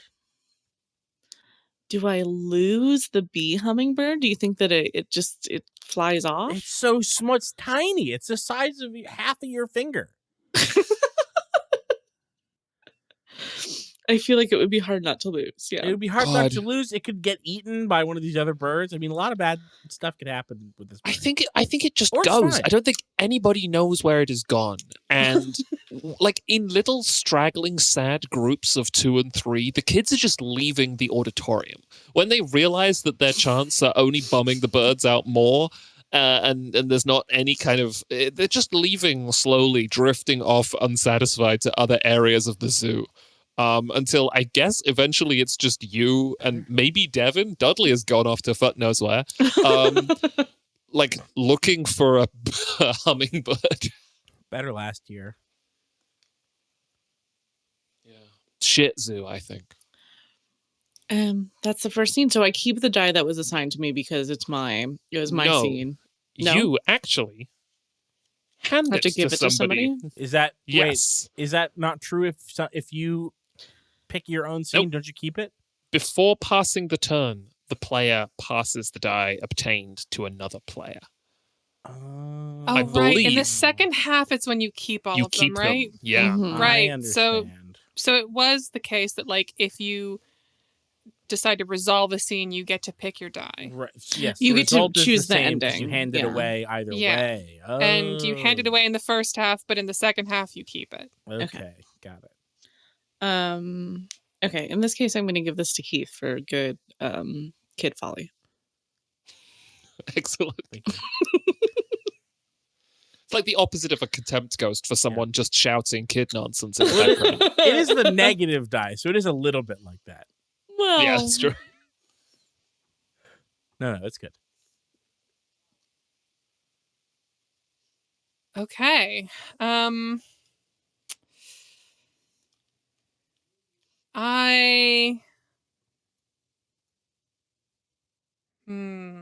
I would like to, I think,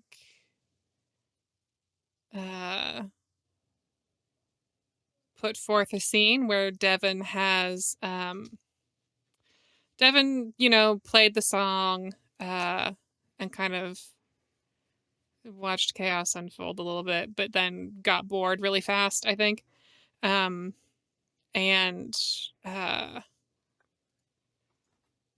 wandered to where's Dax at?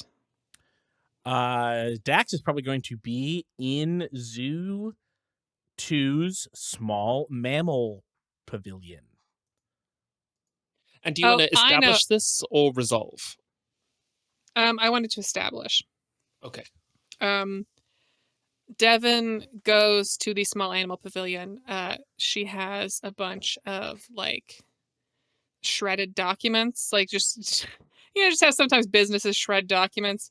I think she just like had at some point grabbed a fistful of that from a wastebasket in the like employee area, and is going to the small animal place to give it to some like degus or something as nesting material, like chinchillas. just like just for fun, just to see how they do, just interact with them. And you've got you said you have shredded documents? It's a handful of shredded documents, yeah. Okay. I guess maybe she like sees Dax and says like, "What's up, counselor?" Oh, hey, what's going on? Not much. The birds are sad. Yeah, you here to look at the little guys? Why are the birds sad? I don't, just reasons that birds get sad sometimes. Where are the chinchillas? Did you move them? Chinchillas. Yeah. You're the ones that like make beeps and stuff. Yeah, I try not Little to tell them guys. what to do. Okay. They don't like that, so they're definitely around. I think they're probably that Oh, way. you just mean they're like hanging out. They're just like loose. Well, they're loose in a controlled way. Did they get out, Dax? They don't respond well to direction Authority. or authority. I consider them a kindred spirit. They like dust baths too. I like dust baths. You like dust baths? Flop around on some dust. You ever do that? No. You take showers. I also take showers, but spending the time with the animals, you get some ideas. Flop around in some dust. You're like, wow, this keeps the You bugs ever eaten off. a whole pumpkin? I've eaten a whole pumpkin pie. Sick Thanksgivings at my house.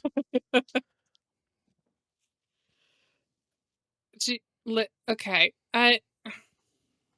Do you like need help to find the chinchillas, or is it just like fine? I would. It's fine. Yeah, they're fine. I can call them. I have a clicker. There's a 50... I'd like to see that. Okay. Good.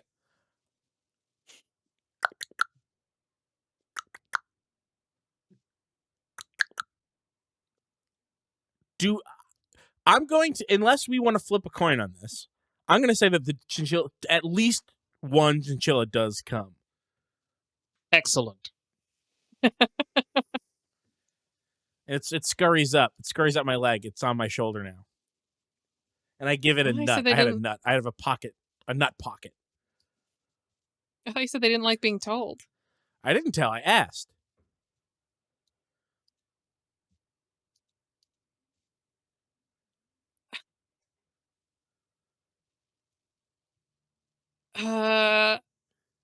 Here. I give you the chinchilla. Oh.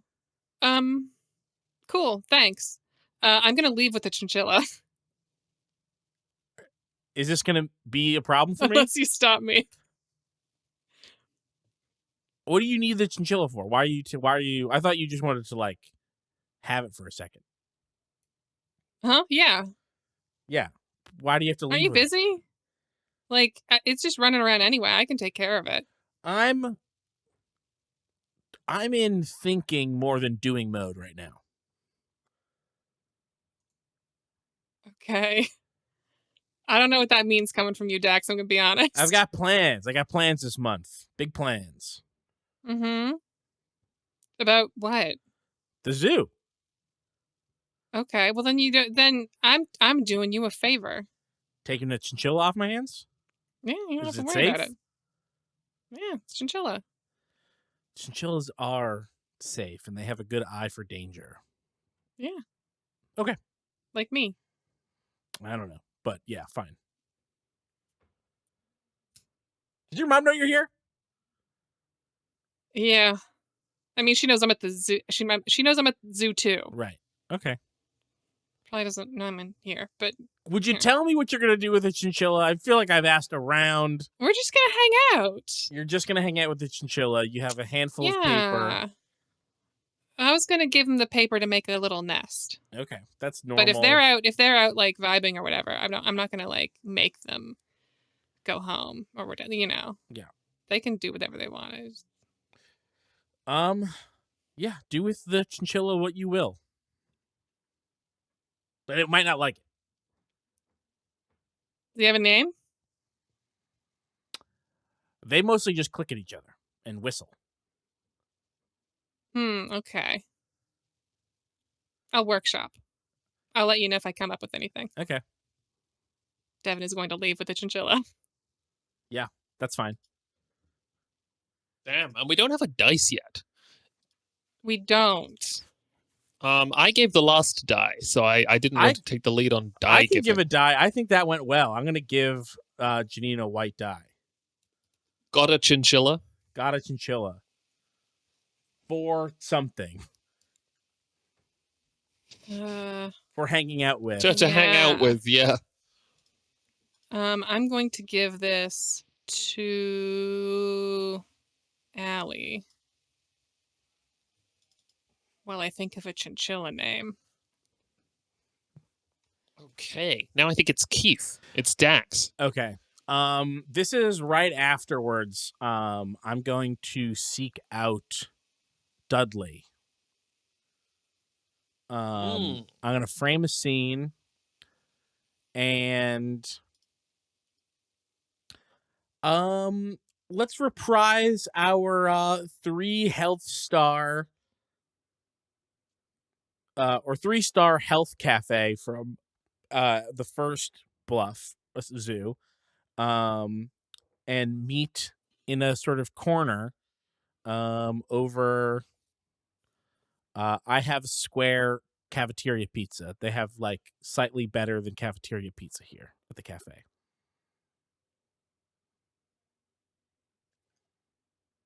And then Dudley, you're free to have some food or drink if you want. All right, Dax. How's it Hi. going?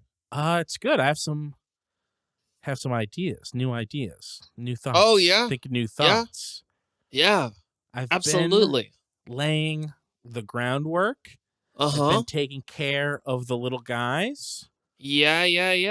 And Love those little guys. I've been thinking, what is the number one best and number one worst thing about the small mammals?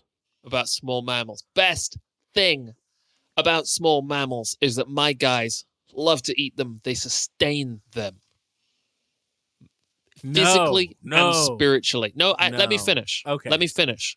Best thing, they sustain them physically and spiritually. When Ralph eats a mouse or something, not only does it travel into his stomach, down his long body, and sustains him for crawling in the dirt, right? Mm-hmm. It also connects him in his head to the livelihood and the spirit of what it was like to be a little mouse. And this way, Ralph can learn empathy.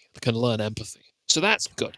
The worst thing about the small animals is that it breaks my little heart every time I have to go and get some from your exhibit. You have got to stop taking animals from the exhibits. That is not what they are for. You've said this to me every time, bro, and I keep telling you what is my truth, right? Which is that I don't want to do it. The breeders have a room with 6,000-7,000 mice that have been waiting for you for months to pick up to feed to your reptiles. No, you've got it wrong. Those are your mice. Right? If they're Those are your mice to look after. Why are you taking the better animals? Because they've seen the life of a mouse so that Ralph can really get it. They haven't seen the life of a mouse. They are in a pavilion in a zoo. That's kind of the life of a mouse. Look, we're splitting hairs here. What's going to happen is I'll say to you, I'm going to split your fucking hairs if you go into the zoo and take exhibit animals and feed them to the reptiles. Bro. I'm not kidding. I'll physically attack you. I know. Do not make me come. Oh my God. Bro. Let's fucking audit it then, bro. Because I've kept a list of the ones that I took because I wanted to be upfront with you. I wanted to be legitimate with you, right? About this transaction. So I made a little list. So I just think we could go down the list now. And we can just figure it out. Okay. Okay. You want me to start with most recently? Or Yes. okay. So this afternoon I took 12 chinchillas. Oh, you motherfucker.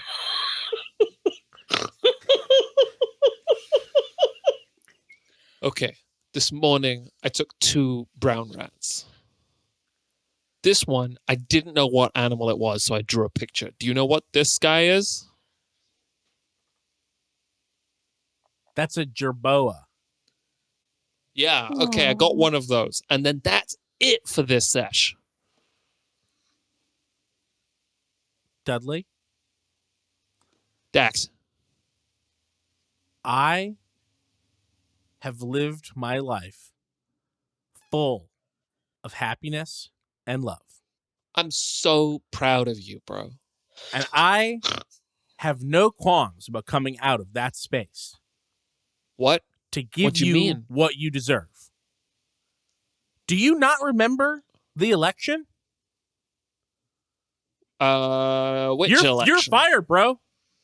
You can't fire me. I can fire you. No, I you can't actually fire me. literally can fire you. You're fired, bro. Fuck, bro. You fucking fired me. Yeah. Just because I took. Which animal was it that was the most that made you want to fire me? I can't tell you that because it is that even one of them, really, I think someone That's that isn't real. me would have fired you. That's fucking real. I let you get away That's with this real. 2 other times. You're fired. You're lucky that I'm not going to jail over this. That's real, man. This is heavy. Yeah. Go home. Drink some fucking milk, buddy. Oh yeah. Big talk. Drink some fucking milk. I fucking will, man. Yeah, I know. got good milk this week. Good. You'll need it. I got that mid-cream stuff. We're now on the other side of the cafeteria, like delivering parting shots to each other. I'm gonna fucking drink the milk, bro. Good luck feeding the fucking Ralph. Okay, Shit. you're gonna need the calcium. I'll tell you that. Yeah, Watch yeah. your back. Shit, I'm going home. I'm gonna drink some fucking milk. Good luck with Ralph, bro. Bye. Bye. Okay. Okay.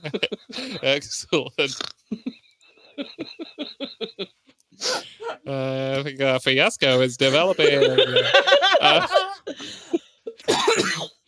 I'm going to take this black die and I am going to give it to. Oh, this is my scene. Oh, yeah. Oh, wait. Oh, right. And Allie gave the die. Okay, yes, excellent. Oh, so, my Keith, bad. you I get put to. it by Jack's name, even though it was Keith's scene. Yeah. So I've got a second black die. Mm-hmm. But you can give it to someone. Yeah. But you have to give it to someone. I have to give it to someone. I'm going to give it back to Jack. There you go.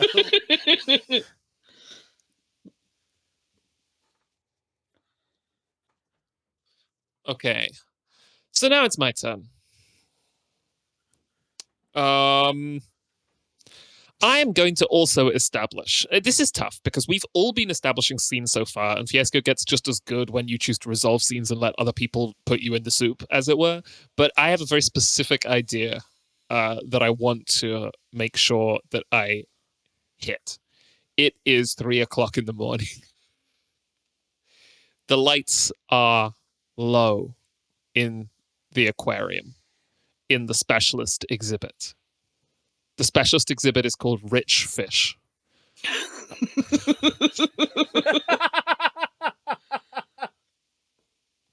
Now, you might be wondering, is this an exhibit? Is this called this because owning the fish makes you rich? No, it is not so. It is because this is an exhibit of fish who have been the beneficiaries. Whoa, I didn't mean to do that. Who have been the beneficiaries of wealthy people's wills. These are fish that have money left to them. There was a brief fad in Bluff City, some, I don't know, 40 years ago, where people thought it was very cute and quaint to leave money to animals in your will. Like, oh, everything's going to go to the cat. And within that, there was a spate of fish being left, of money estates being left to fish. And this is an exhibit of those fish. It's 3:30 a.m. and Darren Cruiser discovers Dudley Brickhouse leaning over one of the tanks with a net. Why are you in the aquarium at 3:30? And what do you do?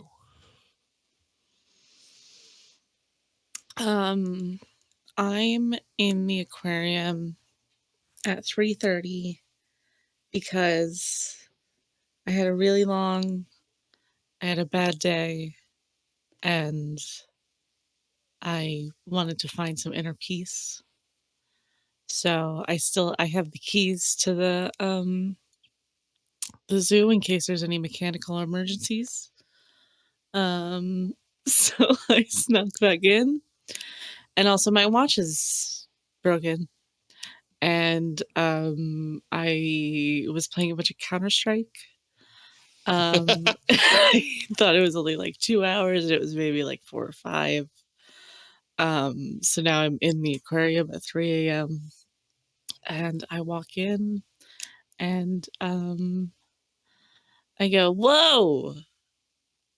I Oh. hide the net behind my back, turn around really quickly. What's the Dudster doing here? Oh, Hey, it's man. the milkman. It's the milkman. Hey, It's bro. my milk buddy. Milk buddies. How's it going?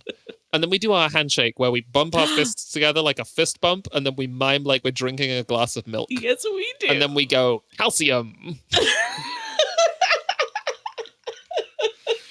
And then I wipe off my imaginary milk mustache. Milk mustache. I leave mine on because I have a mustache in real life. And I say, nice milk. Nice mustache, bro. Thanks, bro. Climbed any ladders lately? Just kidding. What are you doing here? It's late. Well, I just wanted to look at the colors a little bit. What are you doing?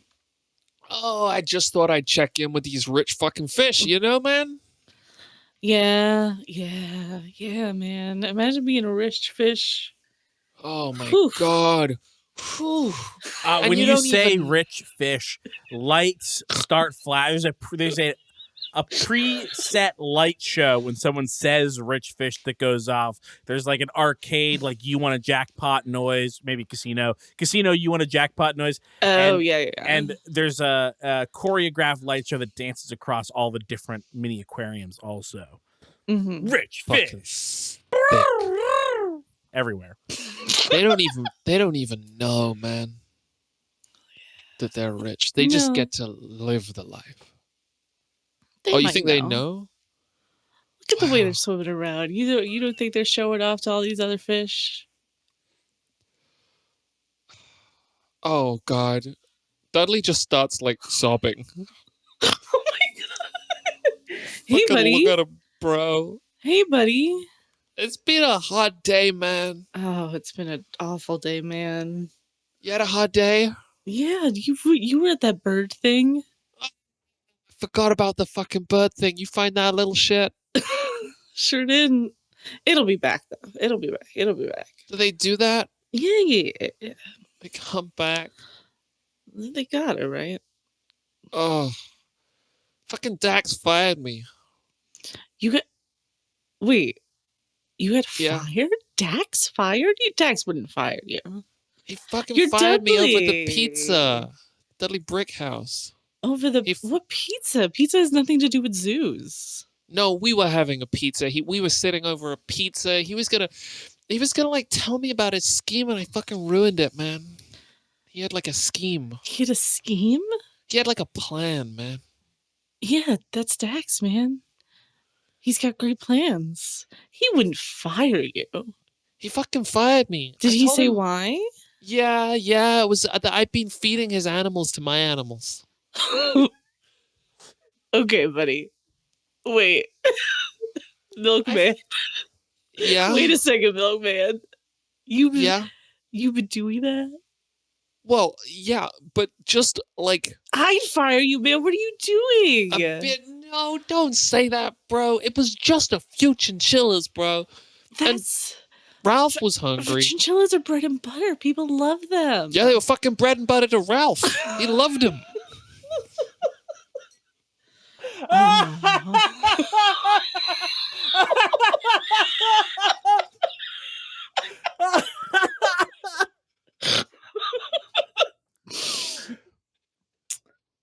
Look, I cannot overcome my misdeeds, bro. I apologized. Nay. Look at me. Yeah. I put my hand on your shoulder and I like almost lean my forehead against yours. You can always overcome your misdeeds, bro. And we're gonna make this right. Yeah. That's what I'm thinking, bro. That's what I'm thinking. So you need to help me steal this fish. Hey, what? No, look, bro. It's all set up. I'm But gonna you just fucking get walk your you job through back. it, bro. No, what? No, this is how I get my job back, bro. It's fucking piss easy, dog. See this fucker? He's worth $120,000. Cut to just beautiful looking fish. In the TV show, this is just like a smash cut, the fish swimming around. This is a... God, what does this fish look like? If only there was a podcast that talked about a lot of different tropical fish. Well, all sorts of fish.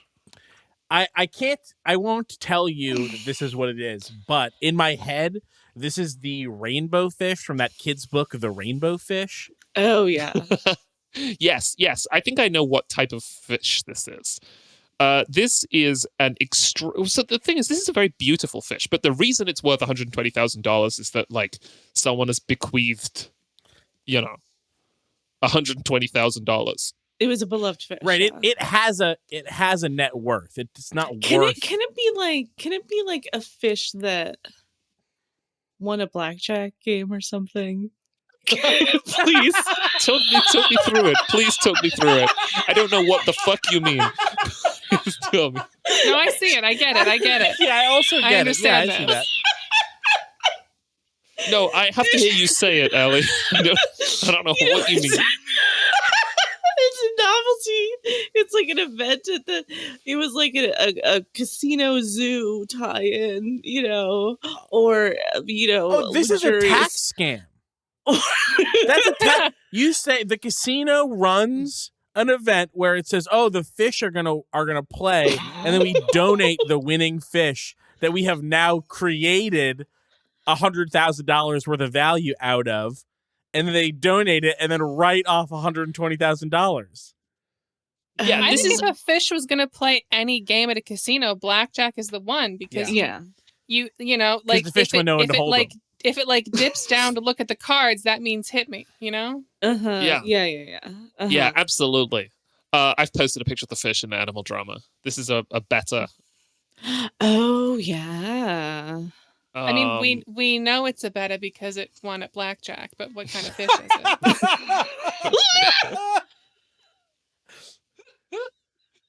Oh my god. Haley Rowena in the chat says, entering the Friends at the Table Animals Hustling People at Betting Games cinematic universe alongside the cows that play pool? I have no memory of... When did we make... I'm pretty sure you're thinking... Sorry, you're thinking Friends at the Table, or you're thinking of Gary Larson. I think you're thinking of The Far Side. Cow pools. When did we make cows that play pool? I have no clue. It sounds like the sort of thing we would do. I actually have it's from the cowboy game with the pies, apparently. I don't know what that is. I think I was in that, and I don't know what that is. I was from the National Network of Abortion Funds fundraiser. Yeah. Oh, God. Okay. Yeah, so we just smash cut to this fish. Yeah, bro. Look, I'm going to spell it out to you. I'm going to spell it out to you, man. And I need you to look, Milk Brothers never die. Yeah, Look, I mean, Milk Brothers never die. Milk is stronger than blood. Milk is stronger than blood, man. Here's what we do. This little fucker's worth $120,000. Won it in a poker game. I'm going to scoop him out with this, and I'm going to put him in this. And he holds up like a tub. It is an empty ice cream tub that on the front it says mint choc chip, comma, delicious, exclamation point. And this is from the same ice cream company that did the fucking milk promotion. I'm going to put him in here. Beta fish need 5 gallons, man. And that's on the low end. They really need like 20. Yeah, but I was out at Terry's, Terry's Fish Zone, the fish supply store. Oh, you can't go to Terry's. You got to go to Jerry. Too late, bro. I went to Terry's and I got a 20-gallon tank. Bro. The divorce was rough on them, but it was even rougher on this town. You think, really? Look at me. Look at me. You think that I wouldn't know how to take care of one of these little fucks? He's just in this ice cream, man, to get him home. Can I be real with you? Yeah, of course. Always you can be real with me. It's like you're looking at this fish and seeing dollar signs and not a fish. And I don't know that sits right with me. Fuck, man. And he like sits down with his back to the thing, holding this fish in the little tub in front of him. Fuck, you're so right. But I can't put him back in, man. How do we get him out of here? I'll explain step 2 of my plan, bro, and then we'll see how it sounds, right? Oh, no, the fish is missing. No, man, because here's how it works. Listen. Oh, no, the fish is missing. No. The fish is missing. He's worth $120,000, man. He's the centerpiece of this exhibit. The fish is missing. No. And then I fucking get the fish back for them. But the. And then they give me my job back. But we could ask, What do you mean ask? We just you go to Bluff City Zoos, Bluff City. Bro, I can tell you're overwhelmed. Zoos, comma. Keep going, hey, bro. what's happening about 8 minutes before this conversation?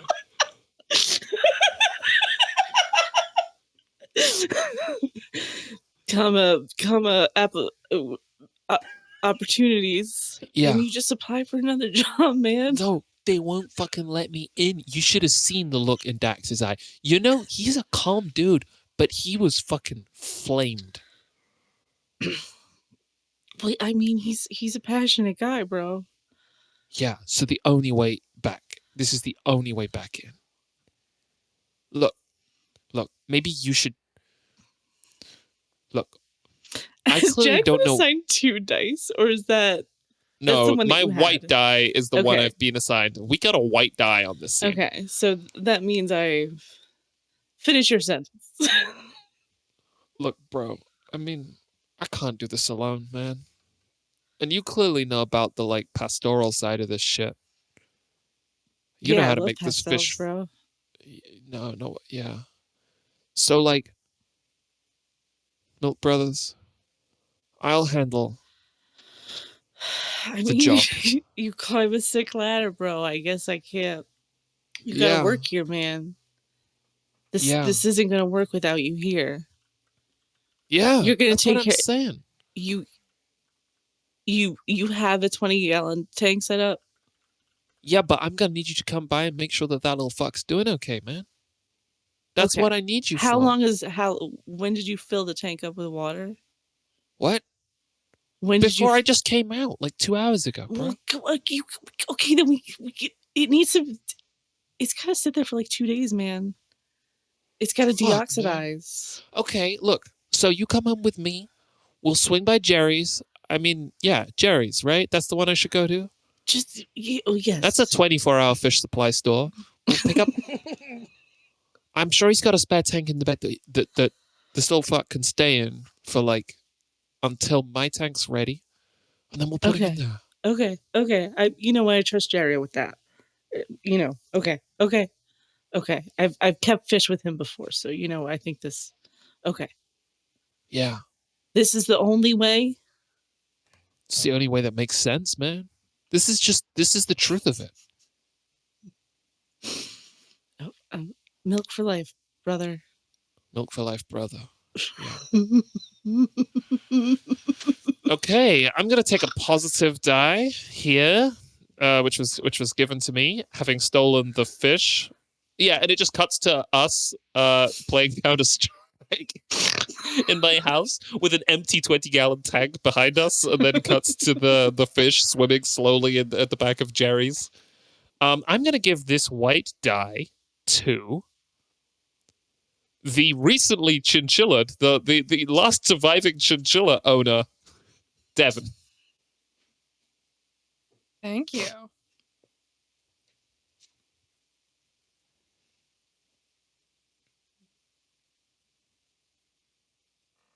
Sorry, I had to be mad in the chat for a second about proper beta fish care. Yeah, this is a personal fish to you, right, Ali? You've kept betas, haven't you? I don't think so. I keep thinking about getting one, but then I'm like, oh, I don't feel like I don't have somewhere to put it in my apartment, but also I don't know how to. My dream is to get a beta and like have like actually put it in like a 10-gallon tank like you're supposed to for them, and not like a vase that people famously do.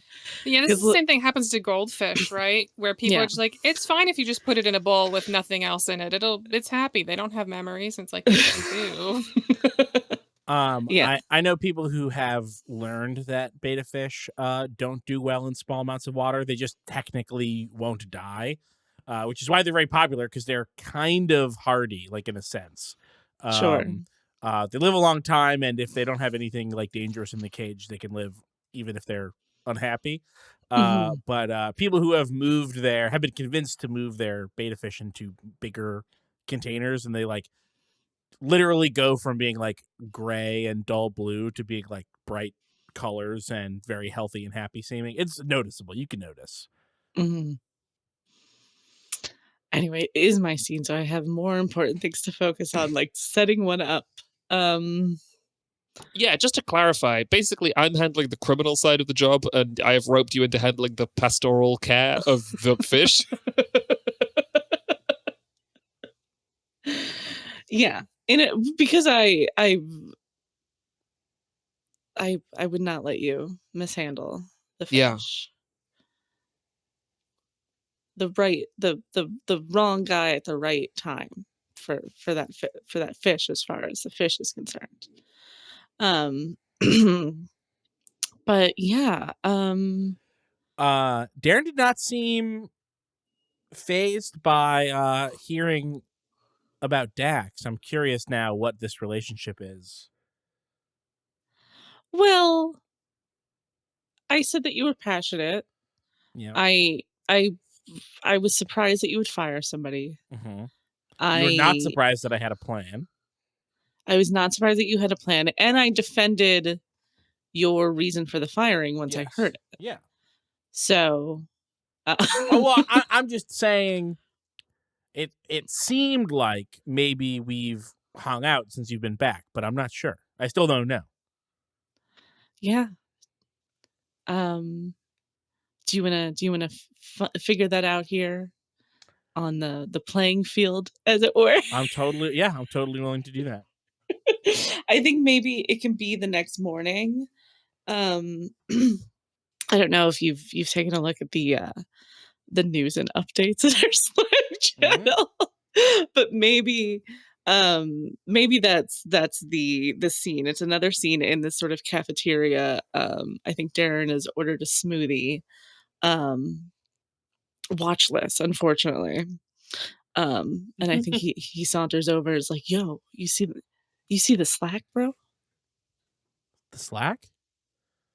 Yeah, you looking in the chat? Did you hear about that fish?" Oh, the Slack. I put away the gold razor that I still have, and I take out the iPhone X that Boots gave me 5 years ago. It's got a cracked screen, no case, and it gets 2 hours of battery life a day. And I check the Slack and I read that BJ the beta fish, worth $120,000, has gone missing from the rich fish exhibit. $sign for the S's. We have checked the other fish and the floor around the tanks thoroughly to make sure that there were no oopsies. Security hasn't reported any suspicious movement or trespassers, but we are reaching out to BCPD and our insurance company for next steps. Please reach out to me or anyone in management if you have any information. Thank you. I know we are all very upset. We will have a counselor coming in tomorrow for those who need one. Oh my God. Yeah. It's been a rough couple days at the zoo. And I hate saying that. I know, man. Zoos are supposed to be all peace and joy, and it's just been all. It just feels. I don't know, man. I heard you fired somebody. Yeah, I fired Dudley. Yeah. He fed like 80 animals to the lizards or whatever. Yeah, I heard about. But you know, the lizards need a good diet. You know. They don't need exhibits. They eat they eat. I mean, a lot of his animals are supposed to be eating like steaks and chicken, like butchered meat. Yeah. I've been in that department. I know that there's a whole kitchen for those animals, not to mention the live feeding. I don't like. I sort of stretch out like there's something in his neck that he can't quite get out. I don't like dealing with this stuff. I just want to focus on my own shit. Yeah. You got any? You got any plans? I got any. Yeah. Huh? Well, you spin it to me, brother. Okay. All right, because you know I told you that he was working on a scheme, right? Uh-huh.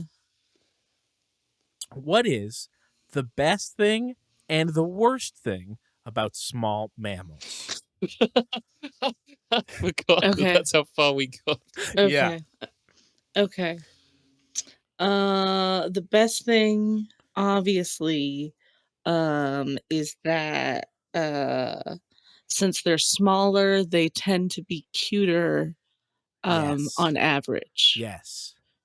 Small things are cute. We all know this. Right. The worst thing. What's the worst thing? I guess that they get eaten by reptiles. That is slowly inching its way to the number one slot. But it was a trick question. The worst thing is they're so little you can't even hardly see them. Yeah. You get some small guys over Do you there. remember the pachyderms? Do I remember? Yeah. Yeah. And you I remember the big cats? Great cats? They were so big you could have 100 people out there watching them do their thing, mostly sleeping, but roaring and picking stuff up with trunks. And when we put the backpacks on the pachyderms, on the Pekingese, what were those? Huh? The little pig guys. The Talking about peccaries. Peccaries. The little backpacks on the peccaries. Yeah. You could have dozens of people watching the peccaries, and they're not that big. Yeah. Well, you trying to make your small animals bigger? You got some kind of lasers? Lenses.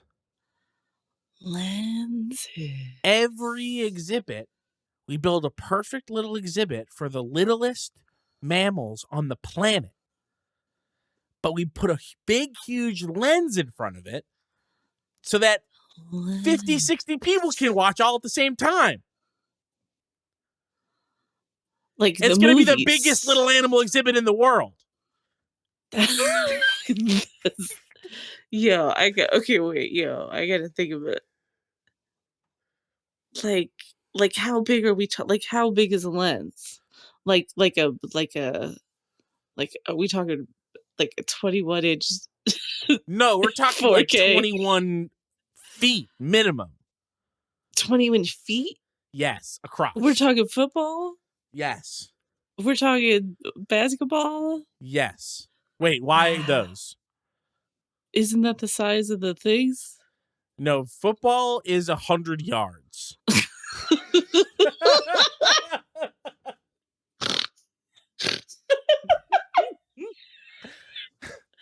Well, that's big, right? It's big. Yeah, 100 Yeah. yards. Yeah. See, this is why we worked so well together back then, is that you take what I was thinking and you just level it up. 100 yards, Lens. I've experienced, bro. Like, I'm your stat boost, man. Yeah, I missed you, man. I miss you too. Where are we getting the lenses? Who we got to talk to? Gotta make them custom made. This is I don't Guinness Book of World Records biggest lens in the world, let alone biggest little animal exhibit in the world. This is 2 records. 2 records, one Just think of exhibit, it. man. Do you remember the mouse lemurs? Yeah. Do you remember the pygmy possums? Who could forget the possums, man? When they're eating Imagine, the bananas with their little hands. you know, half ounce Dice. of pygmy possum blown up on not just the big screen, the mega lens. So it's like real. It's right there. Whoa, you're talking 4D possums? 4D possums. Man. Long-tailed planigale. Man. Oh, wait. Did 2 dice get given? No, I think what happened is that chat saw me move that black die onto my little thing and then moved a white die below Allie's name. Yeah. Yeah. So I was just given a positive die, which means this is going to be a successful scene for me, which this is getting in on Dax's scheme, I think was my goal here. And I think that I am dialed in. Can you just do something to hype me up real quick? Yeah. Say man. this. Just say this. The biggest little animal exhibit in the world. You want me to do like a voice or like a? No, just say what I mean. Say it like a biggest world. say it however it feels when you hear it. Biggest little animal exhibit in the world. Yes. We're doing it. Yes, bro. We're on the bro page.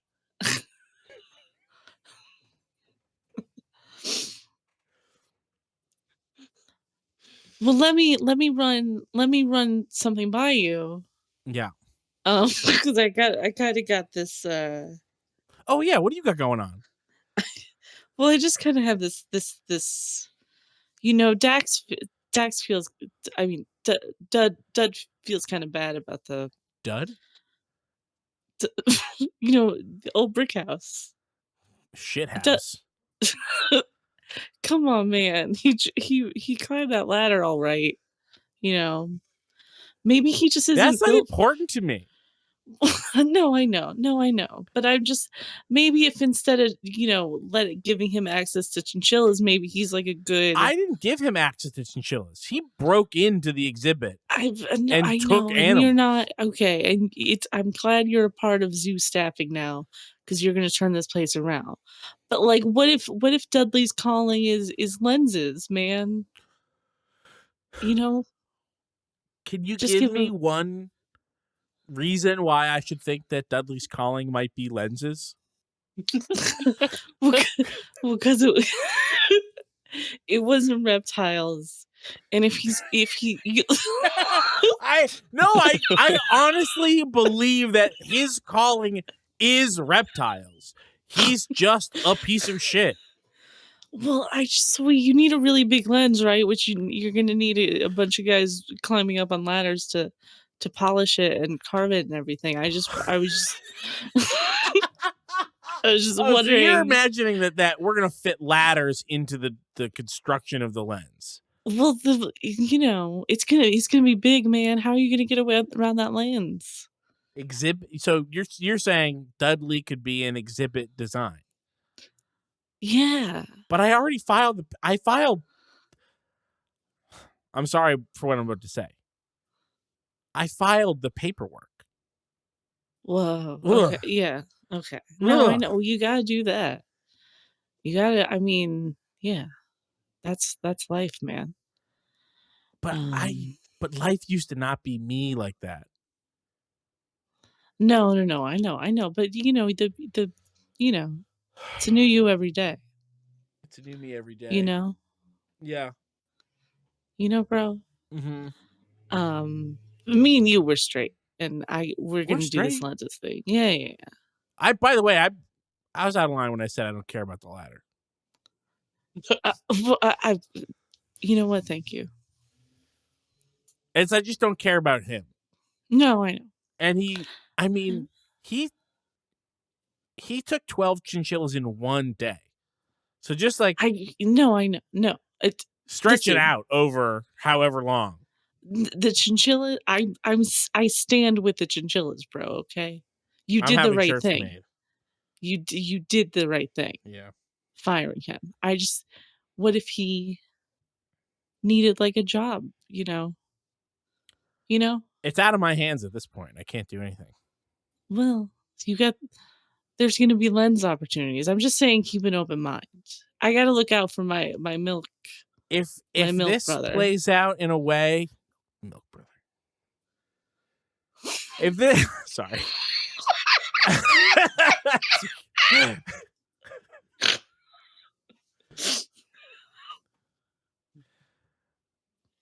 Look, milk goes bad.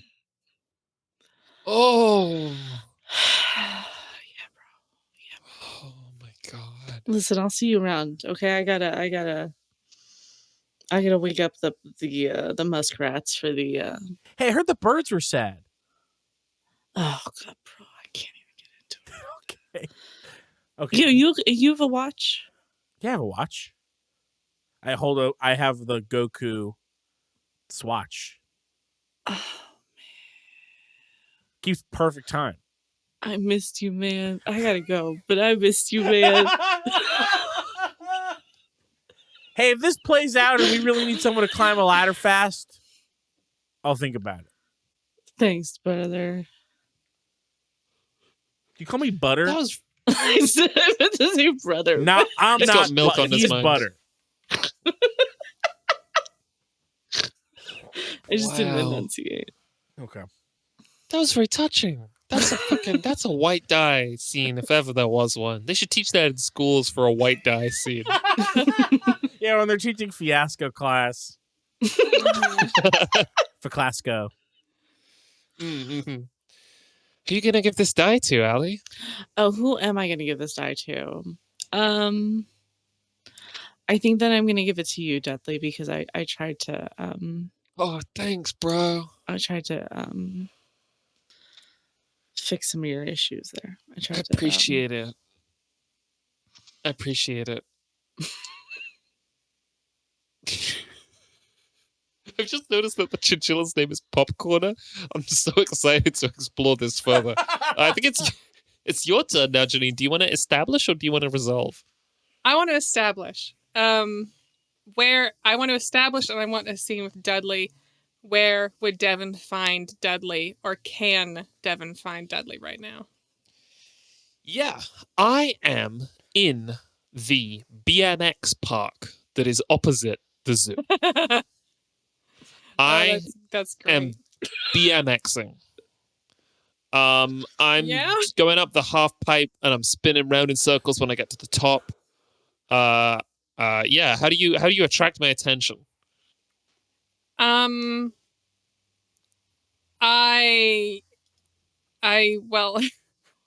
I walk into the BMX park and I have popcorn on my shoulder. And under my arm I have kind of like a like a really cheap portfolio case, like someone who's in high school art might have. Mm-hmm. So it's kind of like big, but it's also not like a good one. It's like yeah. It's like a $15 from Michael's one. And I think I I like wave. I like flaggy. Oh, it's got zoo stickers on it. I just feel like it should. Yeah. I do a sick trick and kind of pull up next to you. Hey, Devin. I didn't know you did BMX. I'm Pretty learning. good. Thank you. Thank you. Yeah. Yeah, it's pretty cool. It's pretty cool to do BMX.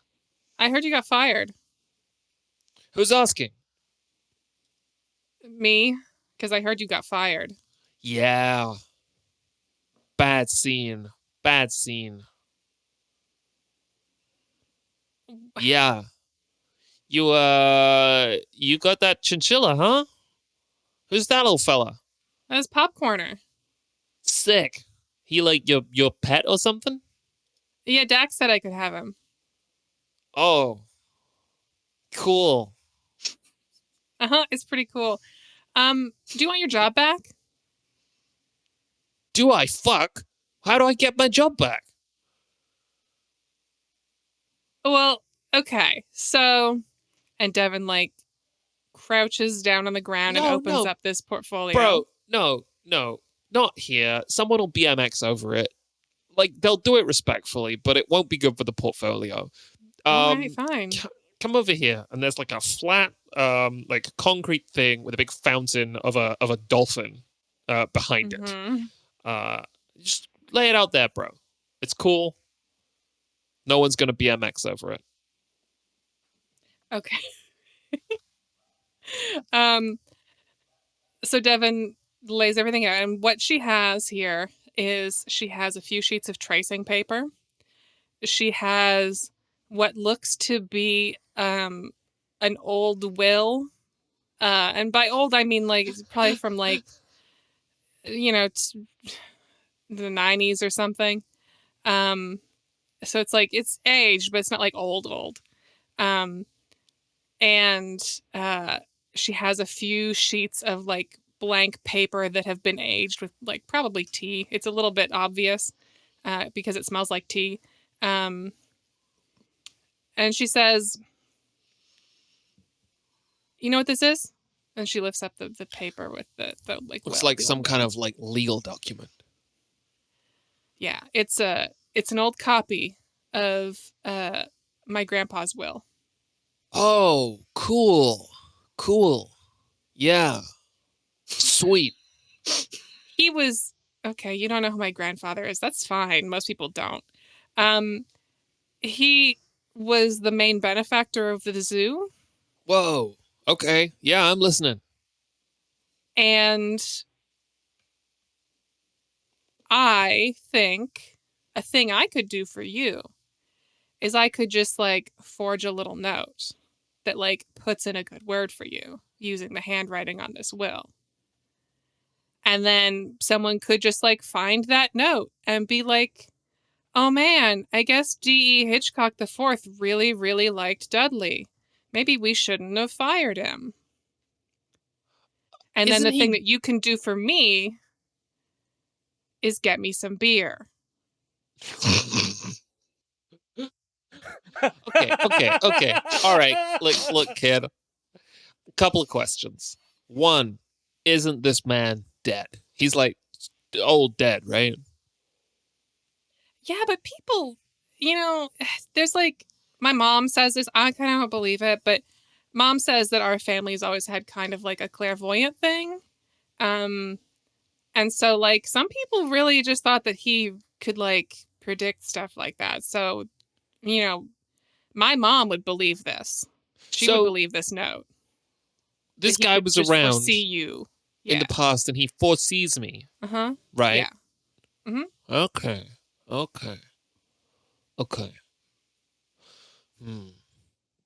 I don't feel good about the beer aspect of it, but all this other stuff sounds great. I'm happy to figure out the details, sort of vis-a-vis the beer. What details? I don't think I should beer. No, I don't You're think old that's enough. a good idea. Well, I mean, yeah, practically it works out just fine, but like that stuff's bad, kid. It's beer, not gasoline. Why do you want beer? To drink it. Shit. With my friends. We want to play Fortnite your and drink with- beer with my friends. Okay. Okay. Right. Okay. Huh. And you think this plan will work? Yeah, why wouldn't it? Well, we're I'm really good forging... at copying notes. I get out of school all the time. No. I believe that the copying, that's all going to go fine. Like the truth of your note is going to be great. It's whether or not it's going to be enough to get me my job back, you know? Well, one note's better than no notes. Listen, if I make the note and then it doesn't get you your job back, then you can just like get me a 12-pack instead of like a 24 or a 6-pack. It doesn't, 6 is fine too. This is fucked up, man. Is that... Okay. I can't give you the beer. I'm drawing a hard line on it. But I might be able to give you $20,000. Okay.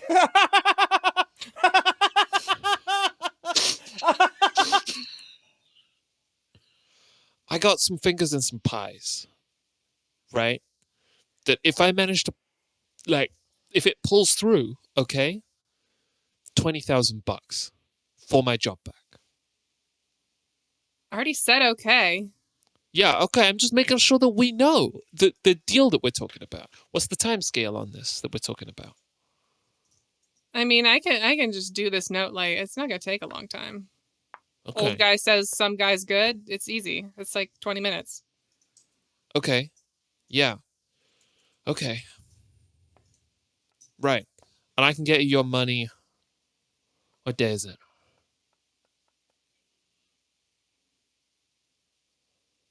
I can get you your money by the end of the week. All right. All right. We'll shake on it. Yeah, we got a deal, Brick House. We got a deal, Zella. Shakes hands. Nervously goes back to doing BMX. Nervously BMXing. Oh shit. No dice has been No assigned. dice. Oh, I feel like I keep forgetting that part of it. That feels like a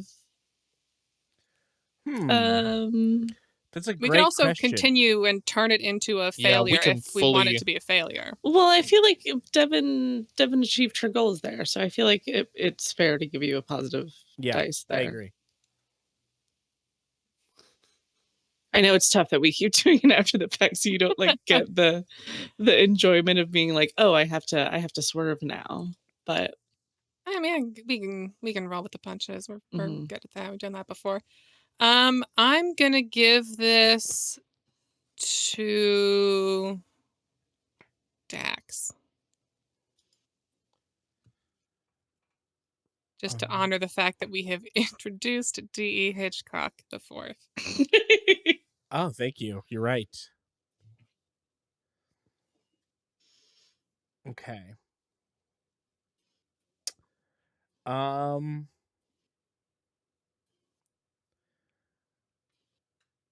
I'm going to what is the other thing? Not establishing a scene. Yeah, you get to choose how the resolution works Right. if you Just don't what's the name of establish a it? scene. The anti-establisher scene. Resolve. Resolve. I would like to resolve a scene, please, for the last pre-tilt. Hmm.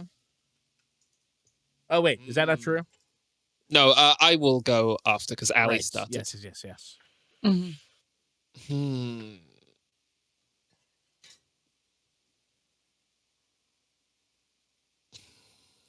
Okay, let's see.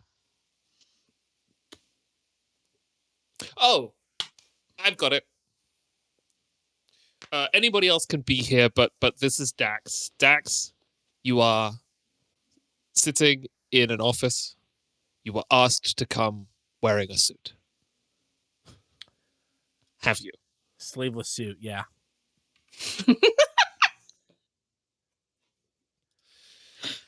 Well, Mr. Leopard, I've never really noticed that. It's your name's Leopard, isn't it? And you work at a zoo, don't you? At the zoo, don't you? Yeah. My last name is Leopard. Used to work with the big cats. It's a little funny, isn't it? Yeah, it's funny. It's got it's got some star Because power. Your name's the animal name, and you worked at the zoo with the animals. Yeah. Well, I've been going through the books, and I think it's time for you to make your weekly report. I know that in the past you made the report to my predecessor, Emma Sloan, but I'm glad to meet you, Dax, and I'll be taking care of your zoo business Why from is that? here. Well, Ms. Sloan decided to move further on to better pastures. Better. Well, better, yes. Better pastures, yes. Better than the zoo? Well, it's a little funny because she used to work with the zoo and the animals pastured in the zoo, rather. Uh, I think that's smart. yes, absolutely. My name is Councilman Ort, and I'm very happy to be making your acquaintance. So, how have things been in the zoo this last week? Well, it was uh it was a good week mostly. There was a couple setbacks, but I think we're on track to having a really excellent year. Yeah, setbacks. I see that you've written down here birds. Could you talk me through the birds Uh issue? well, it's sort of an emotional issue. The birds had someone played a song for the birds that they didn't like, so they didn't put on as much of a show as they like to. And we're not 100% sure where one of the birds are, but it's fine because as a percentage of the birds, it's very low. It's the smallest bird in the world that we lost. Well, that won't do. Oh, so by percentage, the amount of birds lost is not. It's a rounding error. Right. Oh. And I make those all the time. That's a joke. Oh. But you see how it doesn't look very good for us if your animals are going missing, does it? Yes. No. Zoo 2? People coming to Zoo 2, they want to see more animals. Right. They don't want to see less animals. You're giving me less animals. Right. But it's okay. I think any further animals that get lost or go missing will be a little concerning. But for the time being, I can just put it down as a warning. Now tell me you've written chinchillas here. Right. So I don't want to presume, but we are going to have this conversation a couple times. Yes, we're meeting weekly. No, I mean a couple times today. We did lose 12 chinchillas. Oh, you lost 12 chinchillas. Well, one of the reptile keepers who's already been terminated was confused about where the food was coming from for Was confused. Yes. Confused about Fed the chinchillas. Yes. I'm glad that some you kind got of there so that I didn't snake. have to. Yes. Disgusting. Yeah, despicable. Terminated this person. Yeah. Yes. That seemed just. That seemed viable for you Oh, as yeah. a punishment. I did it, faster than you could climb a ladder. Or faster than he could climb a ladder, which would be funny if you knew him. Oh, dice, by the way. Yeah. Yeah. But that was an appropriate punishment. It was. Yeah. A fish has gone missing, hasn't it, Mr. Leopard? See, now this is an interesting one. We believe that this was a crime. One of your normal fish? Well, it was a donation fish.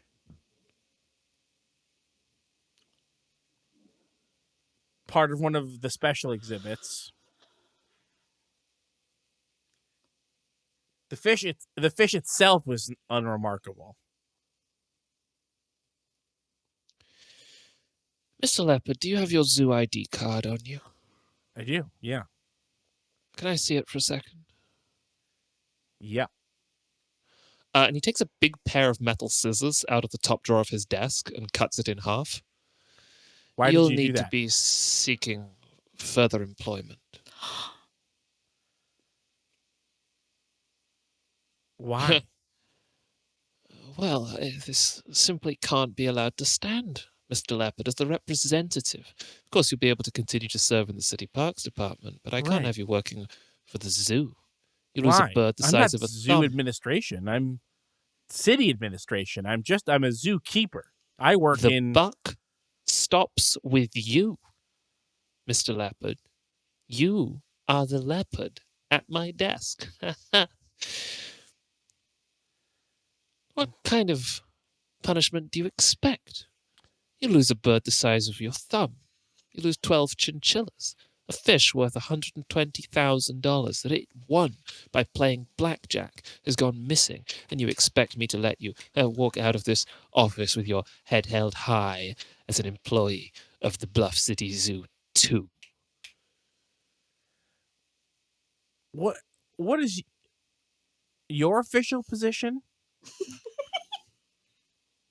I'm the councilman in charge of the Project Zoos. But I'm a councilman in charge of the Project Zoos. No. You are part of the City Parks Department. You're going to get very little from trying to split hairs with me, Leopard. What authority gives a councilman hiring and firing over the zoo? The authority of the city, Mr. Leopard. I don't think you understand.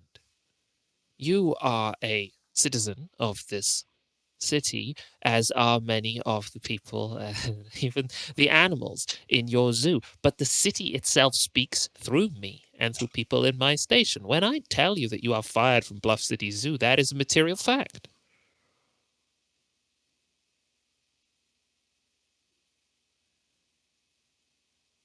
This is harsh, man. Well, yes.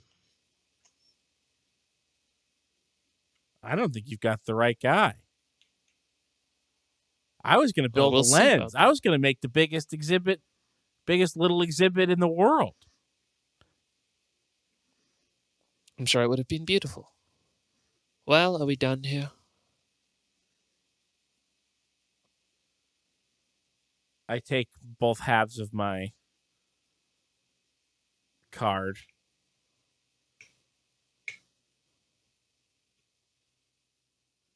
And I guess we're done. Okay, that's a black Brutal. die. Brutal. Zootle. What are we doing here? Oh, man. Only one of us still works at the zoo. Yep. Keith, who would you like to pass this black die to? I'm giving this black die to Jack. Fuck you. Wow. This feels pointed. It was fine pointed. Yes, this is a pointed black die.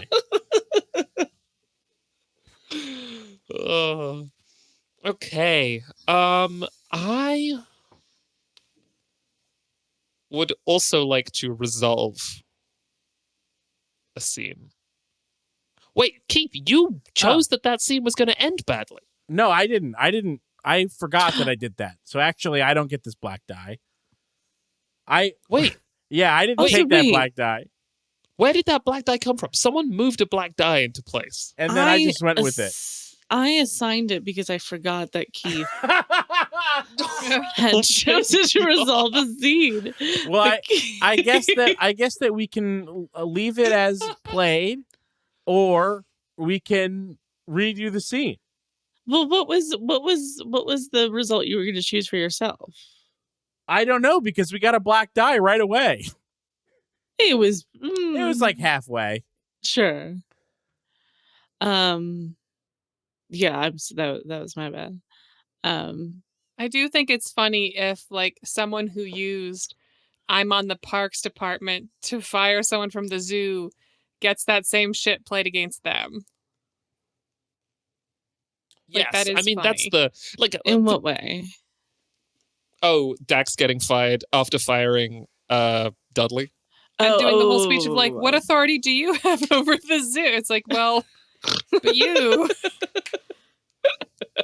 Yeah, I mean the you know, without wanting to make the subtext text, the thing I was fully going for is that there is always a bigger fish in Bluff City behind you, eating the fish that you thought was the biggest fish. Mm-hmm.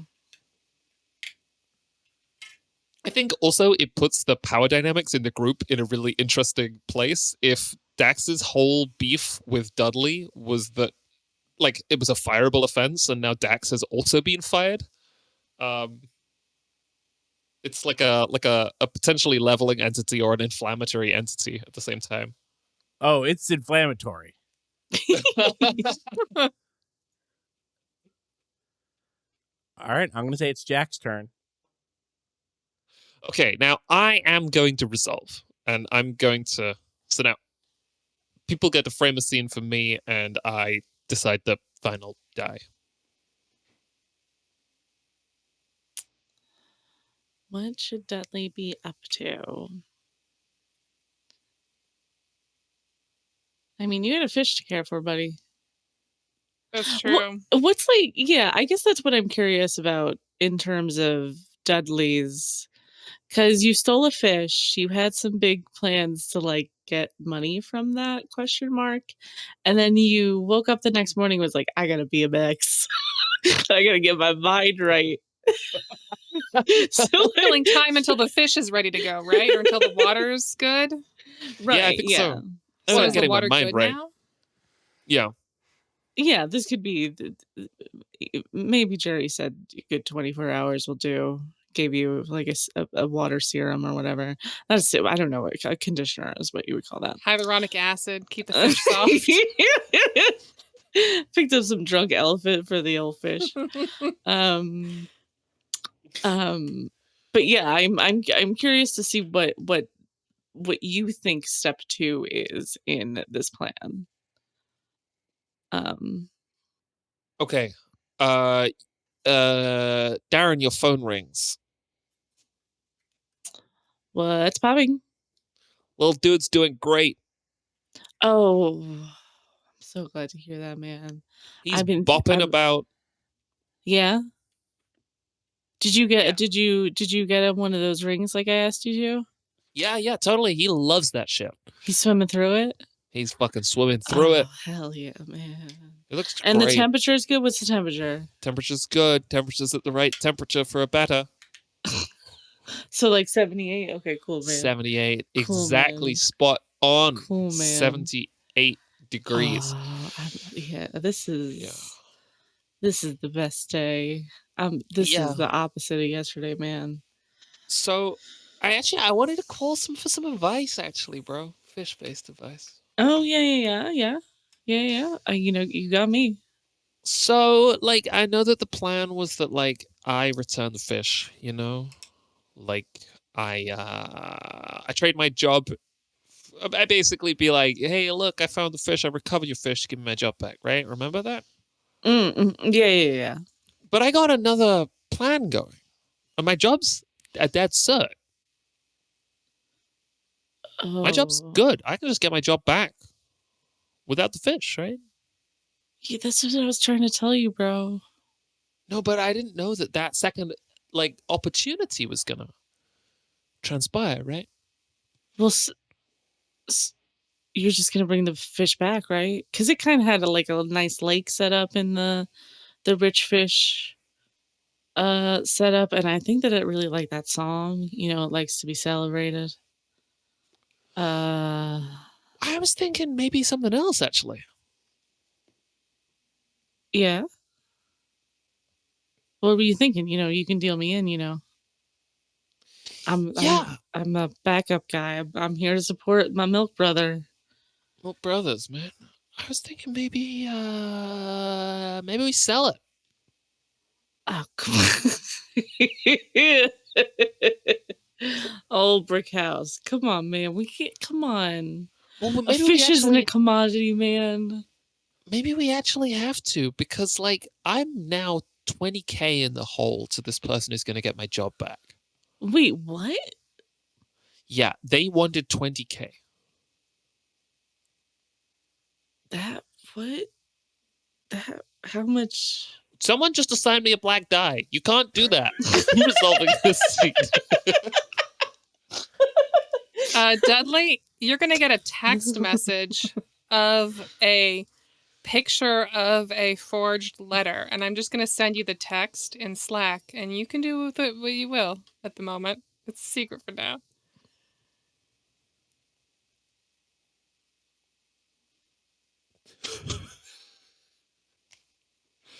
Fuck. Wow, it's real. This person's great. Yeah, so they needed 20K, and I said 20K, that's like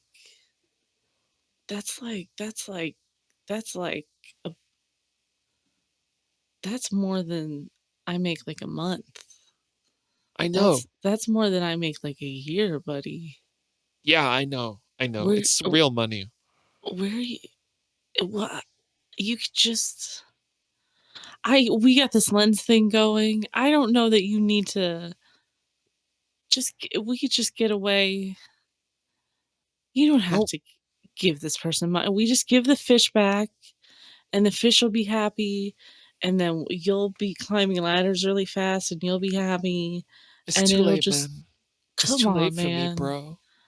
I already posted it. I already posted the listing, bro. You listed it, man. It's too late, bro.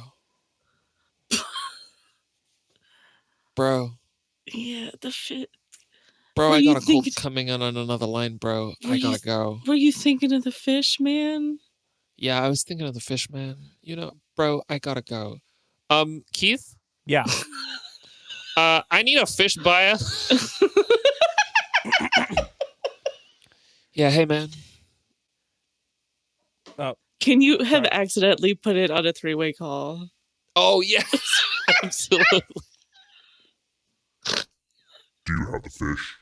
Shut the fuck up. Oh my god. No. Oh, the counts are here. Yes or no? Do you have the fish? You're selling to Batman, man. You're selling this fish to freaking Batman. Who is Shut that? up. Shut up. Shut up. No, fuck. This is a one-on-one call. Fuck. Bro. You said you were working alone. No. Look, man, give me a chance. Give me a chance. Bro. Shh. This shit stinks. This shit stinks worse than a dead fish. No. I have selected a white die. No. Okay, look, give me a chance, bro. Fine. One chance. Do you have the fish? Yeah, I have the fish, man. Do you have what I'm asking for? Describe the fish. Describe what it looks like. He's like a little fucker, man. He's going in and out of the circle, the ring thing. He fucking loves it, man. Be specific. What does the fish look like? He's like a little fucker. He's like, I don't know, man. He's a majestic male. Shut up, bro. Approximately 7 years old, with a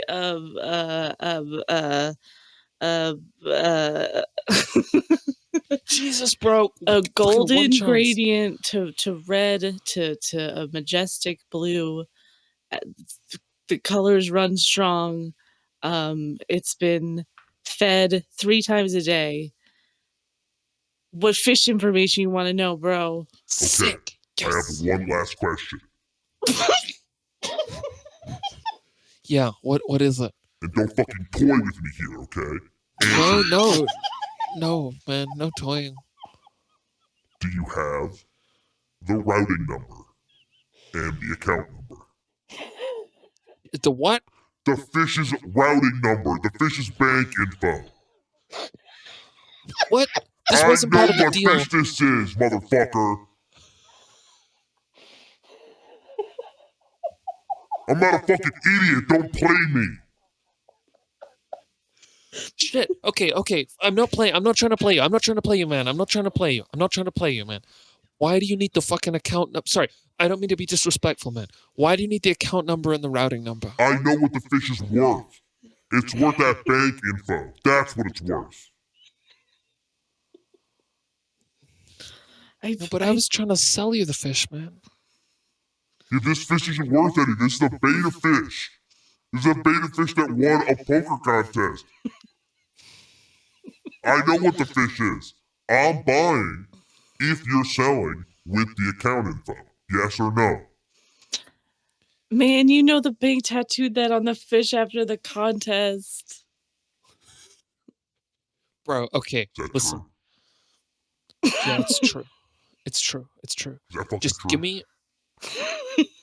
Yeah, bro, it's true. Not your bro. Okay, sorry, man. It's true, man. Okay, listen. I can get you that information by tomorrow. I can get you that information tomorrow, and then the deal is done, okay? I get you the fish, you get me the 120,000. But you gotta give me a day, man, because that little fuck is going in and out of the circle. I can't read the tattoo on him. Please, bro. Friday Friday. afternoon. You bring the fish, and I'll bring the money. Whoa! Oh, fuck! You bring the fish and I'll bring the money, I said. And you didn't hear shit. You didn't hear Shit. I've never heard Allie laugh like that.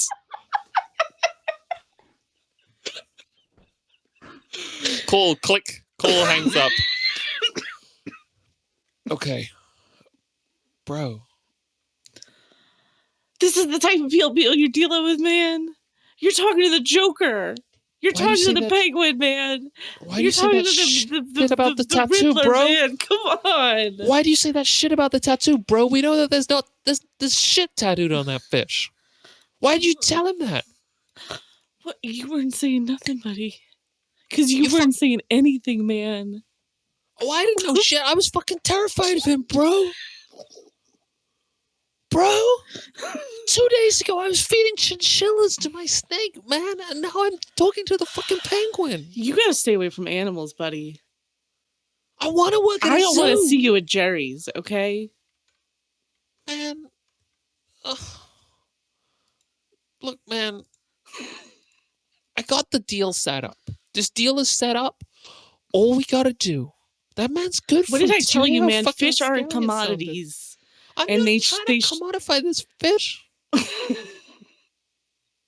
I don't know that I could talk to you, man. I don't know that I could do this right now. I'm feeling a little lactose intolerant. Click. Fuck. I mean, I assigned myself a white die for this, but I think being honest to the fiction, we played out a black die there. I was being like the trade is set up, and now we just need to get the bank info, but then we can trade the fish. But I fucking my best mate. Jay Hawkins in the chat says the milk is separating.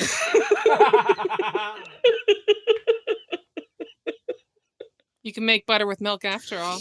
I mean, Turns out. I gotta stay true to Darren here. Yeah, I believe you. At the I'm end of gonna the day, assign he myself. cares about the animal.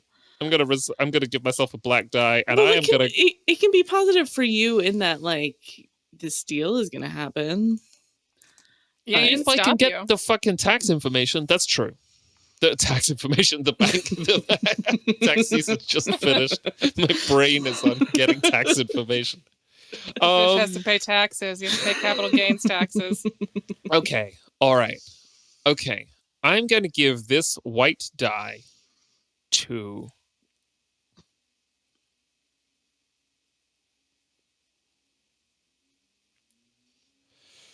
I'm going to give this white die to Devon because, as it stands, Devon is still in line for $20,000. Uh-huh. Yeah, Devon's the winner right now. And right now, I love the reveal that you didn't have it should be $20,000 this set up right there. already. No, I was so confident about this child's ability to get me my job back that I immediately pivoted to sell the fish. But now we have 8 die remaining in the center of the table. And this means that Act 1 has come to a conclusion. Building across Act 1, says Jason on page 37. By the end of Act 1, people should be aggressively pursuing their goals and maybe even achieving them. People with needs ought to be chasing them hard or starting to satisfy them.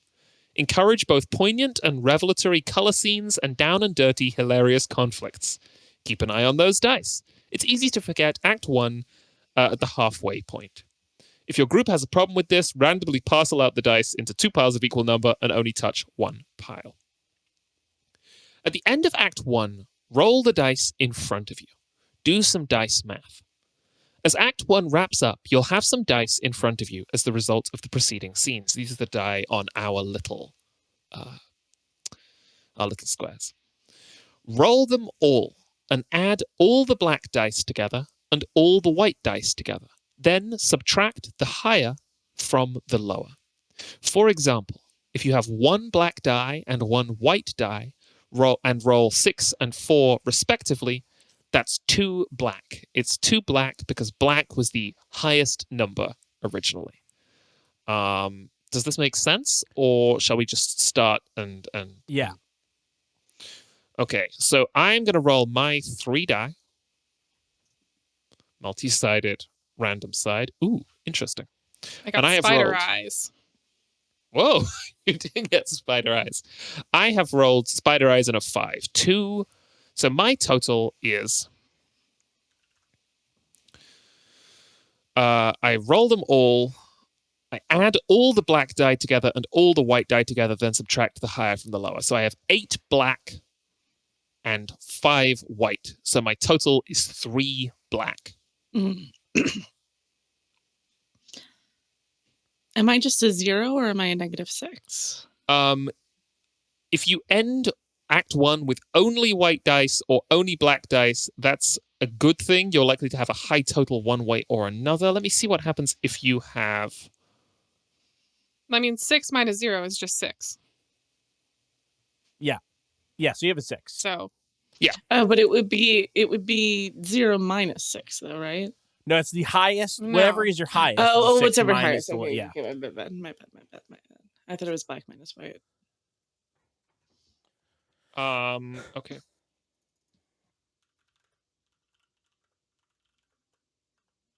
Janine? oh, I have 8. What color is that 8? White. Oh, that's 8 white, white, yeah. 8. Yeah, I'm just going to quickly write here that I have a black... it's 8 minus 5 is 3. I have a black 3. Keith?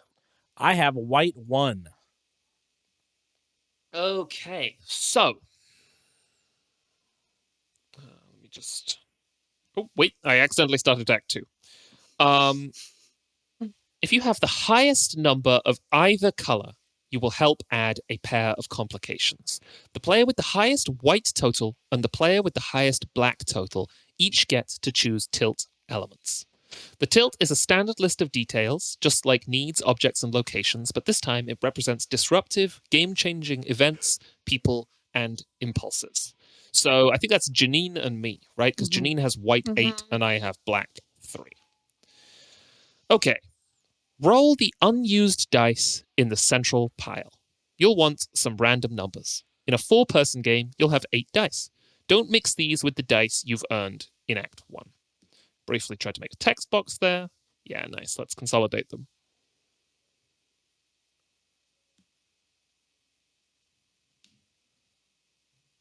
All right.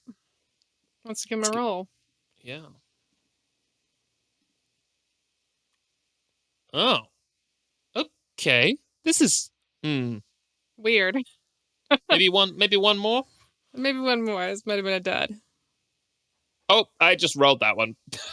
Mm, Yeah. I think that's doable. yeah. And now we consult the tilt table. This, interestingly, is playbook agnostic. This is in the Fiasco book. However, you will recognize its structure uh, uh, from the playsets themselves. It is organized into subcategories, and those are mayhem. So these are numbered like they were first time: mayhem, tragedy, innocence, guilt, paranoia, and failure. And within those are 6 dice, numbered 1 to 6, that contain things, for example, like the wrong guy gets busted, or what seems like dumb luck isn't, things are afoot, or a stranger arrives to settle a score. So, what Janine and I are going to do is pick a category and a detail each, such that we add 2 things to the game. Do you want to start, Janine? Yeah. So we just pick what we have numbers for in In the terms of center, yeah. category and okay. Let's see. We've got 1, 2, 4, 3, 4, 6 as options here.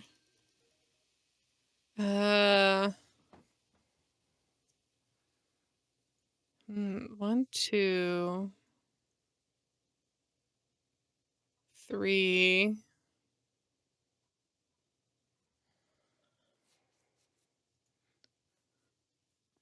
4. I should just read these. So 1 is mayhem. An out of control rampage, a frantic chase, a dangerous animal, perhaps metaphorical, gets loose, magnificent self destruction, cold blooded score settling, misdirected passion. 2, tragedy. Death out of the blue, somebody's life is changed forever in a bad way, pain followed by confusion, death right on time, confusion followed by pain, death after an unpleasant struggle. 3 is innocence. Somebody is not so innocent after all. A neighbor wanders into the situation. The wrong guy gets busted. Collateral damage. Love rears its ugly head. A well meaning stranger intervenes. 4 is guilt. A visit from the perhaps unofficial authorities. Betrayed by friends. Somebody develops a conscience. Greed leads to killing. Someone panics. A showdown. And I can skip 5 because we don't have any 5s. But 6, failure. A stupid plan executed to perfection. Something precious is on fire. A tiny mistake leads to ruin. A good plan comes unraveled. You thought it was taken care of, but it wasn't. And fear leads to a fateful decision. I think I'm going to take this 4 to get guilt. As a Oh, category. interesting. Ooh. Okay. And I am going to take.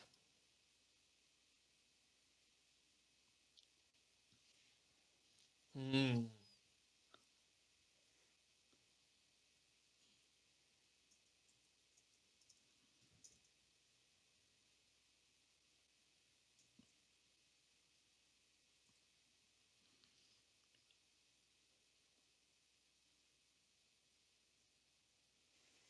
Hmm.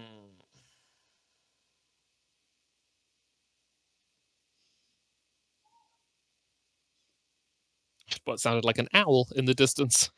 I think it was someone going. That's one of the "Woo!" weirdest in a birds, you car know. that drove by.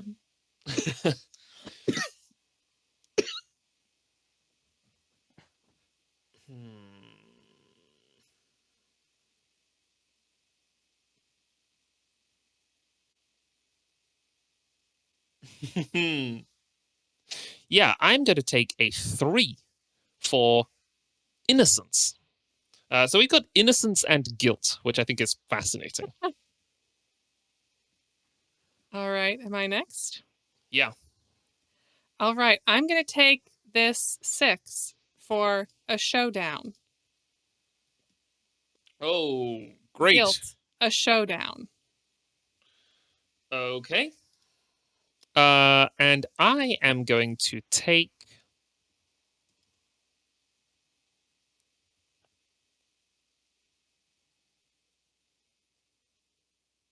So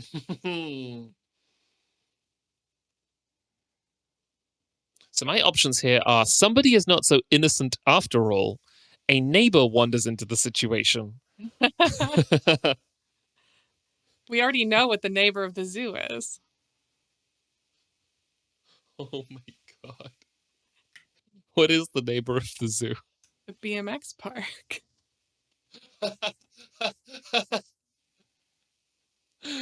Oh, wow. Okay. Yeah. There's so many things that could be a neighbor. So I'm absolutely going to take that. I'm going to take 2 for a neighbor. A neighbor wanders into the situation. So what I'm going to do is I'm going to write down at the bottom here these 2 tilt elements, just so that we have them for next time. The first is, what was the first one, Janine? It was A showdown. a showdown. Guilt, a showdown. And the second one was a neighbor arrives. Innocence, a neighbor arrives. I fucking hate this typing. It's really bad.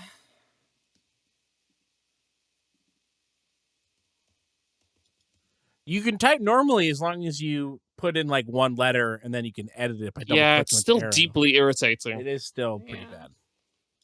It's definitely happened before. I can't remember why it was fixed. Let me make this say guilt. Ugh. Okay. But we are going to leave it here tonight. Oh, wait, let me just check to see if there's anything else that I need to make sure I read in the tilt section. Because what we're about to do is move on to Act 2, although we're not going to do that tonight. Reassemble the central die pile.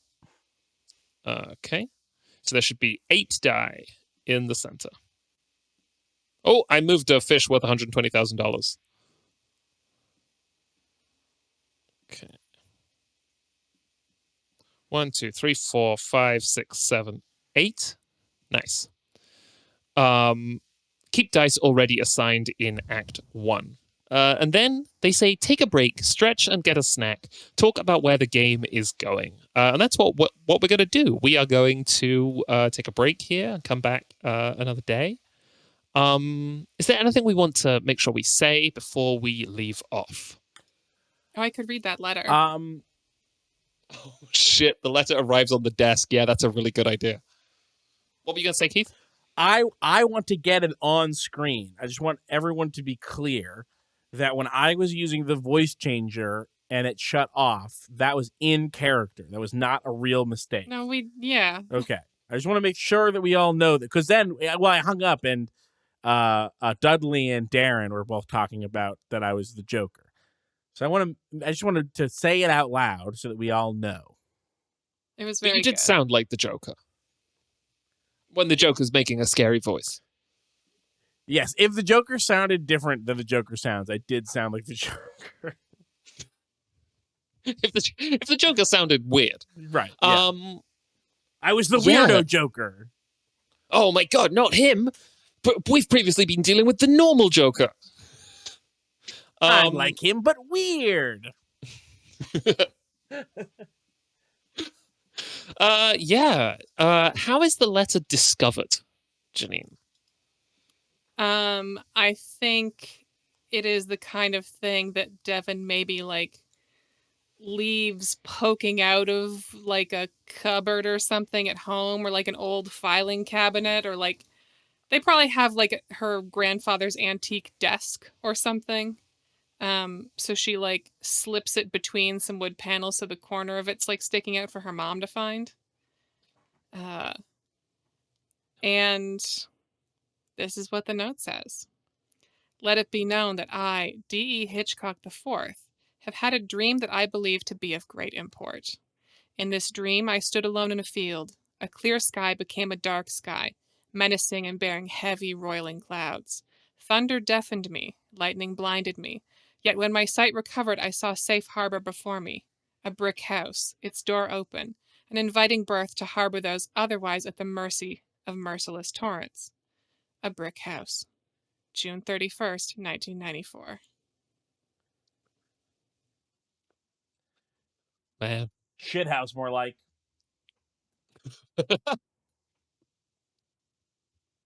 He's so fucking mad. Yeah.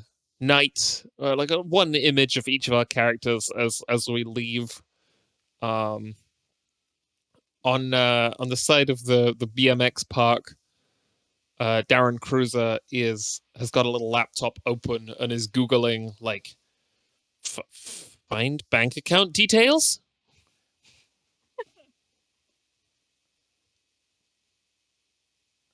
Darren or Dudley? Oh, sorry, sorry, Dudley. I had Darren on my screen. I don't know what Darren's doing. I can't speak for Darren. Dudley What's is in Darren the BMX doing? park. Oh, Ellie might have stepped away for a second. In the meantime, what is Devin doing?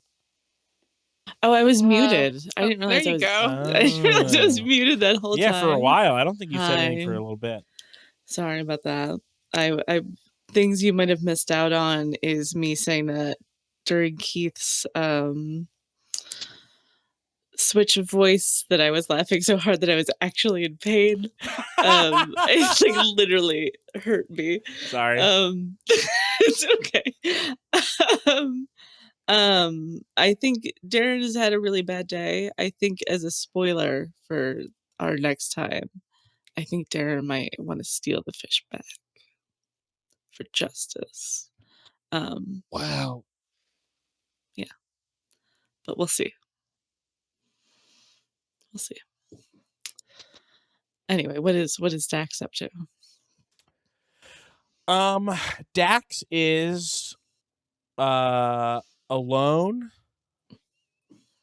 in his yard thinking and using one of those balance boards like the surfer balance boards. It's a ball Yes. or like a cylinder in the middle, and you have like a plank of wood and you're kind of going back and forth. I'm doing that and balancing stuff on my nose to try to center myself. Bro. And Devin. Devin is in AP French.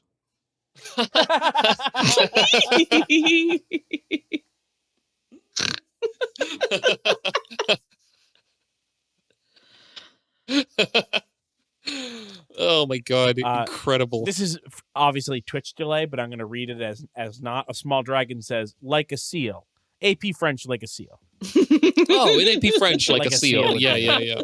Like a seal would do AP French. Mm-hmm. Yeah. Yeah. You know, seal in French is fuck. That's true. Is that true? That's a fact. PHOQUE? Yeah, they can't bleep you for saying it.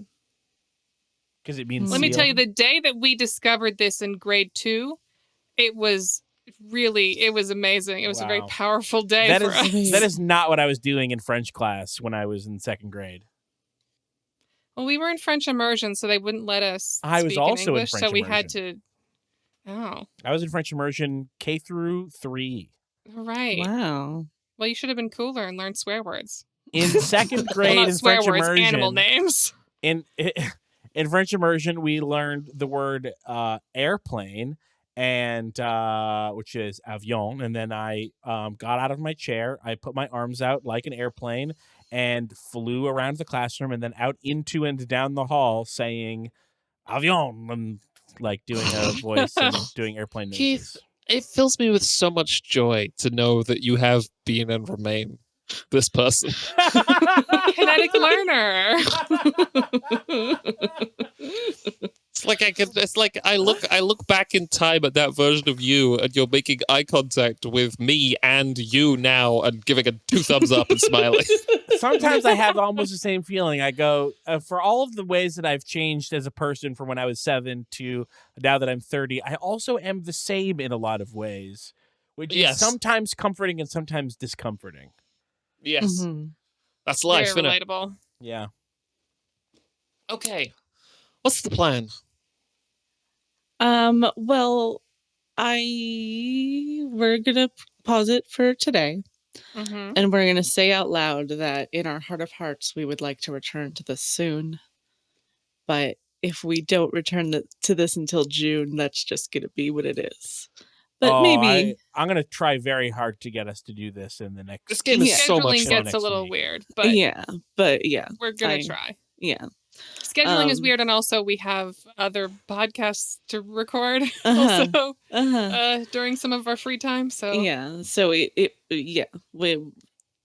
The keep an second eye half on- goes so much faster, though, which is important to remember because the Yes. first half, Yeah. we did Yeah. 2 hours or more of prep. I think we were doing Absolutely. prep Yeah. for Yeah. 2 hours. and Yeah. But 10 we minutes. also went like an hour over what we hoped to do tonight, Yeah. which is like, preparing this much time for a thing.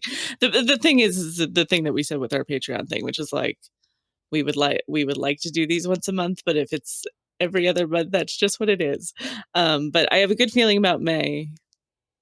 Palisade has been going really well, and I want to return to this very badly. Yeah. So keep an eye on the Twitter, keep an eye out on the Twitch. I'm not that we'll keep an eye on the Twitch. The Patreon is also when that stuff gets updated. So if you turn on like email notifications for Patreon, we've been way more active in terms of like posting when we're doing live Yeah. shit, and that's where the sort of the smoke will go out in terms of Bluff Zoo returning. Maybe Hey, we'll this is the also first public one. yeah. This is the first. This is Yeah. the first post Patreon reorganization live at the Mhm. table. Mhm. I just realized I forgot to put the backer crawl in there. But it's on the Bluff streams. It'll be on the next one of these. Yep. Maybe we can put it in the archive. I don't know. I don't want to speak for Keith. Maybe we'll finish. Yeah, I can do it. Maybe we can finish this one early, and we can get the backer crawl in just the second half. Yeah, that's what I mean. Right. It'll be in the next one that we do. Okay. Right. But this has Yeah. been a blast. Yeah. And thank So you, much everybody, fun. for joining us. And thank you for supporting us at friendsofthetable.cash. And thanks for... Where, of course, the first part of this is still excellent, and you can go back and listen. It was November 25th, 2018. That's when this was recorded. I think it is backer only, though. I don't think it's public. No, that's true. So you can go to friendsofthetable.cash, sign up if you like this and you're not subscribed, and then you can go listen to the first part. But yeah, more Palisade this week on Thursday. Fantastic episode. I'm sure people are thinking that this arc is going well because it is. And more stuff on the Patreon this week. Another Clapcast on Friday. Hell yeah. The first gathering information is going to be this week. There's going to be a new Bluff City this week, which is crazy. Yeah, there's going to be more Bluff for you. So much Bluff. Yeah, keep your ears open. And have a good evening. Good night, Have a everybody. good night, everyone. Bye. Bye. Bye.